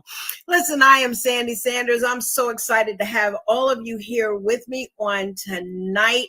Yes, indeed. Book Talks with Sandy. It is our platform. As many of you know, that it is our platform that is for authors, anthology book projects, and it is for you. Why do I simply say that? Because you just might be looking for a good book to read. And so on tonight is no different. We're so excited to have you here. Thank you for our audience that is watching us on YouTube. And those of you that have not subscribed, well, would you do that for us? Go ahead and subscribe on our YouTube channel. We are there now, and we're wanting to really increase our visibility on our YouTube channel. So look for Coffee Conversation with Sandy. And yes, and when you subscribe, you will be able to know when we are coming live. Well, I'm very, very excited about tonight. We've been looking forward to this upcoming interview with these amazing, phenomenal women. And tonight, I'm very excited to have them. Their book is so, what can I say? It's so amazing. And I love the title. But most of all, before I bring them on, you all, I just simply want to thank you all for continuing to support Book Talks with Sandy and Coffee Conversations with Sandy and Friends. And do take a moment and share this out with your community. There are quite a few broadcasts that are going on right now, but I do want you to go ahead and share it out. Share it out with your community, share it out with your friends, share it out and let them know that we've got another book tour that is happening on Book Talks with Sandy. And tonight we have with us, we have the phenomenal authors, and not all of them, but it's a few of the authors, contributing authors that are in the book, that perfection. Let me just make sure I'm getting this right, okay? Because I want to make sure that I have the right information, and just bear with me here. I want to make sure that, okay, so this book is called Perfection Doesn't Exist. Perfection Doesn't Exist. And their subtitle is called Fighting the Good Fight of Faith. And the visionary author herself, which is Taisha Brewer, she is also a best-selling author. Well, their digital campaign is about to hit. And we are very excited to bring these amazing authors on. And without further ado, a few of them have already joined us. They're in the green room. And so I'm just going to go ahead and bring them on so we can start our dialogue. You can share. They're going to be able to share more about who they are and why they said yes to this phenomenal book. We have with us. I'm going to go ahead and bring this amazing woman on with me. We're talking about Queen Cole. Queen, how are you? I'm doing so well. I am thankful to be here this evening to chat with you. So thank you for having us on. I appreciate that. Absolutely. You I want to look for your bio here, and while I'm doing that, just kind of share with us a little bit of your participation in this anthology. Writing is not anything new to you, and so come on and just share with us who you are and what you do. Yeah, well, I am Queen Cole. I'm affectionately known as Queen Cole. My name is Deborah Cole. And this is my second anthology. The first one was last year this time. Actually, June 1st will make 1 year with me being a international best-selling author. So this is my second anthology that I'm a part of. And I'm just really excited about unpacking the stories because I really took it in my heart this year. And I said, you know what, I'm going to be more transparent. I'm going to just start sharing some things that are difficult to share, but somebody out there needs it. So that's why I actually wanted to be in this one. I'm like, you know what? I'm just going to start little by little. So a chapter here and a chapter there. So that's how I landed here. I dealt with perfectionism for a very long time. And I would always say that I'm in recovery. And then I said, this year, no more recovery. I'm done with that. Yeah. And so that's what I'm glad you mentioned that, because perfection. So and like you said, that attracted you. So is it that, you wanted to make everything perfect all the time, and that this stood out to you? What was it about the title that made you say yes? Because I've always wrestled with perfectionism. Okay. And being a young bride, I talk about this in the chapter. Being a young bride, I got married at 18 years old. My ex-husband and I, we had our first child. I was 17 years old. So I was young, and I really just wanted to do everything right. I didn't want to have any missteps. So I started formulating a very bad habit of trying to reach that perfectionism, and it led to burnout, exhaustion, and you'll hear more about it in my chapter. Yes, I really want to talk about that, because I believe during the pandemic, and everyone was having to the word pivot, and had to make some transitions, and we were just inundated with Zoom calls, and then as we're using this platform, StreamYard, everything was becoming virtual. And it was interviews in the morning, interviews in the afternoon, interviews and talking segments in the evening. And it can actually cause you to have a mental burnout. And so, I really want to dive a little deep in that. I want to share with our audience tonight just who you are. As in your bio, you said, it's been said that life offers humanity the opportunity to repeat our worst experiences, or to commit to the evolution and creation of better ones, helping many to recognize the benefits of self-evaluation. Is the compassionate professional who you are, Queen Cole, who is an author. You're a speaker, you're a certified life coach, and founder of the I Am Academy. It's an online community designed to assist women through one stage of life or another. You're often celebrated for your ability to level with your clients, providing them with simplicity and the simplistic resolutions, yielding in both personal victory and an overall enhancement of their experience. One of the things is that the infamous of you're known for your 5-step self-care utilization method. Queen Cole is highly sought out as a motivational speaker, motivational personality, and vision board guru. I love to hear more about that. You have created an entire brand from the facilitation of vision board parties in order to aid women. Another thing that you've also been a featured guest on many podcasts, several of them. You've been a virtual speaker, I believe, for the Level Up conference. Yes, simple. And simply put, that Queen is a trusted person. She's an enthusiast, gifted with an outstanding tenacity and compassion for women, and that's obvious. When you are not creating your best brand and lifting a light or making a light for many, you are a mother, you're a daughter, you're a sister, you're an aunt, and you're a friend. And you believe that the empowerment of the community and commitment to its service with a unique, I want to get the rest of your bio here, if I can see the rest of it here, because I think that's very important. If something that's being said with a unique and sincere passion to support, help, and motivate others. You all, that's who our guest is, one of our guests tonight. I'm going to go ahead and bring on Rashonda. She's back in the green room as well. What a great thing to say, all of these things about you, but what I really love is the I Am Academy, and we're talking about the burnout. Your passion to see women win is, out of everything what I was reading, that your desire to see women win. I want to say hello to one of the other contributing authors, Rashonda. Hello, how are you?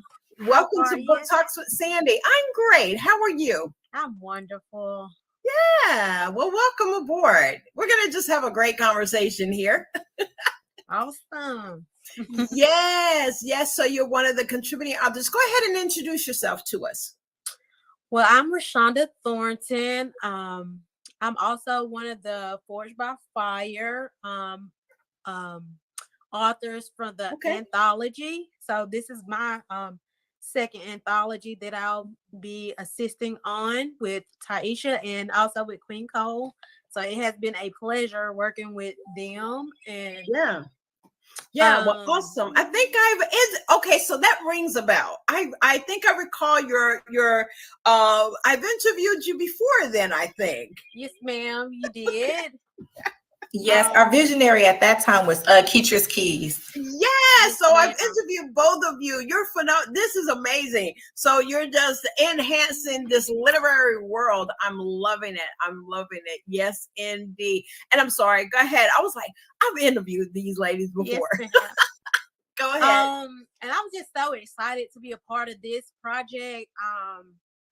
Just coming from a background of divorce and just brokenness and thinking that I had to live in this perfect life and then realizing that, hey, perfection really doesn't exist. It's just my title is Beautifully Broken. So with that being said, when you're going through something, it's just beautiful broken pieces that you're going through that makes that what we think of as perfection. So it just made me very excited to be able to be a part of this, to share my imperfections through beautiful brokenness. So I'm looking forward to that. I'm loving it. Well, we're excited for both of you. So Queen Cole just really said something that has sparked my desire to have this conversation. And we are going to get into the book. I'm going to let the ladies individually share their contribution to the book. But you talked about burnout.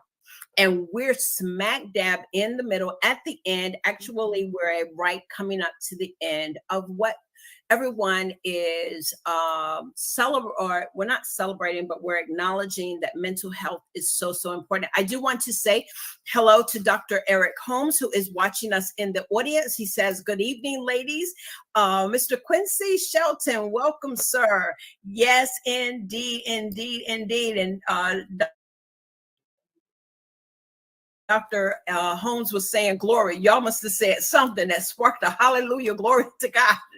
Yes, indeed. And our always great supporter. Yes, Ms. Brenda. Hello, and thank you so much for tuning in. Mr. Quincy, thank you, sir, for joining with us and being a part of our conversation here tonight. So, ladies, let's go ahead. Let's talk about burnout. And we're talking about mental health. Queen Cole, you said something. So I want to just have a dialogue about that. How important, it is, as I was saying is that we were Zooming here, we were Zooming and we had to, pivot and with COVID and everything. And so, you talk about the burnout part. So go ahead, share your heart about that and some things that will help us. Oh, that just the word burnout right there. 2020, I was prepared. I had already started my vision board. I was all pumped up. I'm like, oh, I got 2020 vision. I'm about to just kill this year, right? I was just all pumped up for it. And then everybody knows what happened with 2020. Plans were changed. And a lot of the things I did were outside. They were events. They were hosting this and doing this. Yeah. And what the Lord really taught me with that throughout this pandemic is how important rest is. I used to always be like, sleep is for the weak. I'm gonna sleep when I die. The Lord said, okay, now slow down. This is your time to get your attention, to slow down and to really evaluate what are some of the things maybe you need to purge from your busy life, all that you're doing. Is this really serving your purpose? Are you chasing after me or are you chasing after recognition and trying to be here and trying to be there? So the Lord, he had to sit your girl down 2020 and say, hey, if you don't want to hit burnout, and he had to bring it back to my remembrance, being a young wife and a young bride and then had 2 young children, 2 under 2.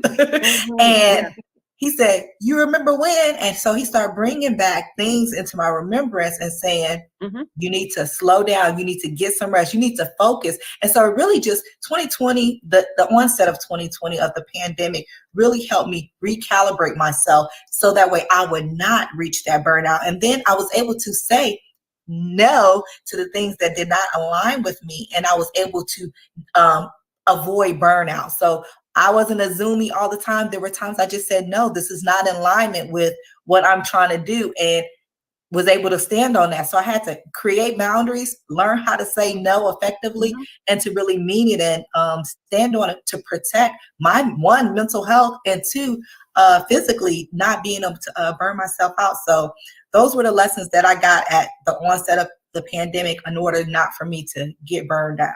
Yes, yes. Rashonda, what would you say to on adding on to this conversation? And we're talking about burnout. Well, with burning out, I can definitely relate to that. I guess I can go back a little bit even further than 2020 and start with 2019. Going through a divorce, I was mentally depressed. I went through a lot of anxiety. So on top of that, getting into a new relationship, getting married, and being pregnant from 2020, 2021, and having a newborn baby. So that burnout, along with all the things that I had went through with depression, that piled up, and God, he had to sit me down and with career change as well, because I was a teacher in 2020 and a little bit of 2021. But God was like, I'm leading you in a different direction. And as fast as I say, I need you to move, I need you to move. And so I had to sit still and be still so that I could hear the voice of the Lord. And that was for me wanting to do, because I'm a fixer and I just need to have my hands in the pot. I just wanted to take control, but God was like, will you trust me? Will you trust me in this situation? And so I was a new teacher going back to a previous job, and I was like, I'm making $7,000 less. I have a newborn baby on the way. I'm just recently married. It was very difficult to sit still and be still, but in that season alone, I was able to move forward and to gain what I needed to gain from that season of that burnout. Wow. I love it how, Queen Cole, you had mentioned about recalibrating ourselves and you had to create those boundaries. That is so, so important. I believe that Dr. Lynette Powell, she's in the green room and we're going to bring her on. But Queen Cole, if you will, go ahead and share a little bit about your chapter. And again, I believe you did tell our audience the reason why you said yes, but that was a part of it. And if you will, come on and just share with us. Again, we're talking about perfection doesn't exist. And your subtitle, that fighting the good fight of faith. How does that apply to where you are as an author and your message to the reader, what they can expect when they read your Yes, how it applies to me is that to share your story, to be transparent, is scary. So you have to be able to be moving in faith. And if you're not moving in faith, fear is going to hold you up. It's going to have some blockages coming. So when I saw it, it was very attractive because, like I said previously, is that I've wrestled with perfectionism, possibly a lot of my adult life. So my particular chapter is called The Perfect Dinner Disaster. So it deals with me, again, being a young bride, only pretty much knowing how to make breakfast as a specialty. And I attempted to make a dish that the culture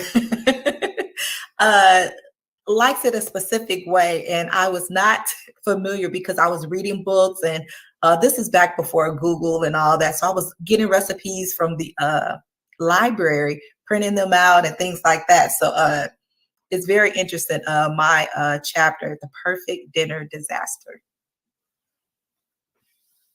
You said perfect dinners. Perfect dinner disaster. Perfect dinner disaster. Okay, all right. And so, as you were saying, is that your both of you talk about being new brides and the expectation that comes along with.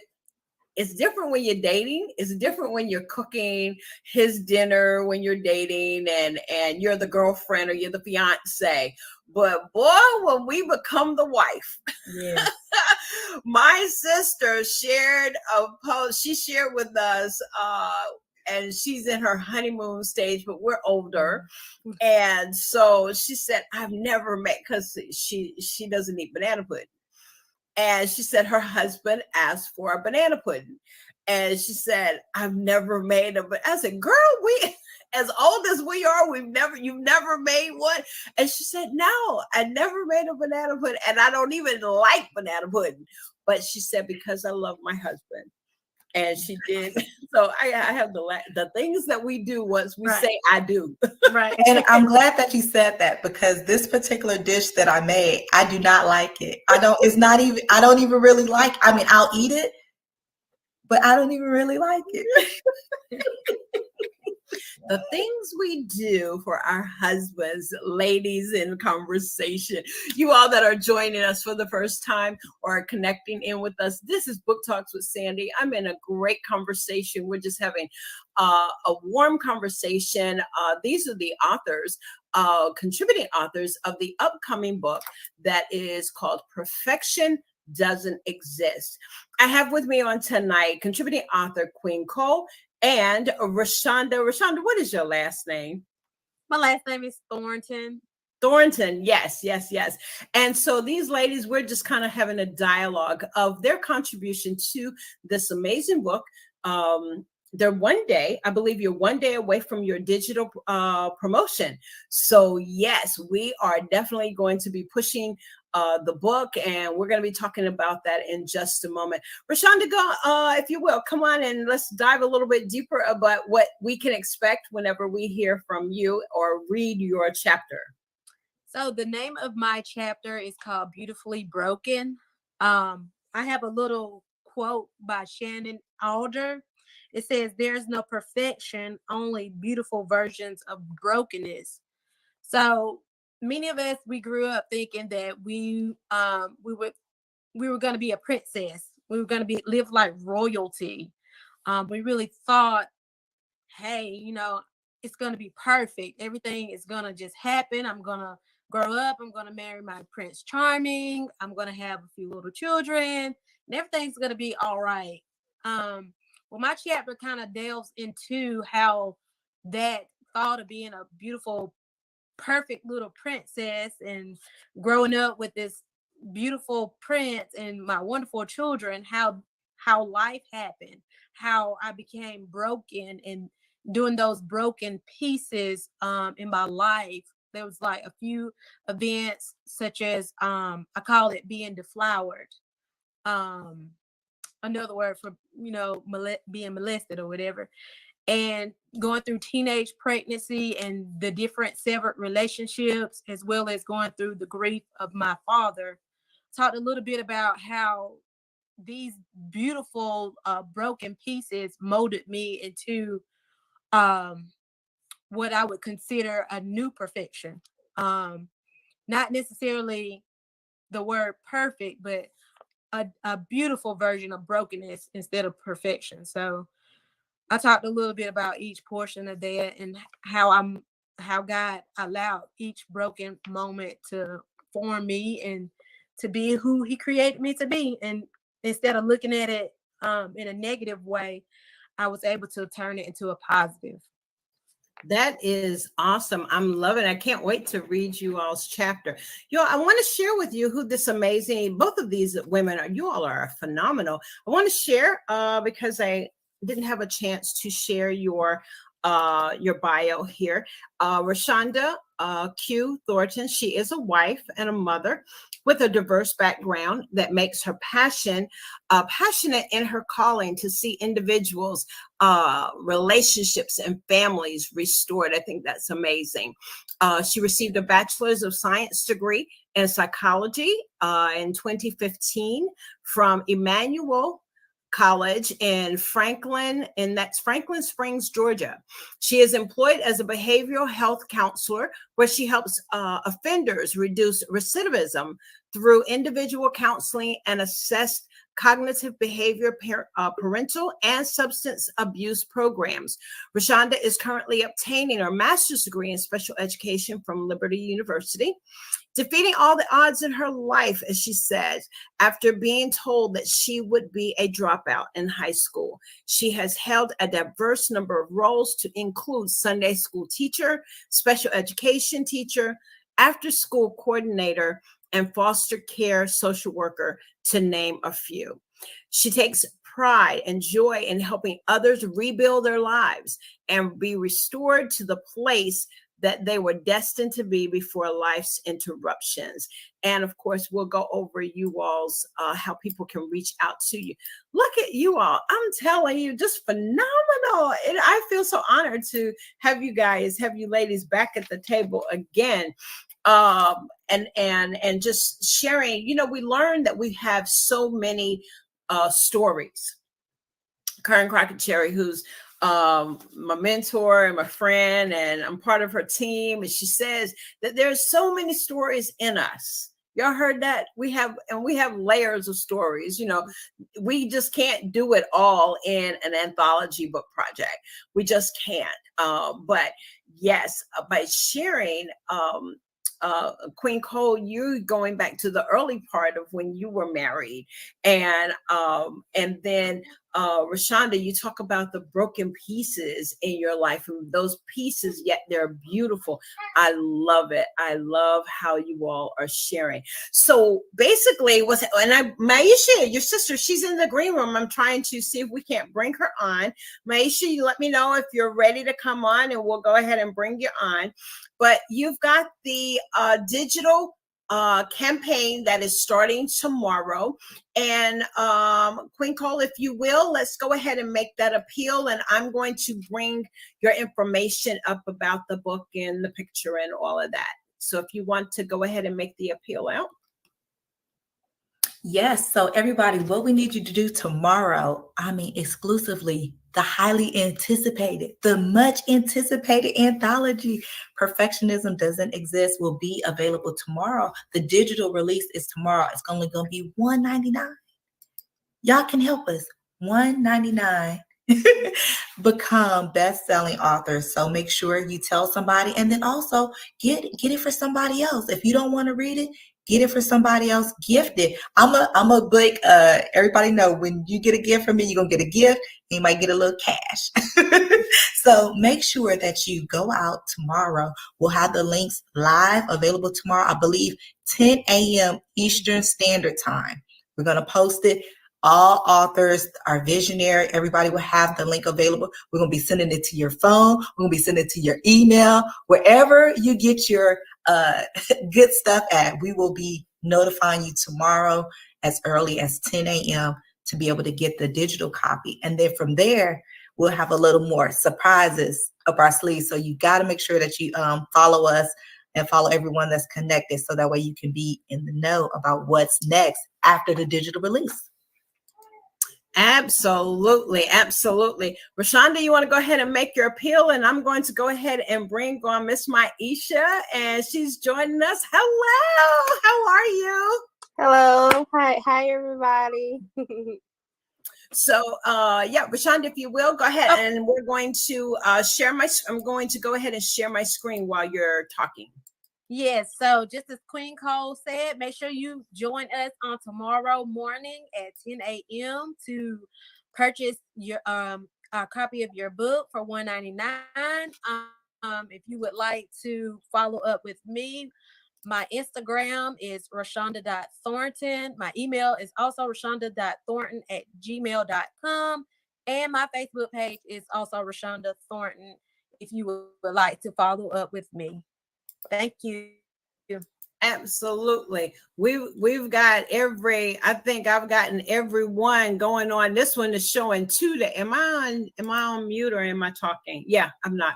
Okay. So this is day 2. I had day 1 up, and so we are just one day away. These are all of them here. And so we are literally one day away, you all. One day away. Perfection doesn't exist. As you can see, fighting the good fight of faith. Paul talks about that. And then on the back, as you can see, these are the contributing authors that are a part of this amazing, amazing book. You have an amazing visionary author. Yes, and one day to go until your digital release. I have with us now at this time, who has joined the panel discussion at this time, is another contributing author, Miss Maisha Thornton. Miss Maisha, hello, and say hello to all of our viewers, if you will. Hello, everyone. I'm Maisha. Yes, and tell us a little bit about who you are. Well, I'm Maisha Thornton. This is actually my first time,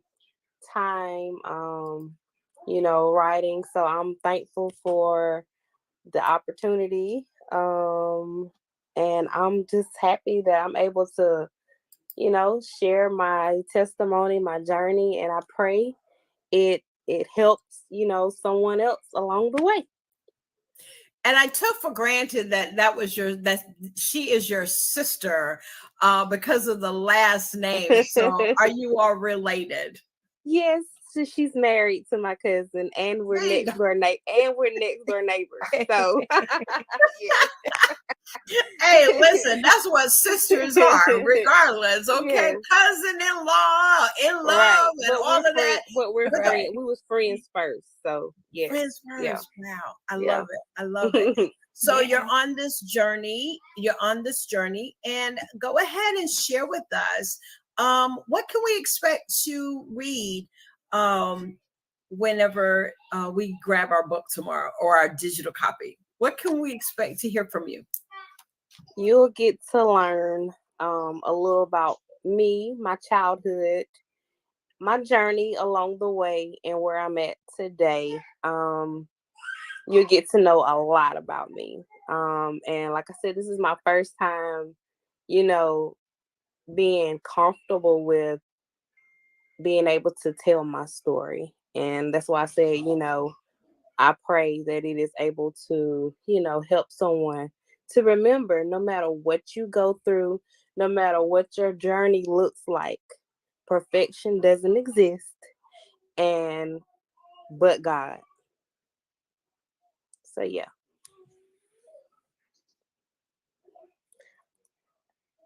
I can't hear you.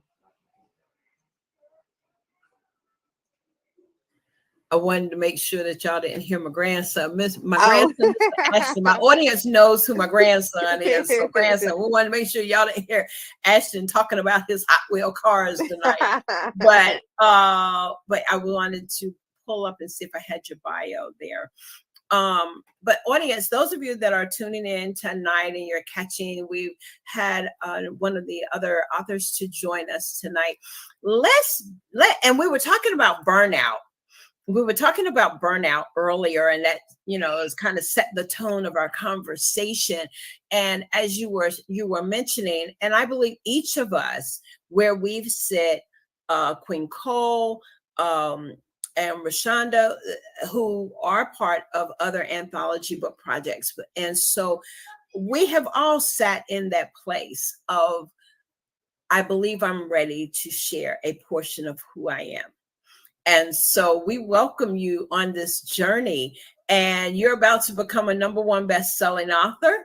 You're going to, yes, indeed.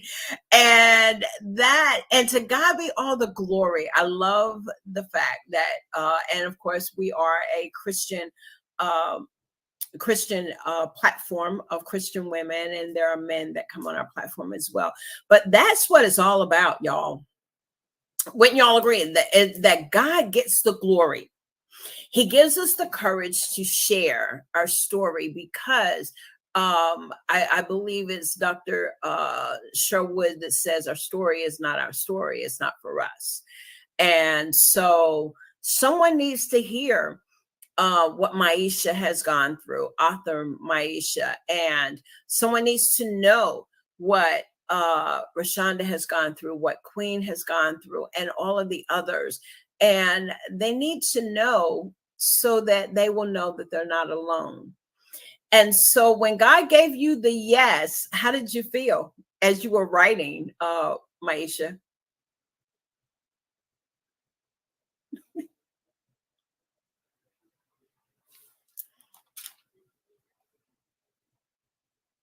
Sorry, that's my little one. Oh, that's okay. But can you we can see the mother part going on.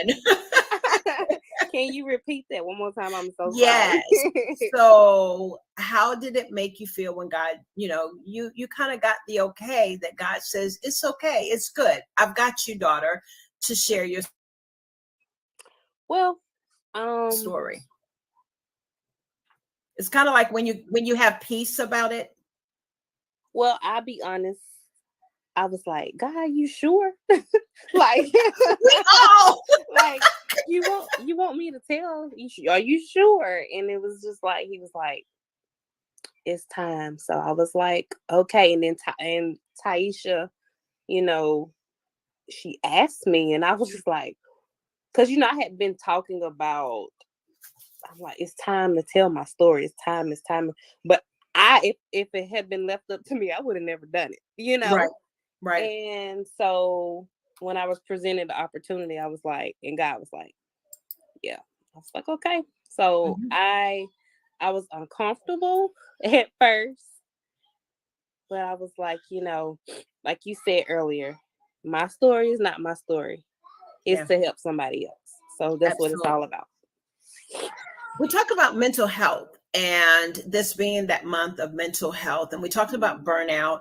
We also talked about Queen Cole really helped us when she shared, actually both ladies, that I want to kind of piggyback on. You said recalibrating ourselves. And so we've had that opportunity of recalibrating to find ourselves in a way. I'm learning this new word, you all, is that to check in with myself. My son told me about that. He said, Mom, check in with yourself. So let's talk about that, recalibrating ourselves. We understand that perfection doesn't exist. It's not going to be perfect. If we wait for it to ever be perfect, we won't start. Would you all not agree? If we keep waiting for it to be all 100%, we will still be sitting on the sidelines saying, it's not right. I gotta wait. How many of you all have said that and thought that? All of us. And so, Queen Cole, you began to talk about recalibrating ourselves, creating the boundaries. How important is that? And do you talk about that in your chapter as well? In my chapter is we talk about, that's right, because it's about food, you all. It's about her cooking that dinner. The chapter is jam-packed. If anyone isn't familiar with the anthology, you're only allotted a certain amount of words. So, you start out with 2,000 words because you're being, in yourself. And it's like, no, cut it down. So as I was going through, it's not necessarily talking about boundaries in it.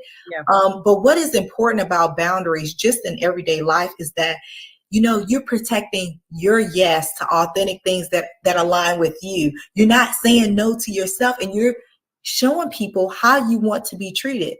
Because, raising my kids, at first I used to say, treat people how you want to be treated. But the way I want to be treated, the way Maisha wants to be treated, are totally different. So I'm going to treat Maisha according to her boundaries.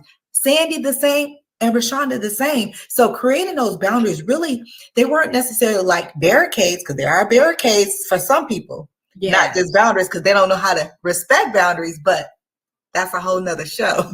But with the boundaries, it's also protecting yourself, protecting your heart, because what I found myself is that I was hurting my own feelings because I was saying yes to things that I didn't even really want to do. And then I'm doing them. I got resentment. I'm like, I didn't want to do this. Oh I'm my giving goodness. half-hearted. Come So on, lady. when I created Yes. those boundaries, it helped me help myself. So boundaries are extremely important. And if you haven't started doing it, I suggest that you start saying no.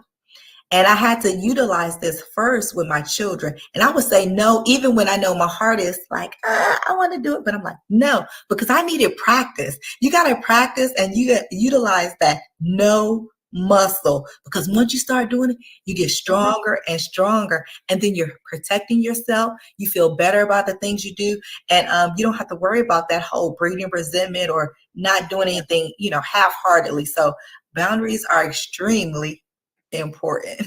I love it. I love it. Rashonda, would you like to go ahead and chime in? And Mr. Quincy says 100. Why you were Yes, talking? You was like Queen before my 100. dad- Yes, yes, yes.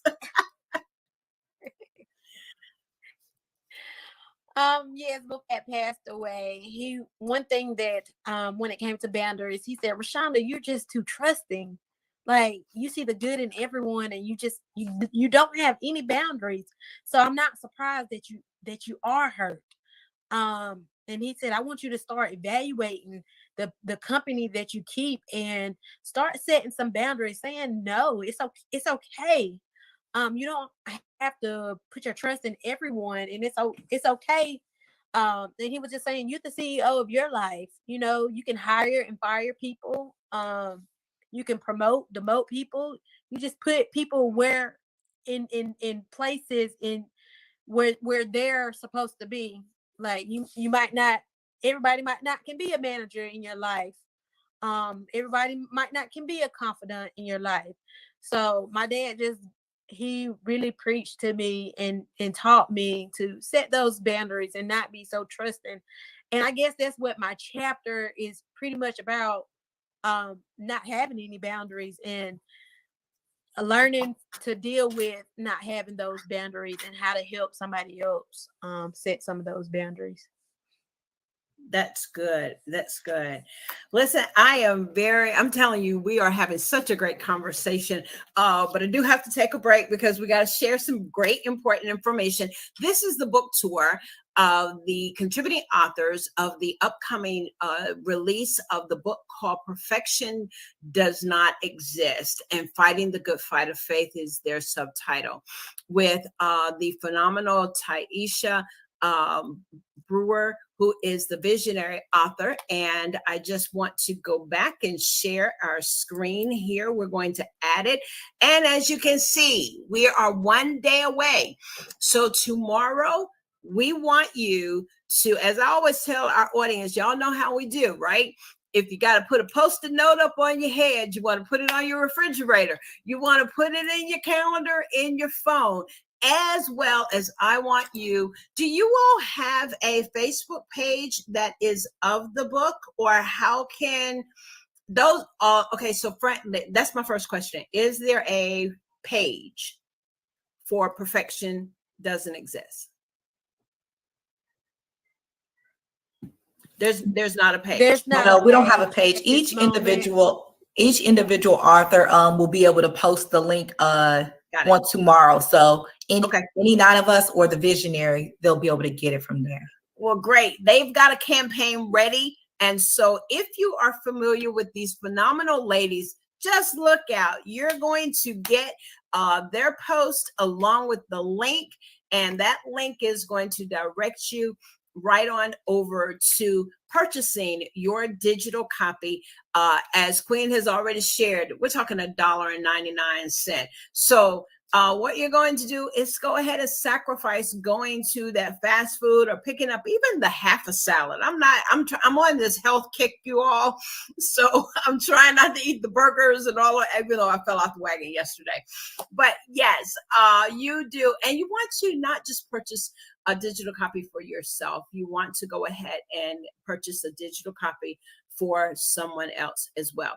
And here is the key. You have to open up the email. in order for them to get the credit. And that's what it's all about. We want you fully engaged. Yes, I know you're going to buy it. We know that you're not just going to purchase one, but you're going to purchase one for a friend.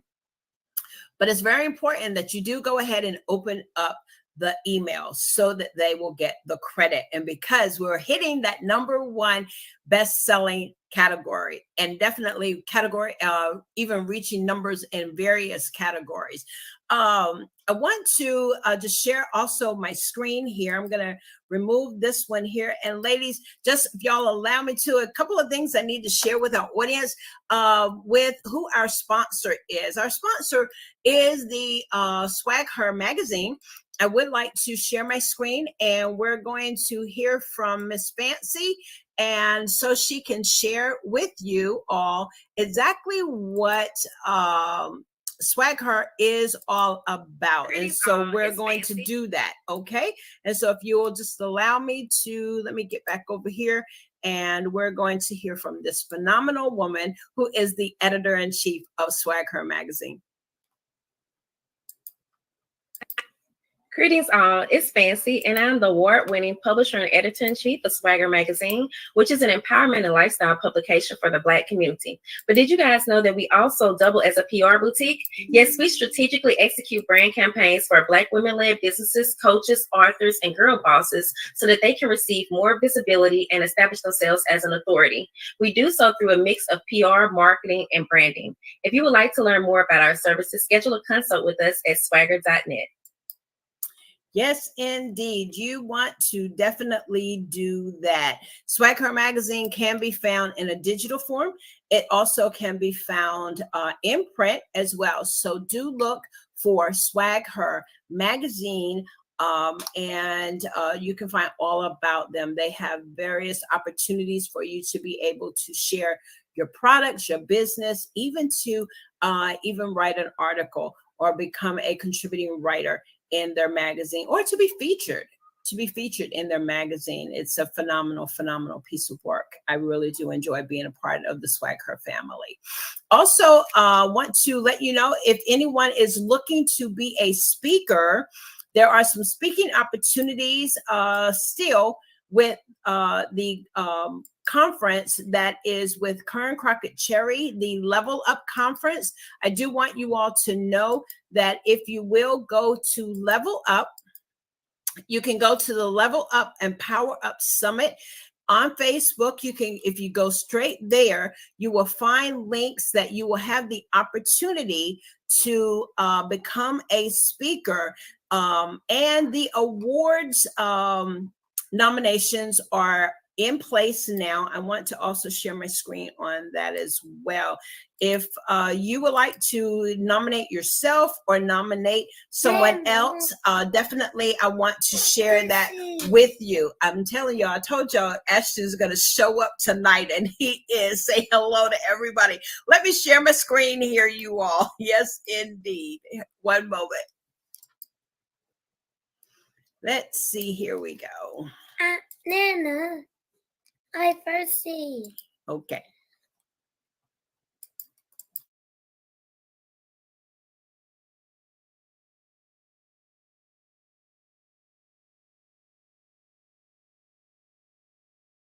So tonight is one of those nights that we're doing grandparents and parents night here on Book Talks with Sandy for sure. Let me go ahead and pull up the Power Up and bring this up a little bit further. I want you guys to really see this. They are doing Entrepreneur of the Year. That award is out. Oh man. Entrepreneur of the Year. If you can see this, just go to their Facebook page, Level Up, Power Up. If you go to the Facebook page, you'll see opportunities that the categories are Entrepreneur of the Year. There's also Community Leader of the Year. And I believe that then it gets more into, then it will get more into speaker opportunities. So if you are interested in enhancing your digital speaking opportunity, and this is virtual as well as in person, then do go to the Level Up and Power Up Summit Facebook page, and you will be able to learn more about those opportunities.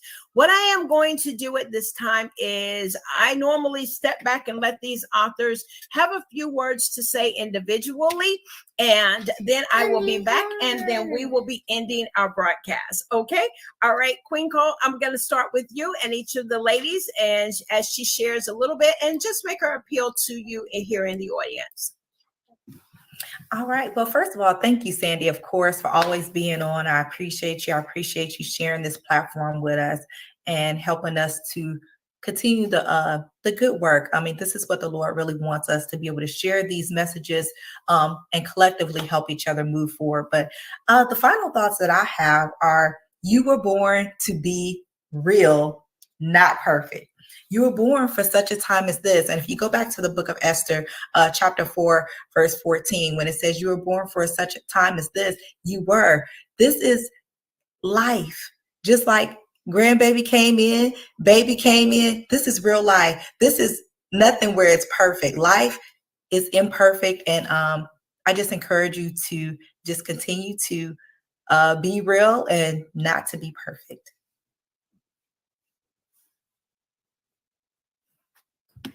Awesome. Thank you very much. At this time, we're going to go ahead and bring Rashonda.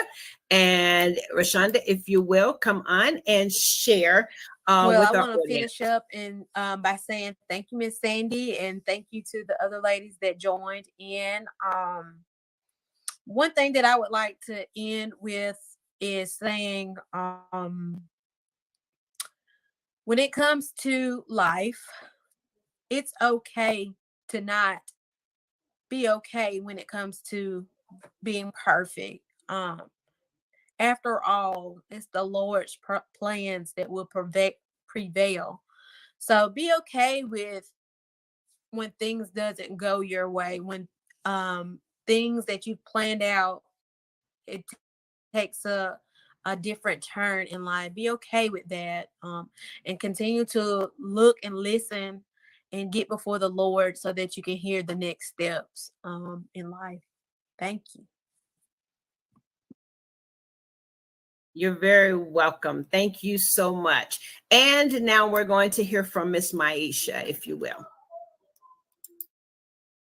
Again, Miss Sandy, for sharing this platform. And I kind of want to piggyback off of what Rayshonda said about the plans. And I want to end with my favorite Bible verse, which is Jeremiah 29:11, which is, "For I know the plans I have for you, declares the Lord, plans to prosper you and not to harm you, plans to give you hope and a future." That is my go-to scripture, because, you know, we have things that we want to go our way, but sometimes that's not in God's plan. So, so yeah, I just want to end with that. And thank you again.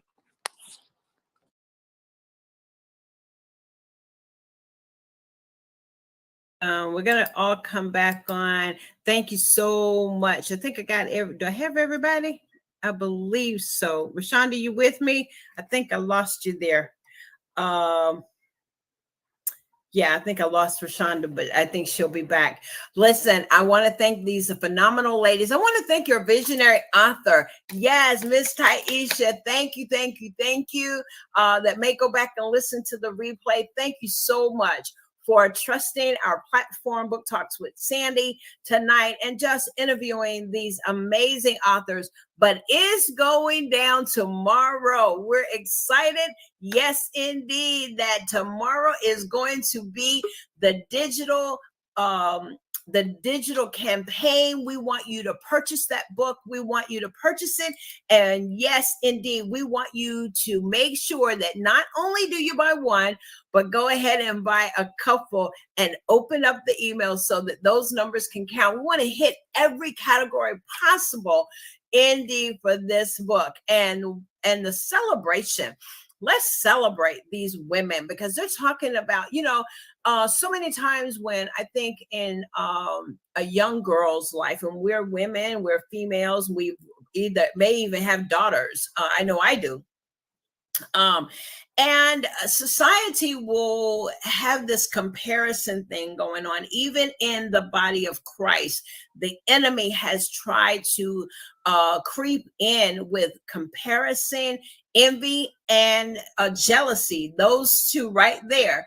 And from that can birth out wanting to be perfect, wanting to, but none is perfect but the Father. None is perfect but Him and Him alone. And so, young girls, this is such a great book. I believe that is going to help young girls find is that you don't have to be perfect. Just be who you are. God has created you. He says that I have formed you. I knew you before you were formed in your mother's womb. I knew you before you were formed there. And then over, I believe it is in the book of Psalms, he says that you are fearfully and wonderfully made. And so God made us just who we are. And we don't want this, the enemy will come in. I believe, Queen Cole, you talk about in that low self-esteem, how, if we can't get it right, then we start beating up on ourselves. And so I know I've been there, even in my older age, is like, then I had to get to a point that I'm just going to go and do what God called me to do. And Lord, I'm going to leave it up to you right there. And speaking of young girls, you all, if you are in the coast area, I do want you all, if you are interested in sharing just a girls' getaway, women, this is a scholarship program that is being, I'm going to share my screen just one more time, ladies, and then we're going to let you go. I'm going to share my screen here, and this is an upcoming, it is for girls. It's a scholarship. All the monies are going toward a scholarship, and the finalists have already just been recently announced. But I will be one of the keynote speakers that will be speaking at at this event here on the Mississippi Gulf Coast. It is Friday, June 10th, all the way through Sunday, June 12th, just being with these young ladies and some other women that will be coming and will be pouring into these young girls that are getting ready to go off to college, as well as they're coming out of junior high school and entering into their high school years. And so looking forward to this. But if you are looking for a weekend opportunity, we invite you to come on to Gulfport, Mississippi. This is being presented by LGM Productions, LLC, and it welcomes the Destiny Elite Girls. And just go to the website. The website is called mydestiny.com, and you can read all about the major weekend that's going to be taking place. If you would like to be a vendor, those vendor opportunities are there, or if you would like to be a sponsor, as little as $75 to sponsor a young girl to experience a weekend, to be empowered by women of various industries, and to be poured into. And we just are so delighted to the amazing founder of this event, and so delighted that they would invite us to be a part of that. So those of you that are, I would say if you're 60 miles or an hour away, come on to the Mississippi Gulf Coast and enjoy a weekend getaway. And let's just pour into these young ladies. So I'm very excited about this opportunity. And if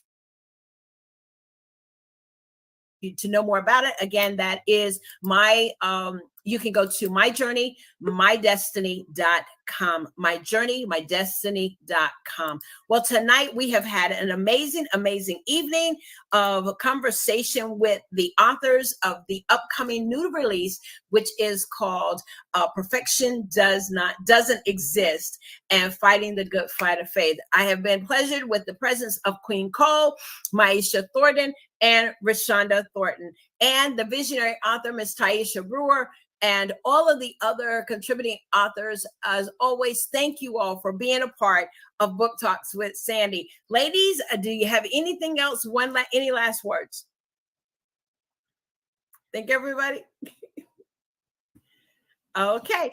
All right. As they say, all minds and hearts are clear. Listen, Facebook family, thank you for tuning in. And our new family that is on watching us on YouTube, thank you guys so much.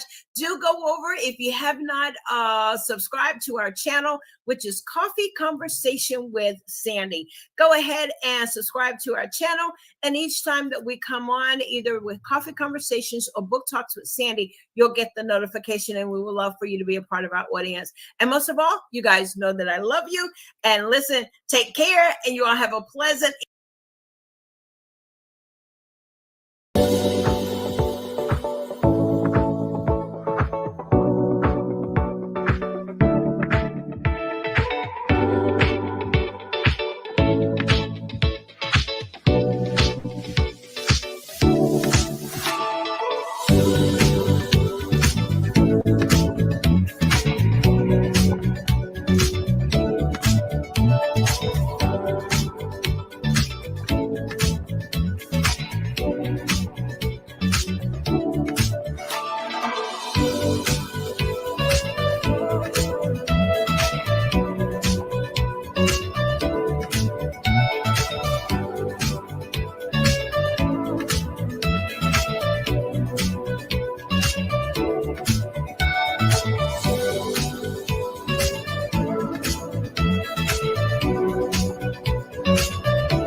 Hello, everyone, and welcome to Wisdom Tips. I am so glad to see you today. I have an exciting topic I want to talk about that we need to all continue to learn about because it's one of the most important attributes that you can have. Today's episode, we're going to talk about unconditional love. Yes, unconditional love. The kind of love that's unconditional, that does not expect anything in return. We're going to be talking about that today. So I want you to share this broadcast with a friend, someone that you know that needs to hear this broadcast. And don't forget to hit the button, the notification, so you'll know when we come back with other content that you can enjoy. So let's get started. But before we get started, we always tell you, that wisdom is the principal thing, and all that get an understanding. We're here to drop pearls of true wisdom so you can live a victorious life. So again, today's topic is, how can you live and love unconditionally? This is the wisdom that I want to talk about today. It takes wisdom to love unconditional. The type of love that doesn't expect anything in return, as I said when it first started out. I just got to say that again. It's the kind of love that you don't love someone because you want them to do something for you. You don't love someone because they've been kind to you, and then all of a sudden something happens, the ugly happens, and then you mad and you upset and you just walk away. Well, that's not the kind of love I'm talking about today. I'm talking about that unconditional love. You know, the world system influences us a lot when it talks about love. They think love is just giving you a box of candy, some roses, and somebody kiss you on your cheek and tell you that they love you. You know, people tell you all the time they love you, but when you need them, sometimes they don't be there. So is that really love? Come on, let's talk about it today. We don't want to have that negative type of love, you know, the self-centered love, the kind of love that's about me, all about me. I'm doing me. You've heard people say that, I'm doing me, no, that's me, you know, and that's not you, you know, let me be me, you be you, you know, those type of things. And then also it's the type of love, the world identifies with. It's the type of love that walk over you to try to get a position. And it's the type of love that is really all about them. They'll be your friend for a while, then all of a sudden, when they want something, they're going to just step away from you because they're mad and upset because they can't control you. That's not the kind of love that I'm talking about. I'm talking about the kind of love that is, you know, kind, you know, the kind of love that's compassionate, the kind of love that, you know, will tolerate your mess, you know, when you go the other direction. You know, sometimes you can offend somebody that you love, and if they really love you, they're not going to just walk out on you. They're going to just tell you, you know what, you was really acting ugly the other day, but I love you anyway, but you need to get your act together. Yeah, that's the kind of love that I'm talking about, the kind of love where we can have friends, we can have co-workers, and maybe even our spouse, of our children. You know, they just take stuff from us when we get upset and overwhelmed, and we act ugly. We have that ugly face, and we slamming doors, and we're blessing everybody out. But you know what? They still love us. That's the kind of love we're talking about. We're talking about the kind of love, the focus that I want to talk about of this kind of love is unconditional love, which is really, I'm talking about is the agape love. Yeah, that agape love. That's the kind of love Jesus had, the kind of love when he died on the cross for you and for me. That kind of love that takes all of our issues and circumstances and situations out. You know, when we're in our ugly place, when we do things that we know the scripture is telling us not to do, and we're doing it anyway, you know, that's the kind of love. And did you not know that's the kind of love that God wants us all have? That, you know, that selfless love, you know, that complete love. That agape also means unconditional. And that's why we're talking about it. We're talking about the unconditional love, which is agape. But you know what? When I did my research, it's a scripture that I, you know, read all the time in Corinthians chapter 13. They call it the love chapter. It tells us about what love truly is, and it also tells us what love is not. So, you know, I was speaking to a precious saint the other day, and me and her were discussing some scriptures, and she brought it to my attention, and I've read the scripture several times, but she really just exposed it in a different way. You know, so scriptures are like that. You can read the same scripture over and over again, and each time you read it, you're going to get something different. So I got something different. In Corinthians chapter 13, verse 4, you know, it had only 2 definitions, and it was actually 2 attributes of what love is. Now, let me read it to you. The definition of one of them, number 1, it was to suffer long. That's what the scripture said in Corinthians 13. Number 1, that's what love is. Put in the comments. Love is, number 1, suffer long. And number 2, and it's kind. That's it. Just as simple as that. That is what agape love's definition is according to scripture. Let's say it again.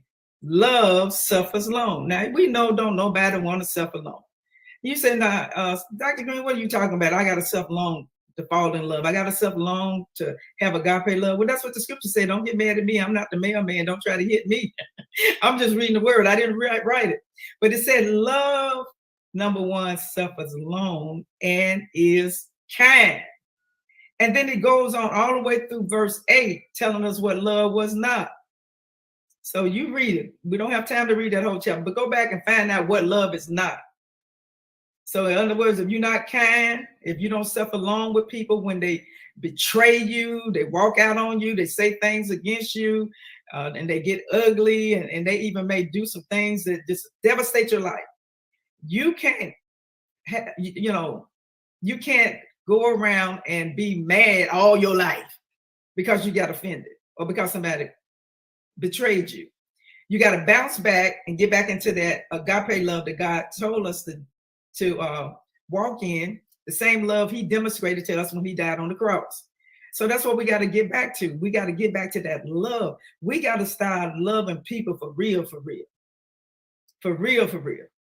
You know, if we're not kind and we don't suffer long, in other words, we don't, sometimes we suffer long. When I look at that long word also means to be patient. We have to be patient with some people. And you be wondering, they're going to ever get their stuff together? Are they going to always be ugly to me and disrespect me? You're going to be upset about that. Yeah, rightly so.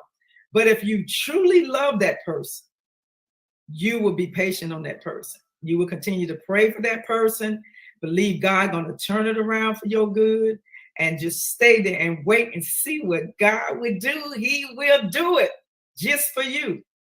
Now, when you think about it, that unconditional love, can change the course of your life. It can change the course of your life when you tap into that kind of love. And and it's certainly not a feeling.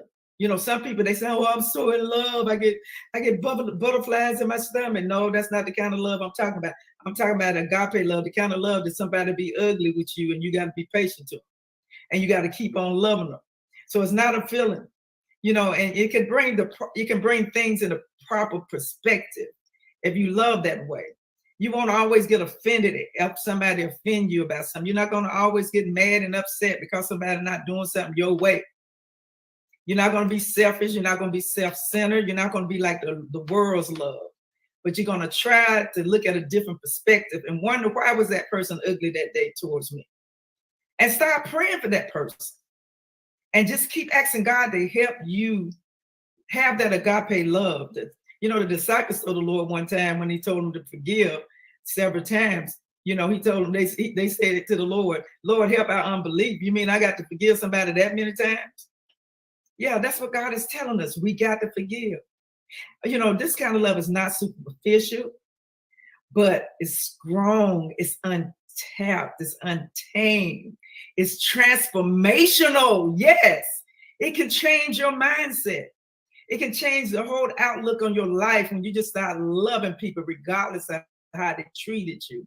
Because one thing about that, when you love and you do it your way, do it God's way, God will take care of the situation for you and he will deal with them. So stop worrying about their attitude, but worry about yours. Make sure you ain't got no attitude. But when I think about that transformational tap, that tap potential that's not superficial, it reminds me of just how amazing agape love is. Wouldn't you just love to just love and just forgive? No, I heard you, because it's hard, isn't it? Oh yeah, I know it's hard. It's hard for me too. When my daddy killed my mother, it was hard for me to forgive him, because he not only killed my mother, but he took my whole family away from me, my sisters and brothers, because we had to be separated into different homes. And for years, I hated him. And I was full of the Holy Ghost, baptized in Jesus' name, going to church every Sunday, doing all I knew to do. But God said, no, you got to get yourself together. If I forgave you, you got to forgive him. And as a matter of fact, if you died tonight, you going to hell. Now, that's what the Lord told me. I don't know about you, but he told me. And he taught me about love. That's why I wanted to talk to you about this, having wisdom to have enough love to know that the trick of the enemy wants you to be bitter and angry and have an unforgiving spirit. But God wants us to turn it around, because his ways are not our ways. His thoughts are not our thoughts. So we got to act different than the world acts, and different even the way we think, the way we act, even in ourselves. Walking around with bitterness for years, being impregnated with bitterness and anger, and won't forgive anybody. That ain't no kind of life. I always, when we close, we often say, we ain't got time for no tears and fears. In other words, we ain't got time for you to be crying today. And we ain't got time for you to be scared about anything. Because God didn't give us a spirit of fear. And he didn't give us no spirit to be crying all the time anyway, unless you crying out to him. Hello. We ain't got time to be getting somebody, trying to get somebody to feel sorry for us. We ain't got time for all of that. So we ain't got no time for tears or fears, because we got too much to do in the kingdom. We got too many people we want to love, we want to pour into. We want God to transform us by the renewing of our mind, so we can be a better person, so we can change this world upside down, because people are not talking about love. They're not talking about forgiving. But you know what? That's what I do. That's what I specialize in. They call me the forgiveness coach, because I know how to help you turn it around for your good, and you'll end up loving your enemy. Oh yeah. Wow. How did I do that? Because I had to do it first. When the Lord told me to go find my father, I went and found him. I was in Atlanta, Georgia. My husband was in law school. And I was in a big mega church, and was loving every moment of it. God was just blessing us. And I was so excited about my newfound life of knowing Jesus. And when God spoke that to me, I asked my husband, take me back to Charlotte. I've got to find my father. I found him. And some of you all know the story, but some of you don't know it. So I'm going to talk about it tonight, okay? So when I found my daddy, I found out he wasn't working for a particular young man that someone told me. He was actually homeless. And he was actually in a car, sleeping in a car every evening. The man would let him sleep in the car in the evening and work for him during the day. And so when I went up to see my daddy and he came into my presence, I didn't even recognize him because he was so dirty. His whole skin tone had changed.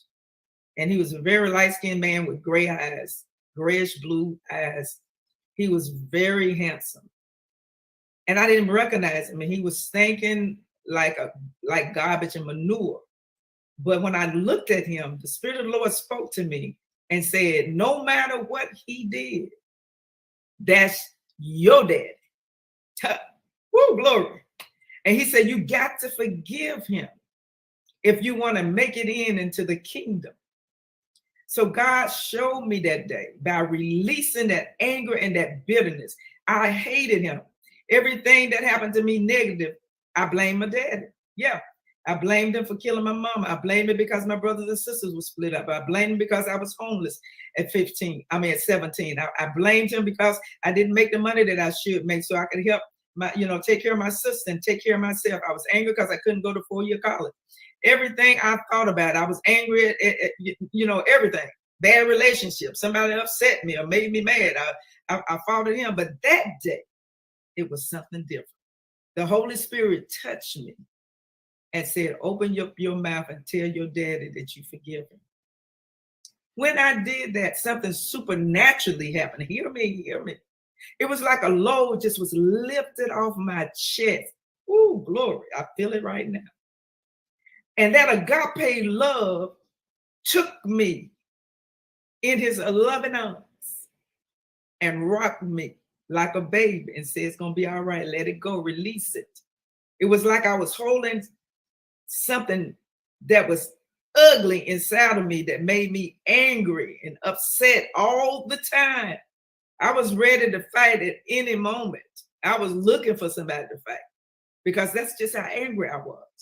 Full of the Holy Ghost now. Supposed to be saved.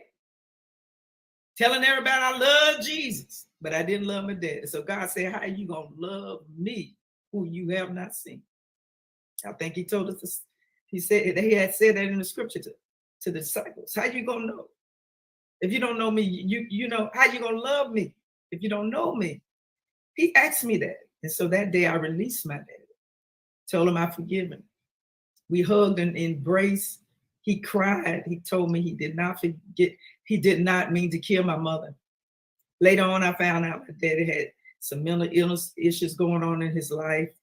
Being a broke black man trying to struggle to take care of a family. His wife, he had a first wife, he had children. Then he married my mom. And so it was just situations in his life that he could not get over that caused him to be so angry to the point that he killed my mother. So God taught me that day how to have that agape love. And what it does, it honored God. It honored God because he forgave me. He died for me. So that kind of love honors God when we do that. So if we love and we forgive and do it God's way, that's like saying, God, I love you. Thank you so much for loving me. Thank you so much for dying for me. It was in the Bible, all through the Bible, from the New Testament to the Old, from the Old to the New Testament. God showed us his priority on love. Despite what we went through or what we've done, God has always forgiven us. You know, it's a word in the Bible called grace. Unmerited favor, which means that's unconditional too. Unmerited favor simply means you didn't deserve it, but he forgave you anyway. Oh, I'm talking good. Somebody ought to put it in the comments. Somebody ought to get this and tell somebody about it and share this. We need love. You know, when I was in the Word, it was a singer. I can't think of her name, but she was singing a song that said, "What the world needs now is love, sweet love. It's the only thing that there's just too little of." And that's what we need. It's just too little of it. We have superficial love. I love you long as you love me. Long as you do what I ask you to do, I love you. Long as I can control you, then I love you. But that's not kind of love that God wants us to have. He wants us to have that agape love. That love is unbridled, freely given, sees the big picture, and extends itself to others. Just like a mother. You know, most parents, when they model love to their children, it's through what they do for their kids. Mama would sit up all night rocking their baby with a fever. My second born, he had asthma, and when he would get sick, he couldn't breathe. So I would have to walk and pray all night long till he was able to get his breath. Why did I walk all day long? Because back then I didn't have the money to go run to the doctor like we got now. We got some good insurance now, we can do that. But I had to depend on God. When the baby is first born and the infant comes home, the mother has to get up every 2 or 3 hours to feed that baby. No problem. She the mama. She loves it. Baby gets sick. You have to stay home from work. You lose that little bit of money that day because you had to stay home because your baby was sick. Right? Yeah, I know what I'm talking about. You wipe their nose. You change their diapers. You clean their knees when they run out and they get hurt. You bandage them. You love them. You're rocking them. And then they get ready to go to school. You go to school. You take them to school. You pick them up. You make sure they're being educated. That's that kind of love. That's that agape love that a mother has for a child. And I would say parents, because we have some good fathers out there too that love their children and do anything for them. And as the child grows up and he starts developing and he starts changing where you can't control him and you can't protect him and he becomes a teenager. No matter what that child do, you're gonna take up for him. I've had parents in my daycare center and in my school that would stand up and tell me I was lying when I would tell them something their kid did. You lying, my child didn't do that. And they would fight to the end for that child. And they know that child is bad at home and disobedient, but they will not admit it. That's God. He knows that we're wrong a lot of times. He knows that we have sinned and we've done things we had no business doing. But the Bible said when we go to him and we confess our sins, he will forgive us of our sins. And there's another scripture say he throws it in the sea of forgiveness. He don't even remember what we did. Somebody ought to shout hallelujah. That's that agape love. Just like that parent had. That child can grow up and get on drugs and get put in prison and cuss them out and steal from the mama and the daddy, take their money, cuss them out, even hit them, beat them, whatever. As soon as that child need help, the mother and the daddy opens the door for that child to come back in. Now, wouldn't it be wonderful if we all that had that kind of sacrificial love? We wouldn't have the divorces that we have. We wouldn't have domestic violence. We wouldn't have people breaking up and tearing up families, and every family member is going from one direction to the next.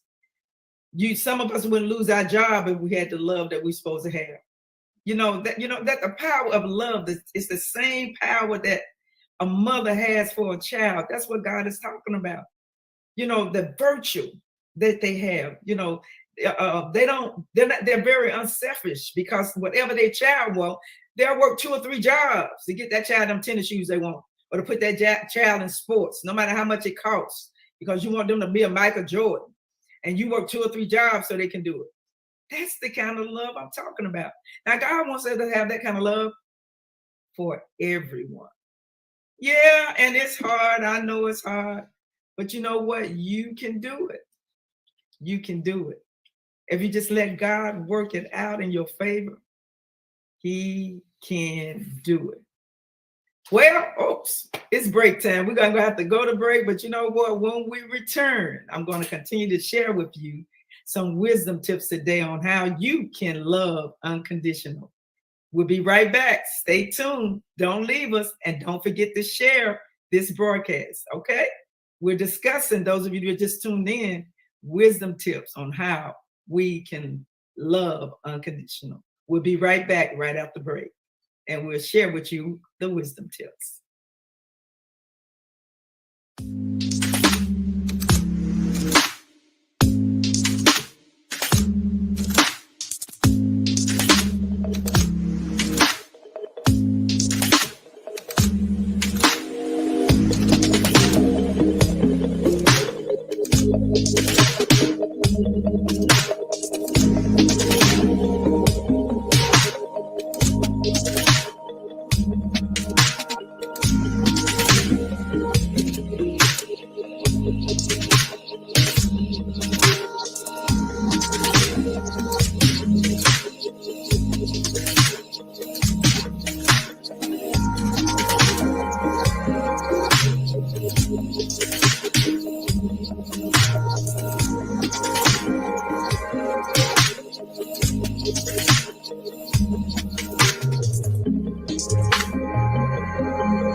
Welcome back. I'm so glad you're still here with me.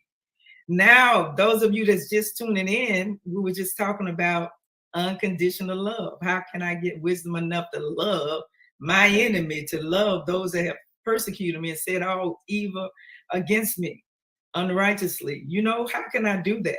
Well, we're going to share with you 5 tips on how you can learn how to love people unconditionally. Tip number 1, focus on people's virtues, not their faults or their vices.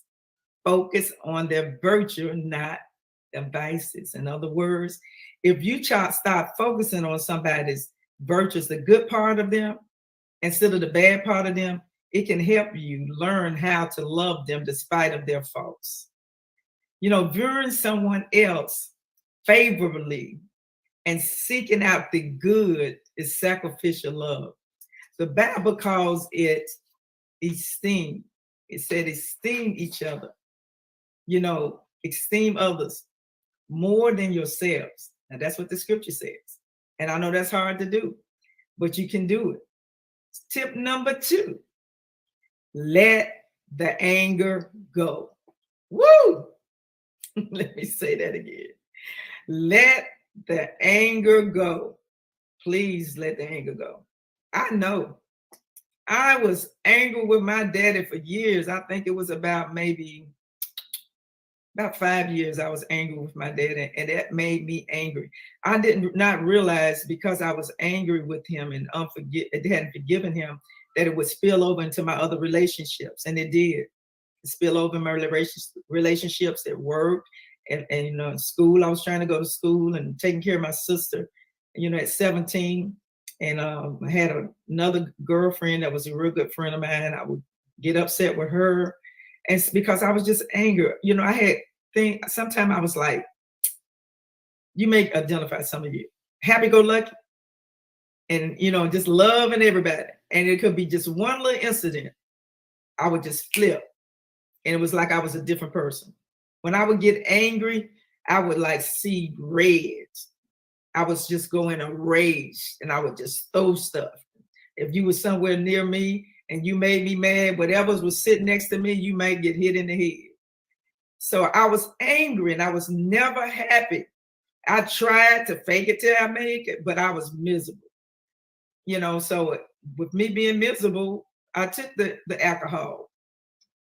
And it was just a vicious cycle, because my mom and dad drank alcohol. My dad was an alcoholic. My mama was an alcoholic. So I started drinking. And then I started smoking them no-name cigarettes. Y'all act like y'all don't know what it is. It's legal now, but back then it wasn't legal. And I don't do that no more. because see, I'm still kind of got a little bit of crazy in me. So I don't know what that stuff may do. Plus, I'm saved for real, for real. Amen. So get rid of the anger. Let it go. Let it go. Let it be done with. Let the strife, the vainglory, and all that be gone. Just let it go. The next one is strife. Let the strife go. Stop trying to figure out what you're going to do to them because of what they did to you. Let it go.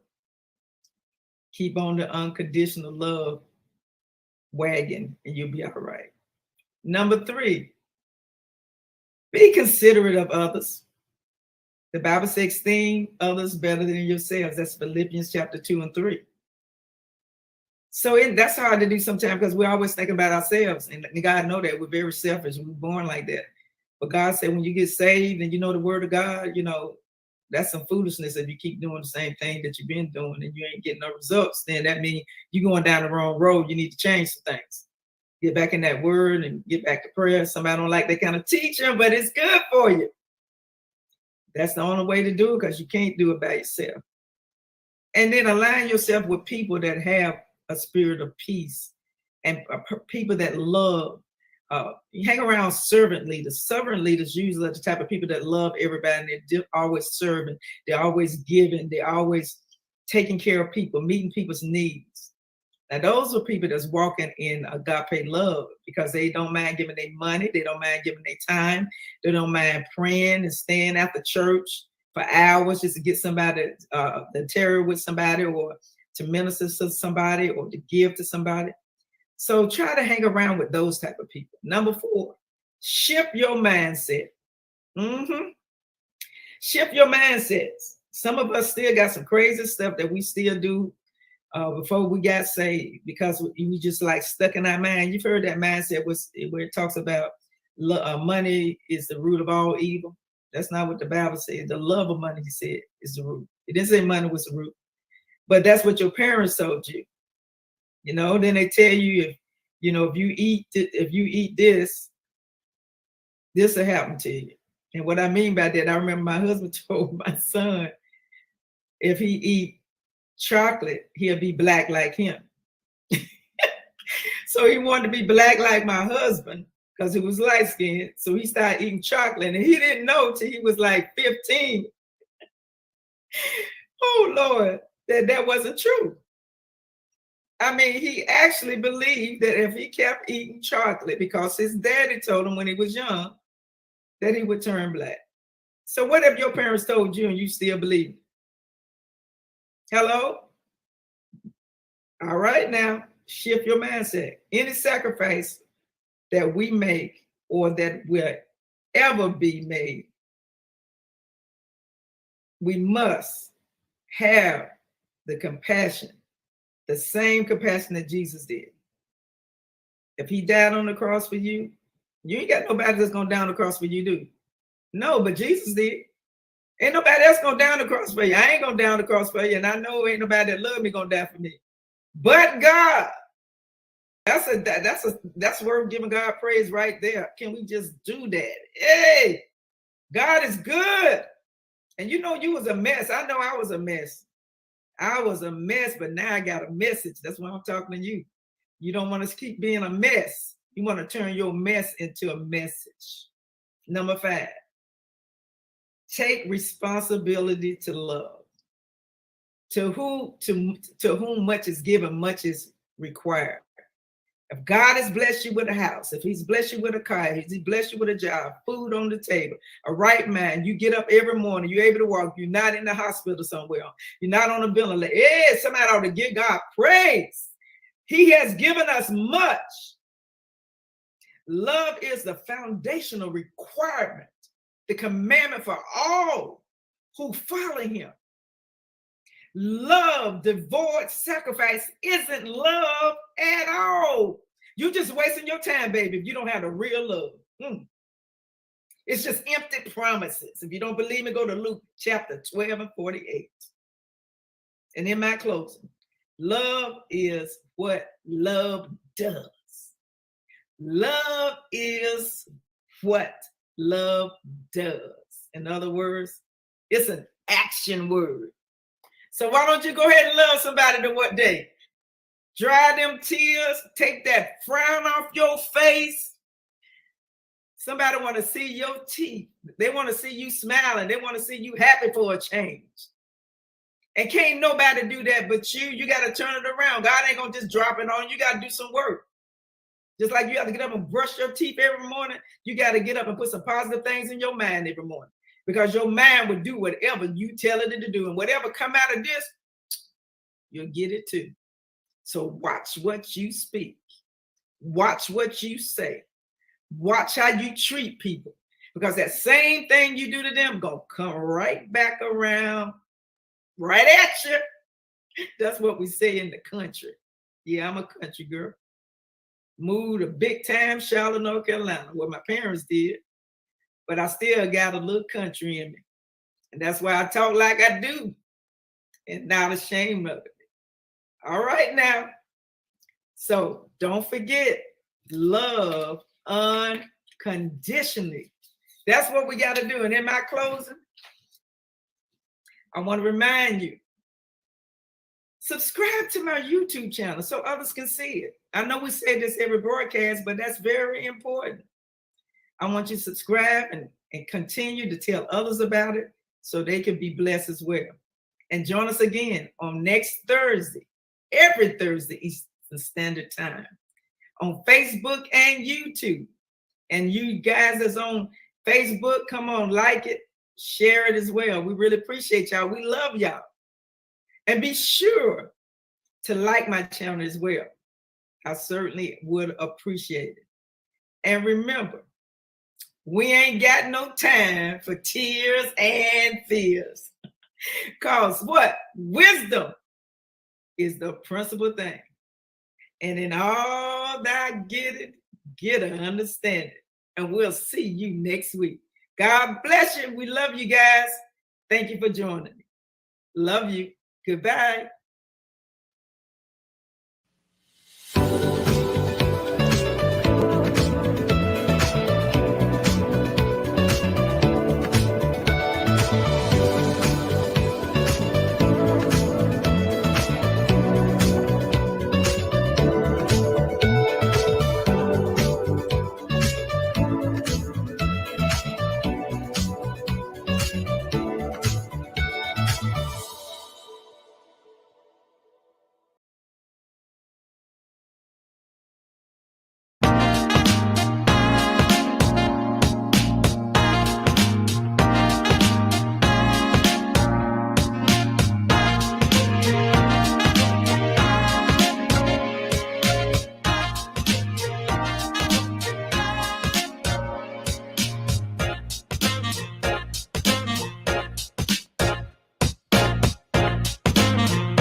Don't make no sense.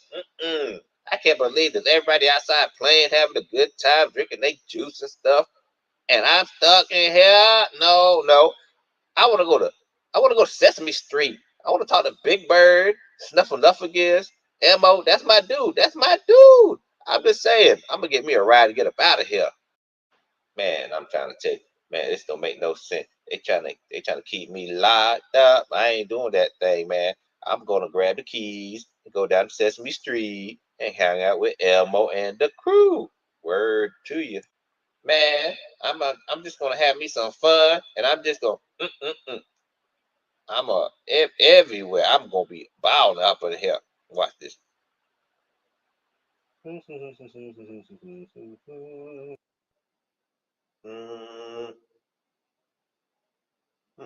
It's about to be that's what I'm talking about. Yeah, it's gonna be it's gonna be Oh, it's gonna be hard. Yeah, I'm gonna get this right. Wow. Wow. Look at this. Look at this steering wheel. Man, I'm trying to tell you, this thing is hot. Hot, hot, hot. Man, got the goodies over there. The goodies over there. Wow. Oh my goodness. I'm about to burn Sesame Street up. Wow. Yeah. Hey, where you at? Where you at? This what this, this what I'm talking about. That's what I'm talking about. Sunny days going to set what Bruh. look, is Are that what you you think? No. serious? I was looking for your weight watchers Bruh. cream. I was looking for your weight watcher cream. No. Please, you gotta believe me. I'm just playing, man. I'm just playing. Yo.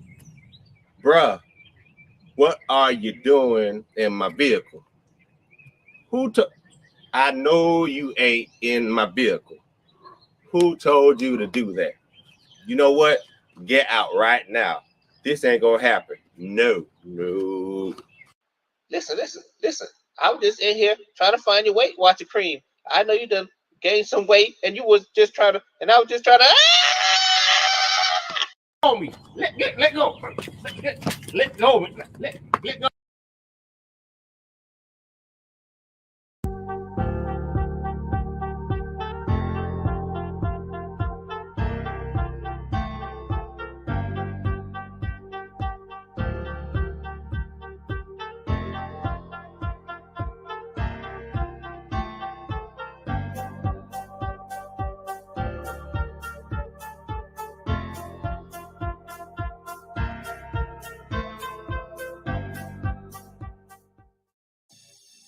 The Vera Thomas Show. The Vera Thomas Show. The Vera Thomas Show. The Vera Thomas Show. Let's talk about it. Let's talk about it. Let's talk about it. Let's talk about it. Let's talk about it. Let's talk about it. On the Vera. Hello. As usual, I am so excited.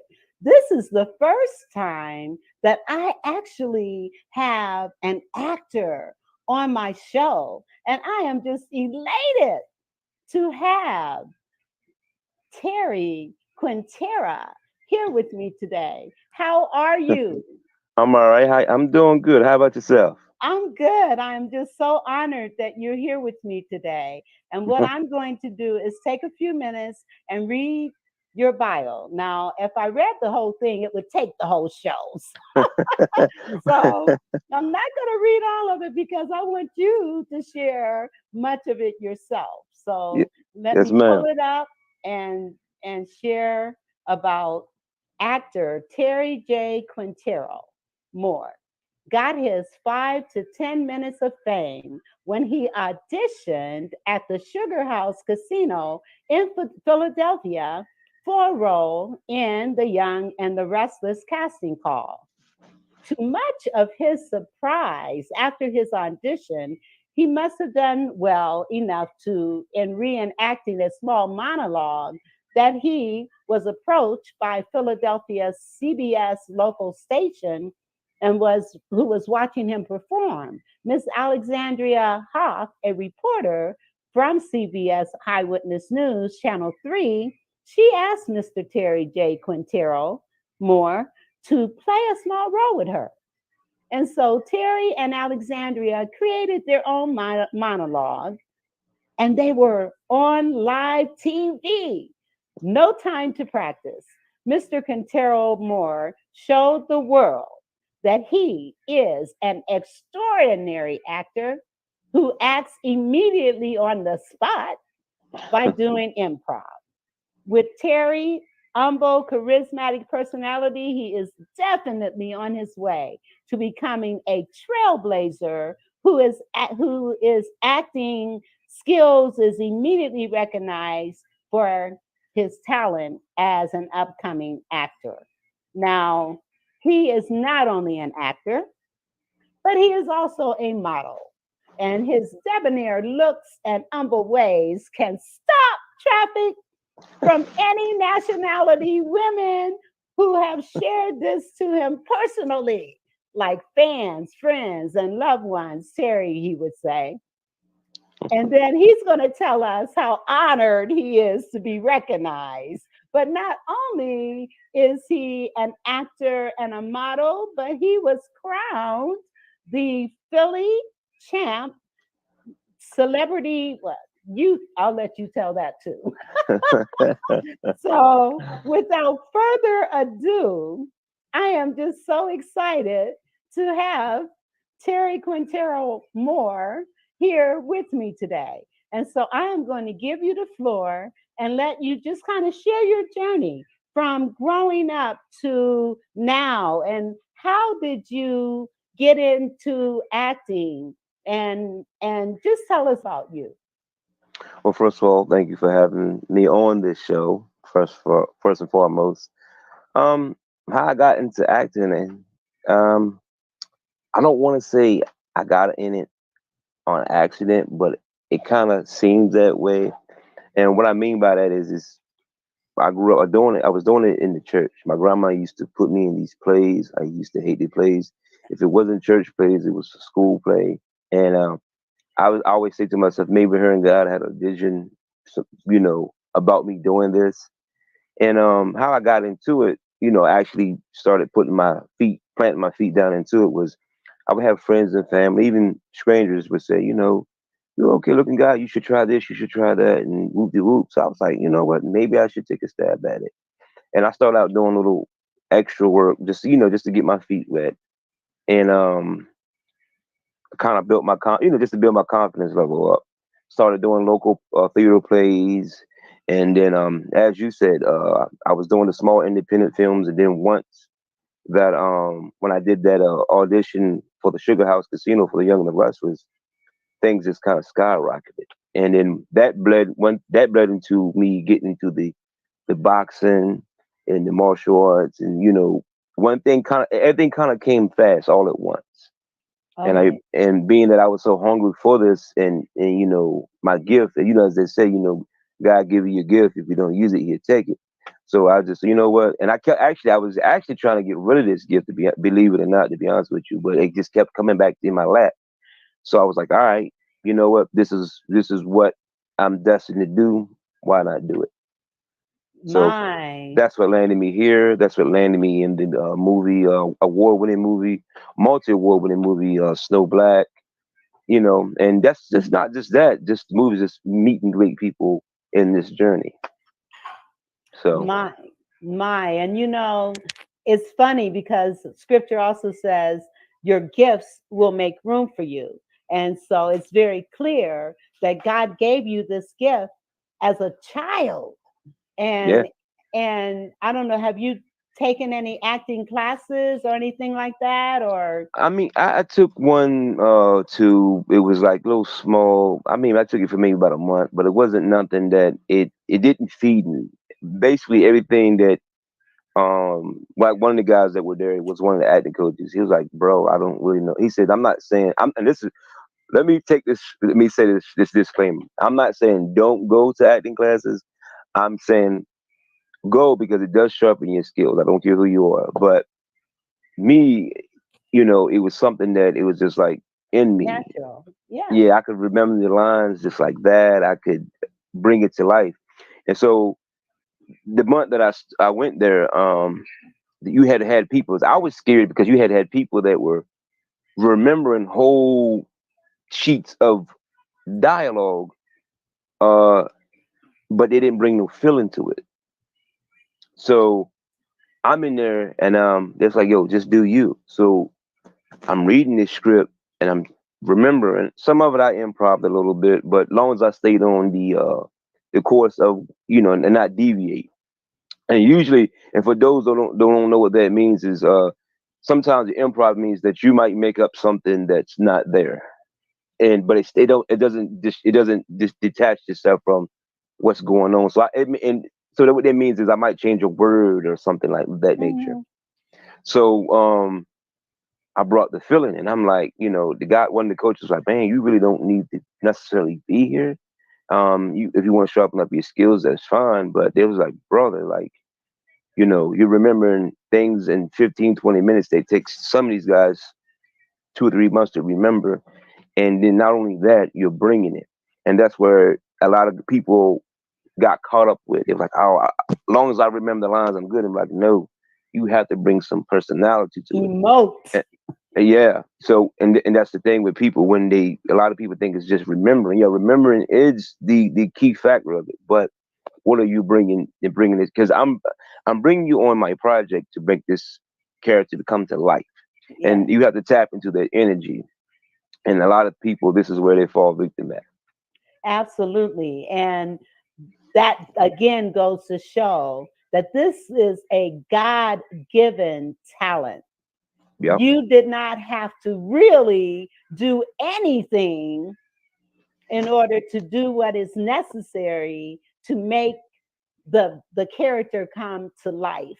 And so we all have various talents and different gifts. And when you recognize your gifts and your talents, isn't that a wonderful thing? So let me ask you, when you recognize that this is really what God wants me to do, can you tell me about that experience and when it happened?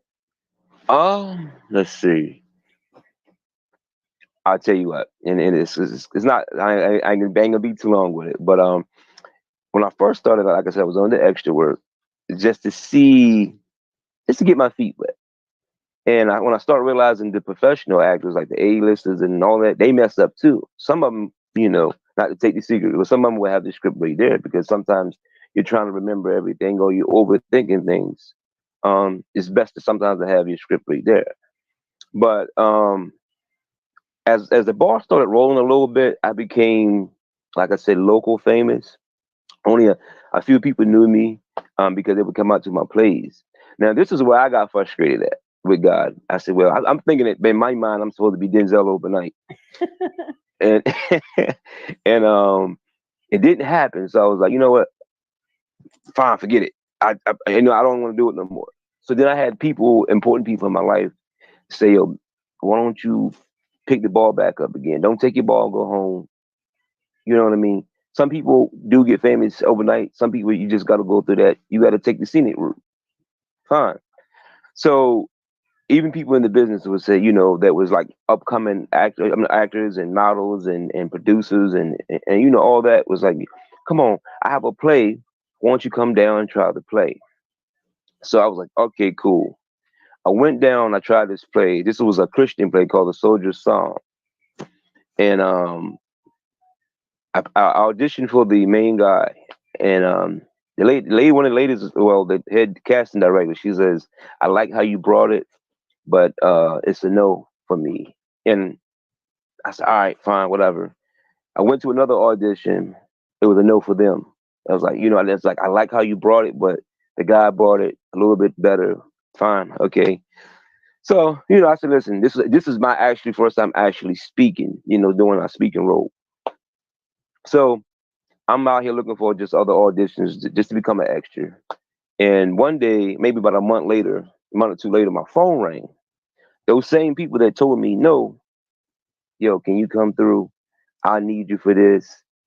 I need you to be the supporting guy, the supporting lead role. I need you to be the lead role. And I'm like, huh? It was like, yeah, there was like the other guy couldn't do it, whatever. It was whatever reasons why they couldn't do it. So I came down. Um, didn't even have to audition this time. They just gave me the script. I read it. They was like, "Would you play this guy?" I read the script because I always read the script in the characteristics of the character before I just say yeah. And I was like, "All right, yeah." You never know who's. This is what I say. You never know who's watching you out there in the crowd, in the audience. One thing led to another. So this person's like, "Well, I got this guy. I saw him at this play, and then he did my play." Then it just kind of got work. It just became like just a chain reaction of things. Just this guy here, yo, listen, I got a guy. My phone was just jumping off the hook, just boom. So and that's when I realized I was like, okay, this is for me. So yeah, that's when the moment it hit me. I kind of got almost a scary, eerie feeling because it happened so fast. Because it happened fast the way I wanted it in the beginning, but it didn't happen that fast in the beginning. But now when I came back at it, it just, you know what I mean? It just wasn't my season. It wasn't my season. So yes, a couple of things that you just said. One about your season, and the other thing when you said, "Be careful how you well, even Scripture says, "Be careful how you entertain strangers, because they could be angels unaware." And in your case, you just said you have to be careful how you treat people or how you come across, because you never know who might be watching you. Yeah. Yeah. And as a result of you coming like you did, look at all the opportunities that came your way as a result of that. Exactly. And that's also too, I always want to tell people, don't get discouraged because somebody tell you no. Somebody may tell you no simply because it may not be your skill set. It may be just you didn't fit their physical attribute that they had in their mind. Or they may say, you know what? I don't want you for this particular project, but I got something else in mind. They're not going to tell you right then and there all the time about why they told you no. Your job is to take that no on the chin as a blow, get up, shake it off, and go to the next audition. Yes. Now we've got a couple of people watching. Now their names are not coming up. What you need to do is allow, I don't know how to get you to put well, just type in your name. That's what you can do. All right. So one person is saying powerful. Yes. Then hello, everyone. And Geneva Patrick, she's saying, good evening. This is so good. Well, thank you. Thank you. Appreciate it. And then Dr. Tina Ramsey, she's on. Thank you for watching. This is, and the thing is, a couple of things that you said again about timing. A lot of you talked about the rejection that you got at the beginning, but even in the rejection, they came back to you. Yeah. They came back to you because, so I want people to understand, just because someone says no does not mean it's a complete no. Yeah. I mean, and that's the thing. I mean, if you listen to the backstories of people that are deep into the Hollywood, they've been told no over several hundred times. Some of them, and we don't get a lot of those backstories on it, but it's the truth. You're not gonna always land everything. Anybody tell you they land everything they touch, either lucky or they lying. But it builds character. That right there, the no builds character as well. Because even so, then you have to go back and reevaluate, what did I do wrong? You know what I mean? It's almost like a boxer or an athlete of some sort, or a football player or a basketball player. If you lost the game or you lost the fight, you got to go back and watch those tapes and say, why did I lose that? And next time when I come back, how can I beat it? Now I got to find the weak points in this person or this team. So when I come back, I can come back and probably capitalize on that. What made them get that W over me? You know what I mean? So that's how I look at it. I go back, well, what did I do wrong? And I'm not to beat yourself up too. And I tell people, don't beat yourself up. Just go back and say, why did I get the no? And sometimes, like I said, they'll tell you right there. Sometimes they tell you. But now acting has been kind of, I can say easy, but it's been kind of far as the explaining of the roles they wanted. So granted, if they was looking for a guy that's 6'7" and you come in 5'7", you mean they might let you audition and they might even love your work, but it's like, this role is particularly for this particular person. So sometimes you may do well, but the physical attribute of what they're looking for may not be what you may not fit that mold. Absolutely. And then someone said, that's a fact. No can just simply mean not right now. Yeah.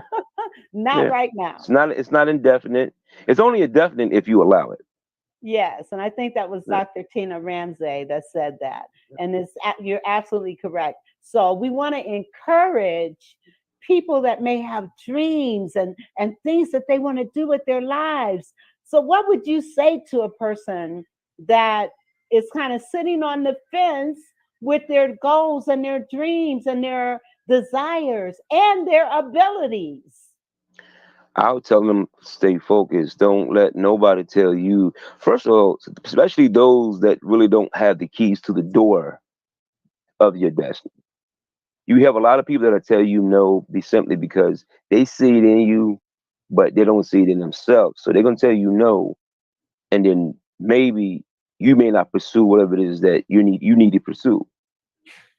So and I just tell people just stay focused. I mean, and don't worry about it. If you have something in your dream, and that's your dream, that's your heart, that's your passion, do it. That's all I have to say. Just do it. Sometimes even your family would tell you no. Oh, you can't do that.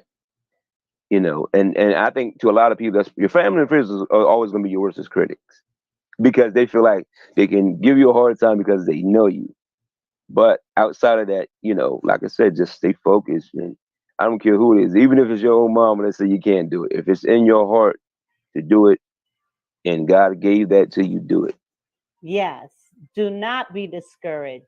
Do Nah, not be dismayed. And do not allow other people to determine what it is that you're supposed to do for your life. If it that's hits you in your heart and in your spirit, go with it.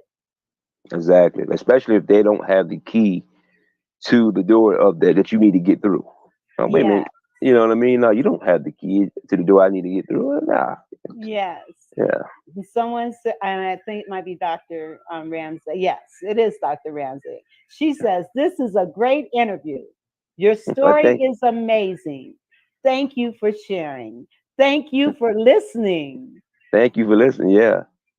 And okay, and then we have confirmation. Miss Vera, you told me that when I met you last Tuesday morning. Hi, Geneva. Yes, never give up. Never give up. No. Don't allow anyone to discourage you. And thank you for listening, Geneva. I I mean, appreciate it. even with now, like I just told you, with me, with my kids, I'm taking my oldest daughter to going to Morgan State. I'm running around tired. I might get 2 hours of sleep because of everything now. Like you might see it on my face, I'm tired, but I still got to keep pushing. Yes. I may be tired, but I got to be a father. Then I got to go over here and be the actor. Then you got to go to the gym and make sure you're in shape.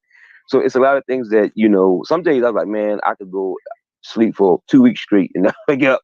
I feel like that because that's how tired I am.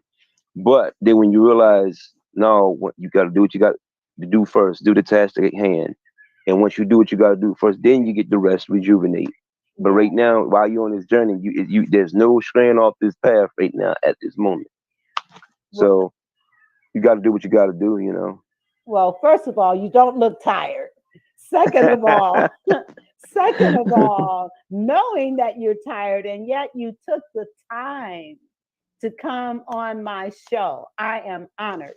Now, I'm honored to be on the show. So thank you well, for having me. thank you, thank you. So let's talk about your children. Now, you Okay. told me you have 4 children, right? Yes, Let's ma'am. talk about, and your daughter is going to an HBCU. Yes, Yep. She's I going to wish be I had gone one. a neurosurgeon. That's Oh her. my Yeah. goodness! Yeah. Oh my goodness! That's awesome. So could you she's that's have been her passion, plastic surgeon, neurosurgeon, even fashion. So I would say, well, listen, whatever you want to do, I got you. It's a long journey, and we knocked half of that off, that journey off, but we still got a couple, a little bit more ground to cover. But I'm here either way. You know what I mean? So Yes, you you know, made a point. You made a point. It's whatever it is that she wants to do. You are yeah, going to encourage that. You're going to nurture that. You're going to support that. There are a lot of parents, because a child may not want to do what the parent wants them to do, that they are not supportive of what it is that child wants to do. So you have and are an example of what would be called an authoritative parent, the parent that is nurturing, encouraging, supportive, and allowing your children to make decisions about what it is they want to do. That is so important. Now, And even if I don't agree with it, it's I may not agree with it, but I'm not gonna knock it down because it may be their calling. My calling, my calling, their calling, their calling. Yes. So, yes. Okay, so. and we've got another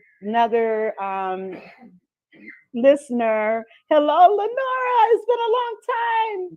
Hello, sis. How are you? I'm great. How are you? Thank you for being on here today. And so we talked about your oldest daughter, and you have 3 more. You want to tell us a little bit about your other children? Yeah, I mean, one's into sports, one's into video games. My youngest daughter, she's 5. She's getting ready to go to kindergarten.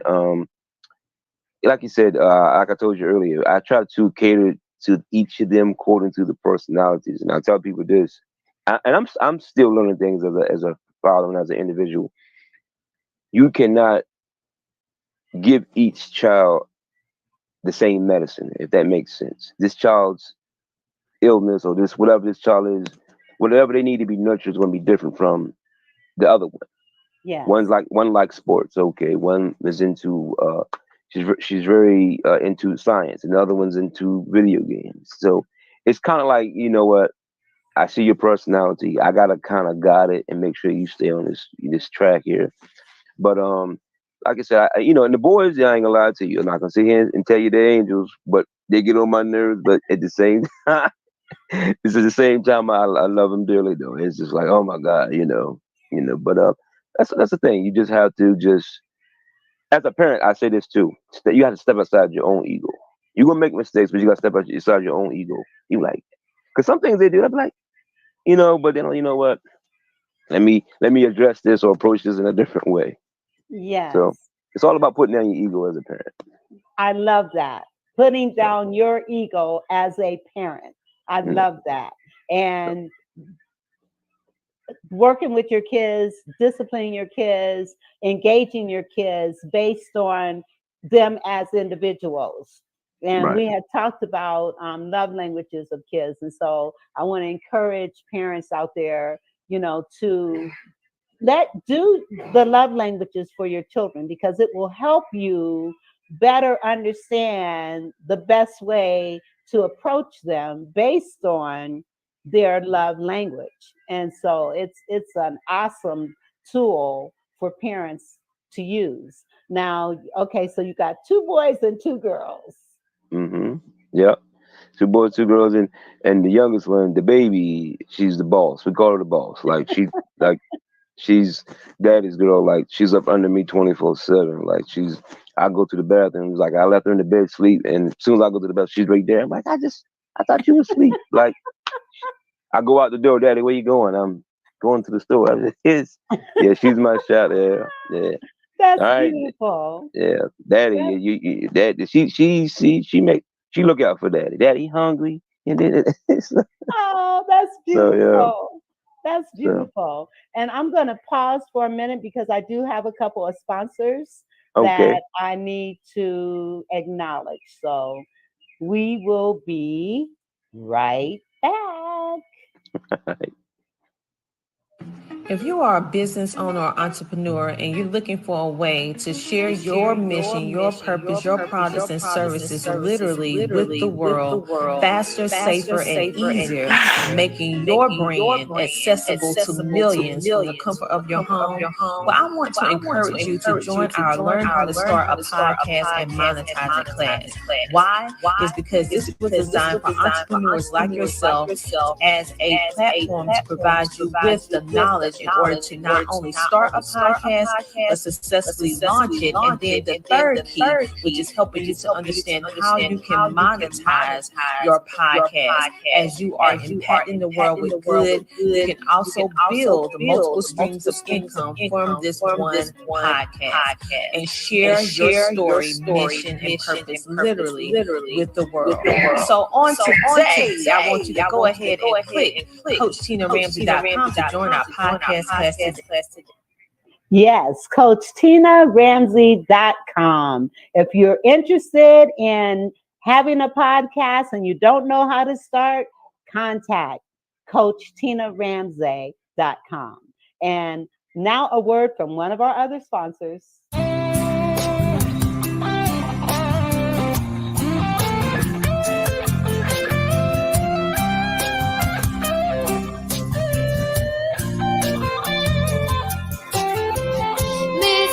$1 million maker, Miss Mac Marketing. Miss Mac $1 million maker, Miss Mac Marketing. Miss Mac $1 million maker, Miss Mac Marketing. Miss Mac $1 million maker, Miss Mac Marketing. Miss Mac $1 million maker, Miss Mac Marketing. Miss Mac $1 million maker, Miss Mac Marketing. Make your dreams become reality today with Miss Mac Marketing. 848-236-5026. Ms. Mac Marketing. And let me tell you that my guest is here as a result of Ms. Mac Marketing. So I am just honored and pleased. You're going to say something? Yes, ma'am. I was ready to say, let me take my hat off dearly to Miss Yolanda Mack. Miss Yolanda Mack is like my second mother. She gave me the do's and don'ts about this business. She gave me visions. She is great. I mean, she gets me a line too a couple of times. When we had a little bit of a rough start.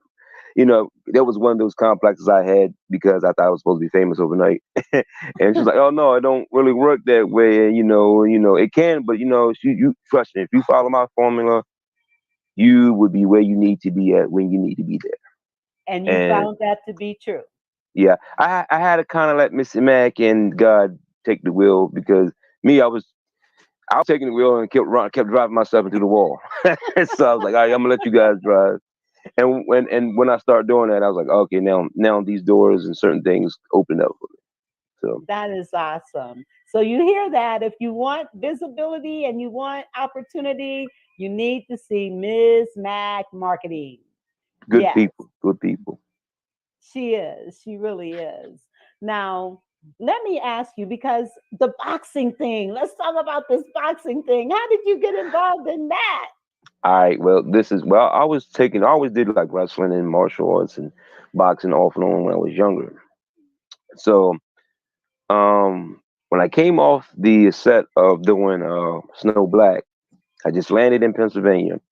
One of the other guys that I know that's into the martial arts, and he was boxing himself. He said, "Hey, bro, would you mind, trying to do this? We're trying to start this organization up in Philly because for those who don't know, Philly is like the mecca of boxing. Like that's where most of your boxers come from. Just pull up the history of that. Anyway, so he was like, we was just trying to get this thing started off. It was called Philly Fame Boxing. And really, that was anybody could come out, but we would just get given it a catchy name. You could have been famous or something upcoming, or you could have been the average Joe person. Whatever it was, you came through. So I was like, yeah, sure. You know what? Fine. I'll do it. Why not? It's something extra added to my belt. So he got one of my friends, I consider a little brother. He got connections with the people in the organization. I say, fine, I'll do it, and I became the face. When I became the face, I had a couple of fights, became undefeated, became champion that fast. It just like I said, it just kind of happened almost overnight, so to speak. So that's why it's just great to know people in the line type of work that you're doing, because you never know who's going to bless you. So it went on for about a year, and due to unfortunate events, the organization has to discontinue. But I left undefeated, left a champion, and I left being the face of the organization. Wow, that's So amazing. That's amazing. And you're also a model. How did you get into modeling? I started doing that first. I had a friend that she was doing fashion, and she said, "Well, you should try it." I always had people always telling me I should be doing comedy. I tell people that still today they still tell me, "Yo, why don't you be a comedian?" And I'm like, I don't want to overstep my boundaries too much. I'm funny far as be around in the settings, but being a comedian, it takes more than just go up there and telling some jokes. So I would never disrespect the comedian unless I had that, that skill set, that know how to go up there and tell jokes. But anyway, people's like, well, maybe you should model. I mean, you have like a kind of unique look. You can pass as this or you could pass as that. So I was like, all right, I started doing that. I started doing some runway shows. I did a couple of fitness projects. And then I said, you know what? I want to try acting. So this is when I started doing the plays. And I tell people this, if you do plays, and there's a difference between theater acting and film acting. And a lot of people's like that. That's to me, that is one of the basics you should know. And the reason why I say that, because theater acting, for one, if you can perform live in front of thousands of people, your fear of anything, you can conquer all of it, Yes. because it's right there. It's live. If you can't mess up. If you do, you can't say, "Oops." You gotta go. You gotta go with the flow. You know. With the film, it's kind of like, yeah, we got here for 16 hours. And if you mess up, they'd rather for you not. But if you mess up, okay, fine. You can replay. We can go back in the lab, we chop it up, whatever we do, or we're gonna redo this. So it's a little bit more relaxing. But I love each of them for each of their different reasons. But like I said, man, theater that's to me, that's where I got most of my chops from. And there is nothing like being in front of a live audience. Once Yes. you overcome the fear, because the number one fear is standing in front of a group of people. The number 7 fear is dying. People Yeah. would rather die than stand in front of a group of people. Some people feel like they're dying while they're on for stage. That's true. That's true. So if you once you overcome that and you get involved in, because I've done a little bit of acting stuff, but nothing on your scale, not even close. Hey, But listen, it's all acting, baby. but the first time I did it, it was amazing, because I never even saw myself that way. But back to you, because I'm not the star. You are. And but being able to stand in front of a group, emote, and show those feelings, and to Yeah. get that kind of feedback that you get back from them, it It's is instant such a feedback. charge. Yes, it does charge your battery a bit different. It's instant feedback, because if you do a movie, you gotta wait till a year or whenever it comes out to get the feedback. Um, that instant gratification or whatever you're looking for, it's right there in the moment. It's like, you know what I mean? It's like, whether you messed up or not. This is how actually I know I was doing good when I played. I always get these roles where I play a womanizer or a Latino mob boss or a crazy boyfriend.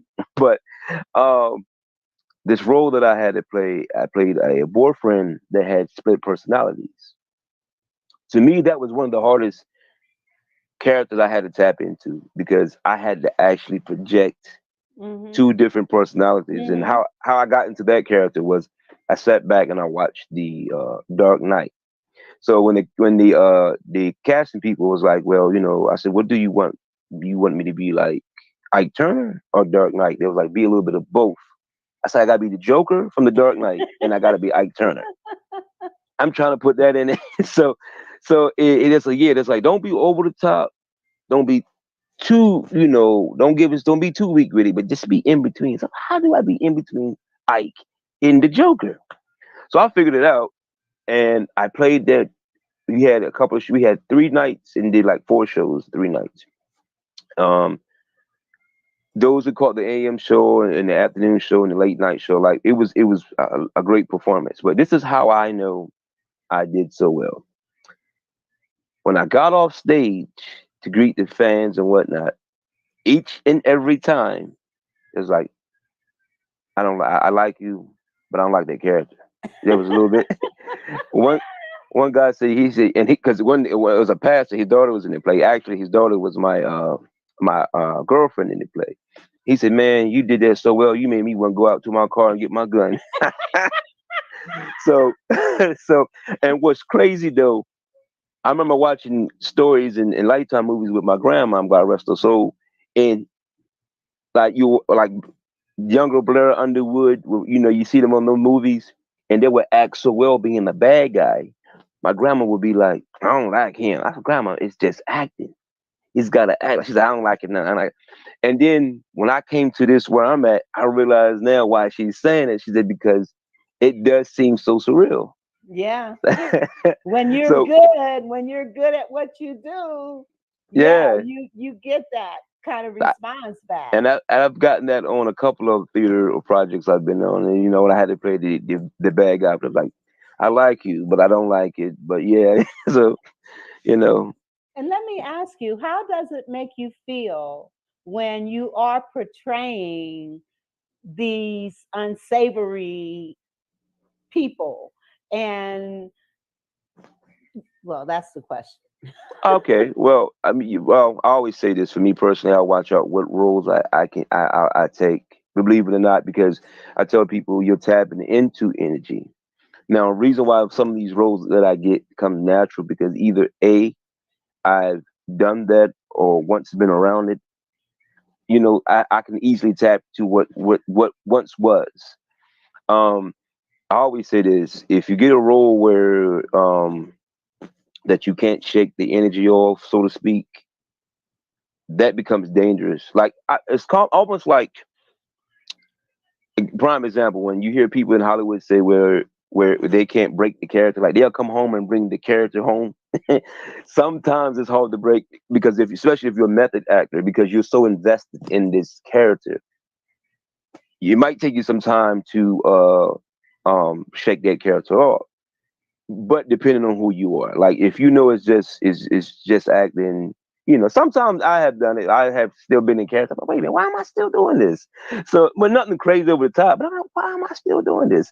But sometimes you just got to take a break. Like, wait a minute, I'm not on set no more. You kind of like relieve yourself from that character. But it also goes into when someone gives me a role, I'd be like, do you want me to be the character or own the character? So owning the character means that you embellish everything about that character. Owning it is, yeah, you made it believable just enough to get the ball over the fence and for people to believe and have a good show or a good film. But being invested in that character so much where you and that character, I can't even tell it, or you know what I mean? So yeah, I tell people just be careful what role you take sometimes Now let's because talk about. it's a strain on you. Like when I did that dual split personality, it can be a strain on you because now you're operating as yourself, but I'm also operating as two other entities, two other characters. So yeah, just be careful. So I had a senior moment. I admit it. Oh man. There was something I wanted to ask you oh yes. Okay, thank you, Lord. All right. Can you explain to the audience the different, because you talked about method acting and then investing and not being so invested. Can you talk about the various different types of acting to kind of give our audience a little bit of education? Well, basically, what I mean by that being invested in your character is like I said. So let's say you play. I don't know. Let's say you had to play a serial killer that was based on a true story. All right, see, I'm gonna try to describe it the best way I can for those that understand. You would have to go do your homework on that serial killer, and then you have to do his every nuances, every little thing about that serial killer. You have to invest everything about that person's that you learn about that person. So, like when prime example, like when Denzel did American Gangster, he had to hang around Frank Lucas. Jamie Foxx had to hang around Ray Charles. So that's why he played Ray Charles so well because I'm around Ray Charles and every little nuances, even when he was scratching and doing like this, it's now I'm taking this energy that he's allowed me to take from him, and now I gotta project it from the world. And that's called method. Is that what is method? It's method. Basically, this is what that is. You know, your method acting is really what that is. I mean, because you have people that can act, and sometimes your acting will fit just your personality. So, like, you might see someone that says, why is this person always in fighting movies, or he's not, or he's always in love movies, or she's in love movies. 9 times out of 10, believe it or not, that fits personality. It says art mimics life. So it's kind of that some of that might be that person or had been that person. So that's why it might come so natural to certain people. And are So there some things that come natural to you as a result of your own experiences as well? And would you mind sharing that? yeah, I mean, yeah, like I said, being a bad guy. Well, I can say I kind of like being the bad guy sometimes because I always get looked at as not being the bad guy. I'm like, you sure you the bad guy? Yes, I'm the bad guy. But I fit that because when you were young, out there being wild, you've been around people that you can say, oh, I remember this guy acting like this when I was growing up. So this character, I can easily tap into that character. So you was around it, so it's easy to like to go back in your files and remember. Oh, you know, if you was around, a prime example. So if you was around a pimp and they asked you to be a pimp, it'll come to you naturally because you was around it. So, or they ask you, well, were you a drug dealer or were you a fighter? You could play a fighter. Hey, I'm a fighter. I've done that. I fought. You know what I mean? So that'll come naturally. So like I said, all that it's all about just training your skill set and just baby to zone in on what you have. Now, some people that may not have that, it comes naturally. It might take them a little bit of time to zone in on that character. But I always think like those. You always see those movies where the guys play those certain characters, like I was talking about the thug role or the bad guy role, is because they lived it. It's some of that's not acting. It's acting in the sense of it's on the film or whatever, but they lived it. So a part of that's their real life resume. That's their life. So, like I said, I was out here doing dumb things too. So some of that was my life. So I know I can convert back to, as far as when they ask me, play that role. Okay, fine. Okay. So let me ask you now. Well, before I do have another commercial, and then I'll be right back. Okay. All right. All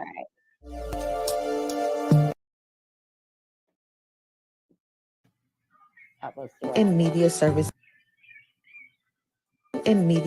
business. Oh, why isn't it showing? In media service service. All right, I'm having some technical difficulties. I'm gonna leave it alone. So also your commitment to the community and and your sense of responsibility. So would you mind sharing a little bit about that? Well, first of all, I feel like we all have a sense of responsibility and accountability. It's just rather you willing to put that on your shoulder. My commitment is I always want the next those behind me and the generation behind me do better than what we did it before them. No one's going to get 100% right. Eventually, we will. We will somewhere down the line. But I just feel like the commitment is just have them see a different path, and have them tap into whatever it is they need to tap into to get on a positive level, to get farther, and then that way, because it's supposed to be regurgitated. That way, they can leave behind something positive and good for the generation behind them. So it's all about making the generations behind you, whether they 20 years or 100 years or 1,000 years behind you, follow your blueprint and just leave behind a positive note. You know what I mean? So that's why my commitment. I said I have that commitment. I mean, even when I had the Big Brother program, me and my friend was doing the Big Brother program. A lot of them were, young boys that was in the system, and we just teaching them how to even fill out a job application, be something productive in a society, even something simple as tying a tie. A lot of them didn't know how to do that. A lot of them didn't know how to conduct themselves in interviews. And granted, a lot of them were like anywhere between 14 and 16, but still there was something that they could carry into their Yes. adulthood.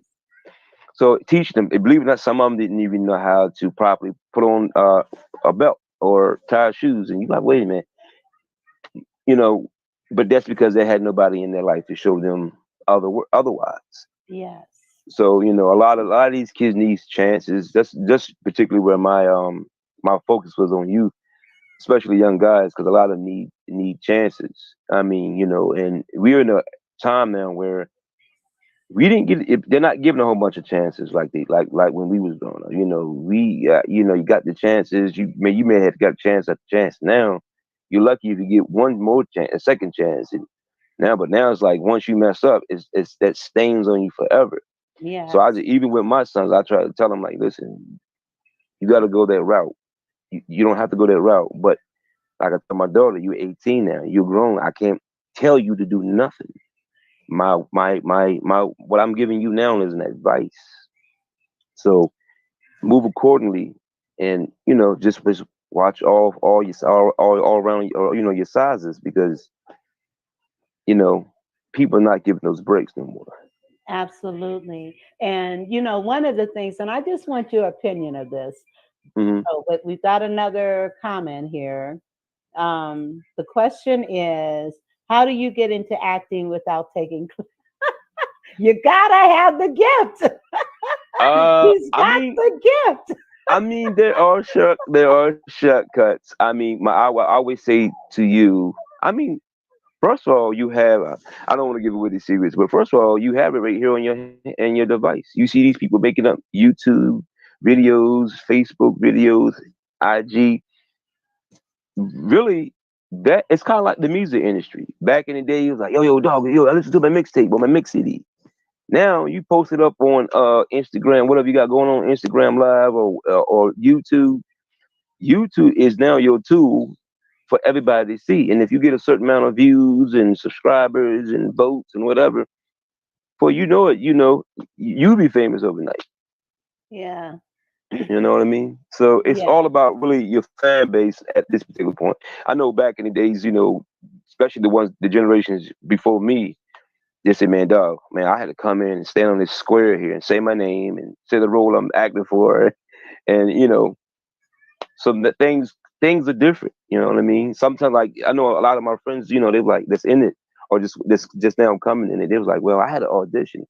I said, it's like, do you audition? I said, very rare. I said, but most of the time I just get stuff word off of mouth. They already know my resume. They know how I move. Um, they just want me on.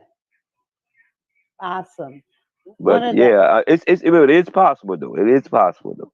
But like I said, if you got content and you want to get into it, I always tell people first, don't think it's easy though, but it's not easy because you got to bring something of substance to life.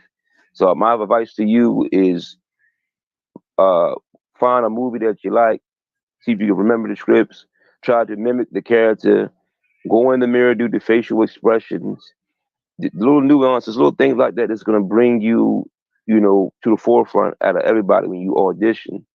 Because at some point in time, you're going to have to audition. You really can't get around that too much.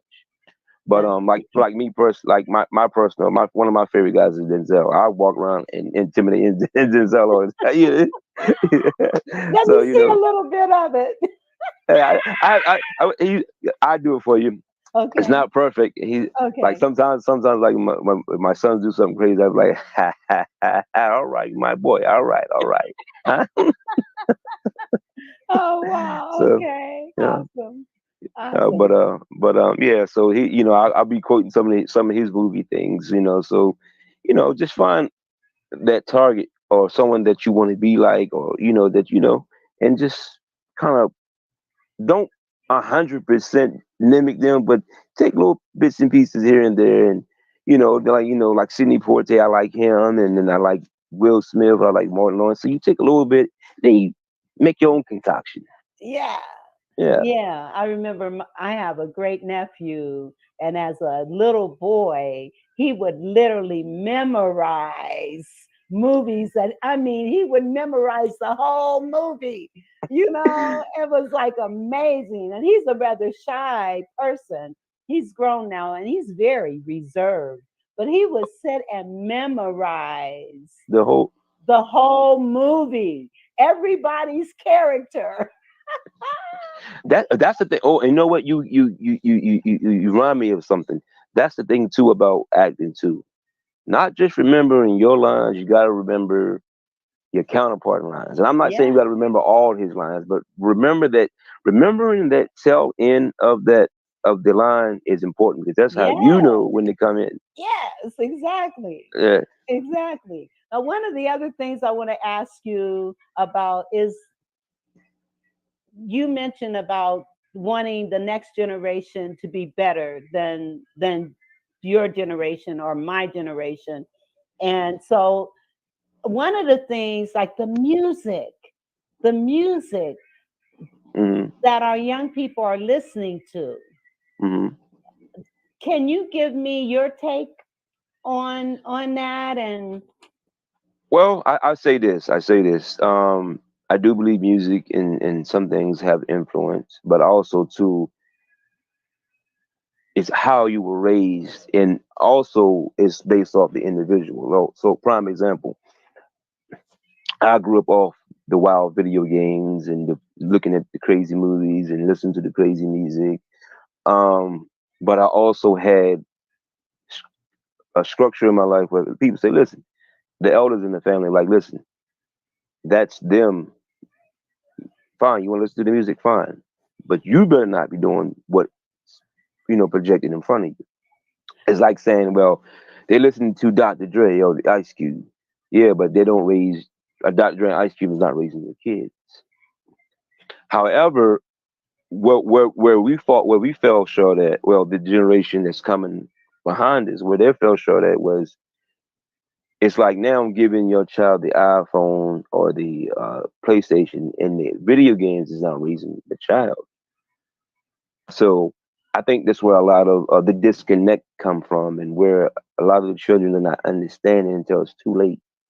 right. So And so that's where I think the disconnect come from. So I don't want to necessarily say the music. Granted, some of it I like, some of it I don't. Is but I just say it comes from the foundation has to be in the home.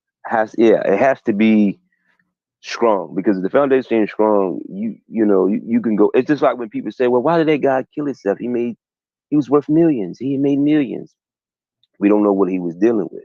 His foundation, his financial problems may be over with, but his whatever he's internally dealing with may not be over with. And when you talk about foundation, what has made your foundation so solid is the fact that you were raised with a spiritual experience. Do Yeah. you? I am just convinced that growing up with that kind of concrete base, Hmm. that is lacking today. There is no sense of spirituality within families today. And I believe that that's why we have all the problems that we're having, because that foundation, that spiritual foundation, is lacking. It always comes. It's always start with foundation. I mean, even I'm not gonna sit here and say I was the squeakiest cleanest child, because I ran my mother's blood pressure through the roof. I've done things that I shouldn't have done. Been places where I shouldn't have been, but I learned from that. Like my mom would call me like, so and so back in jail. How old is he again? He 35, 40. Oh man, he ain't learned any lesson by then. Then I don't know what to tell him. And it usually be for the same thing.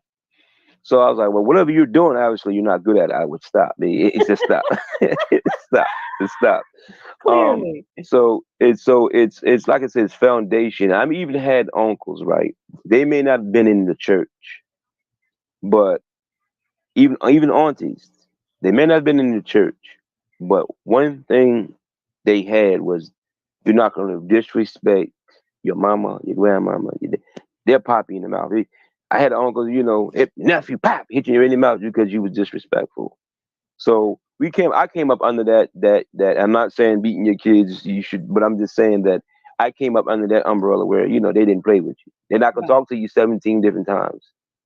So, that's the foundation I came up under. You're not gonna be disrespectful. Oh, you grown? I'll show you what grown is. There's the door. So I've been down that road. So, and it's the same thing, I think we're losing grip. Well, we have lost grip to a certain degree with that, because now it's kind of like you can't. It's almost to the point where you can't correct the child. It seems that Yeah. way. Well, but I mean, there's a way to do whatever it is that we do. And Yeah. hitting, even though we all grew up, with that going on, but there's got to be a better way, because that teaches a child that that's how you deal with conflict. I put it like this to you. I said, I really don't have to, beat my kids. I mean, they first of all, they know they listen.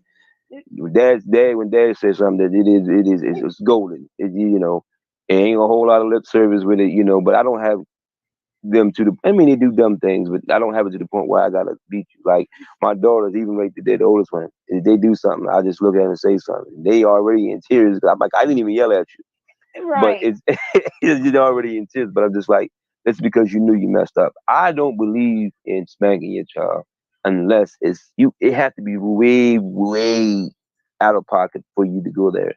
But a lot of times you notice putting them on punishment, taking something from them is just as effective. Yes, I that's know. what I'm saying. I mean, but Yes. we pull from the scriptures. They say, "Spoil the rod, spare the rod, spoil the child." So I think But that's do you where know? Okay, go ahead. I'm I think sorry. that's where a lot of our people, our elders, because you got to realize what we learn is regurgitated from the elders before and that. So we just going off what was given to us, you know, coming up. Right, right. But when we know better, we do better. Not necessarily, because you can know all you want, but if you don't apply what you know, it means nothing. So That's true. so a lot of people know a lot of things, but you just got to apply what you You know. got to apply. Absolutely. Yeah, yeah, And when you apply, then you do better. yeah, Uh, exactly. so Yep. you know what? I can't believe we ran out of time. Lenore, she says, I agree. Felicia, she says she's agree. And that's when we were talking about the spirituality being left out. You know what? Oh my God. Would you be willing to come back at another time? Yes, ma'am.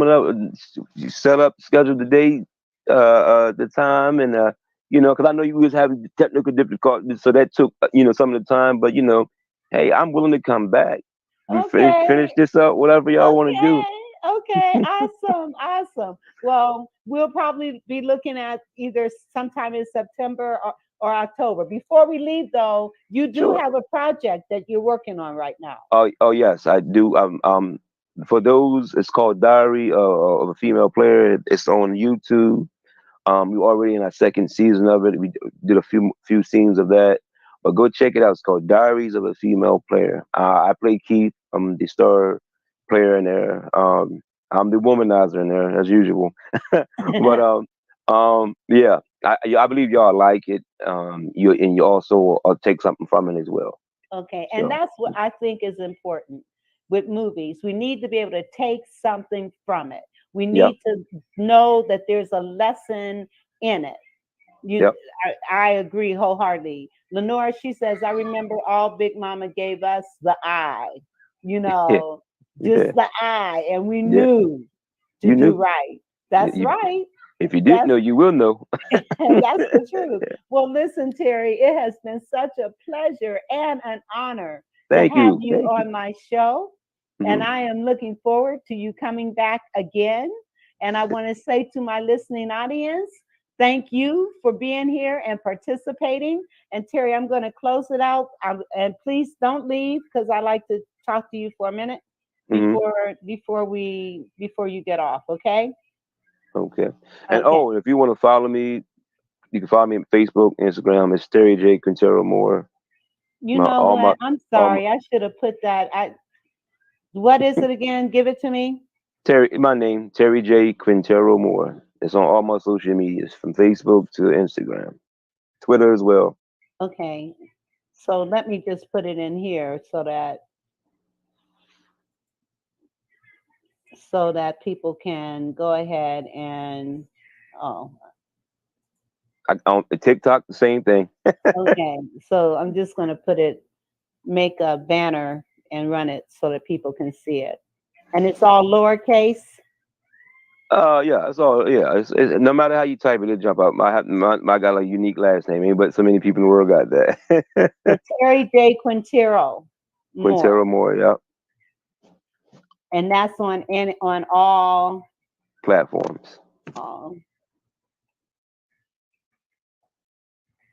Okay, well, before we go, let me put that up.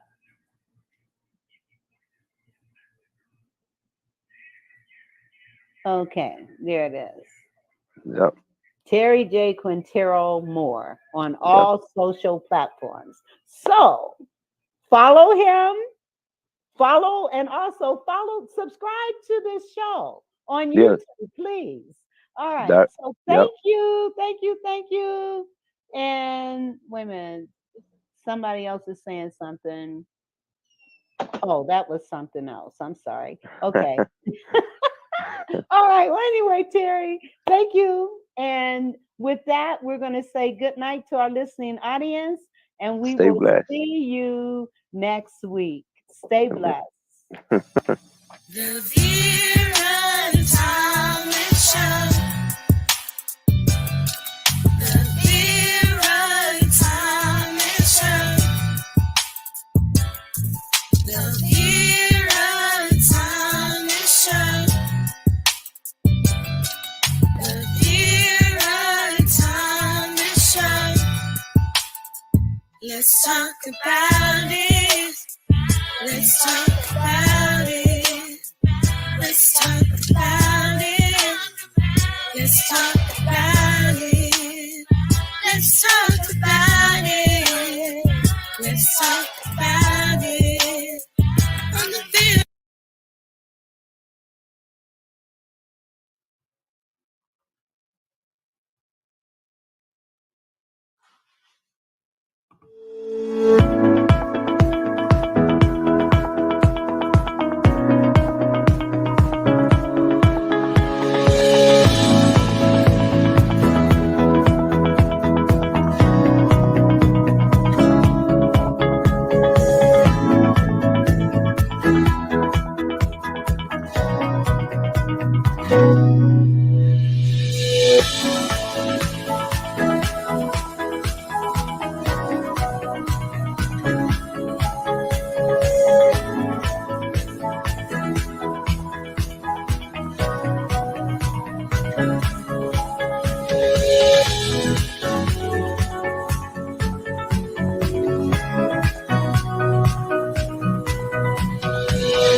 Welcome to the Tina Ramsey Show and Podcast, a show to motivate you and introduce you to celebrities, authors, singers, coaches, and standout entrepreneurs that are making a positive impact in the world. Men and women coming together to share knowledge, having upbuilding conversations centered around business, wellness, education, and life. We connect you with some amazing people and opportunities. It's your time to shine, and we help you do that.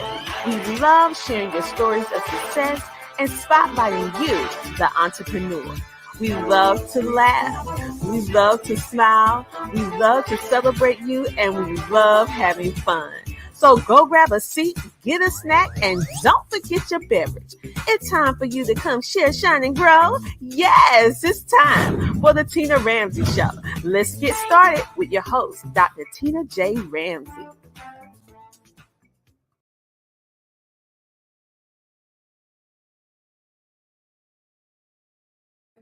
Hello, everybody. How are you doing tonight? I am so happy to be here with you tonight because we have our amazing featured guest, Cal G.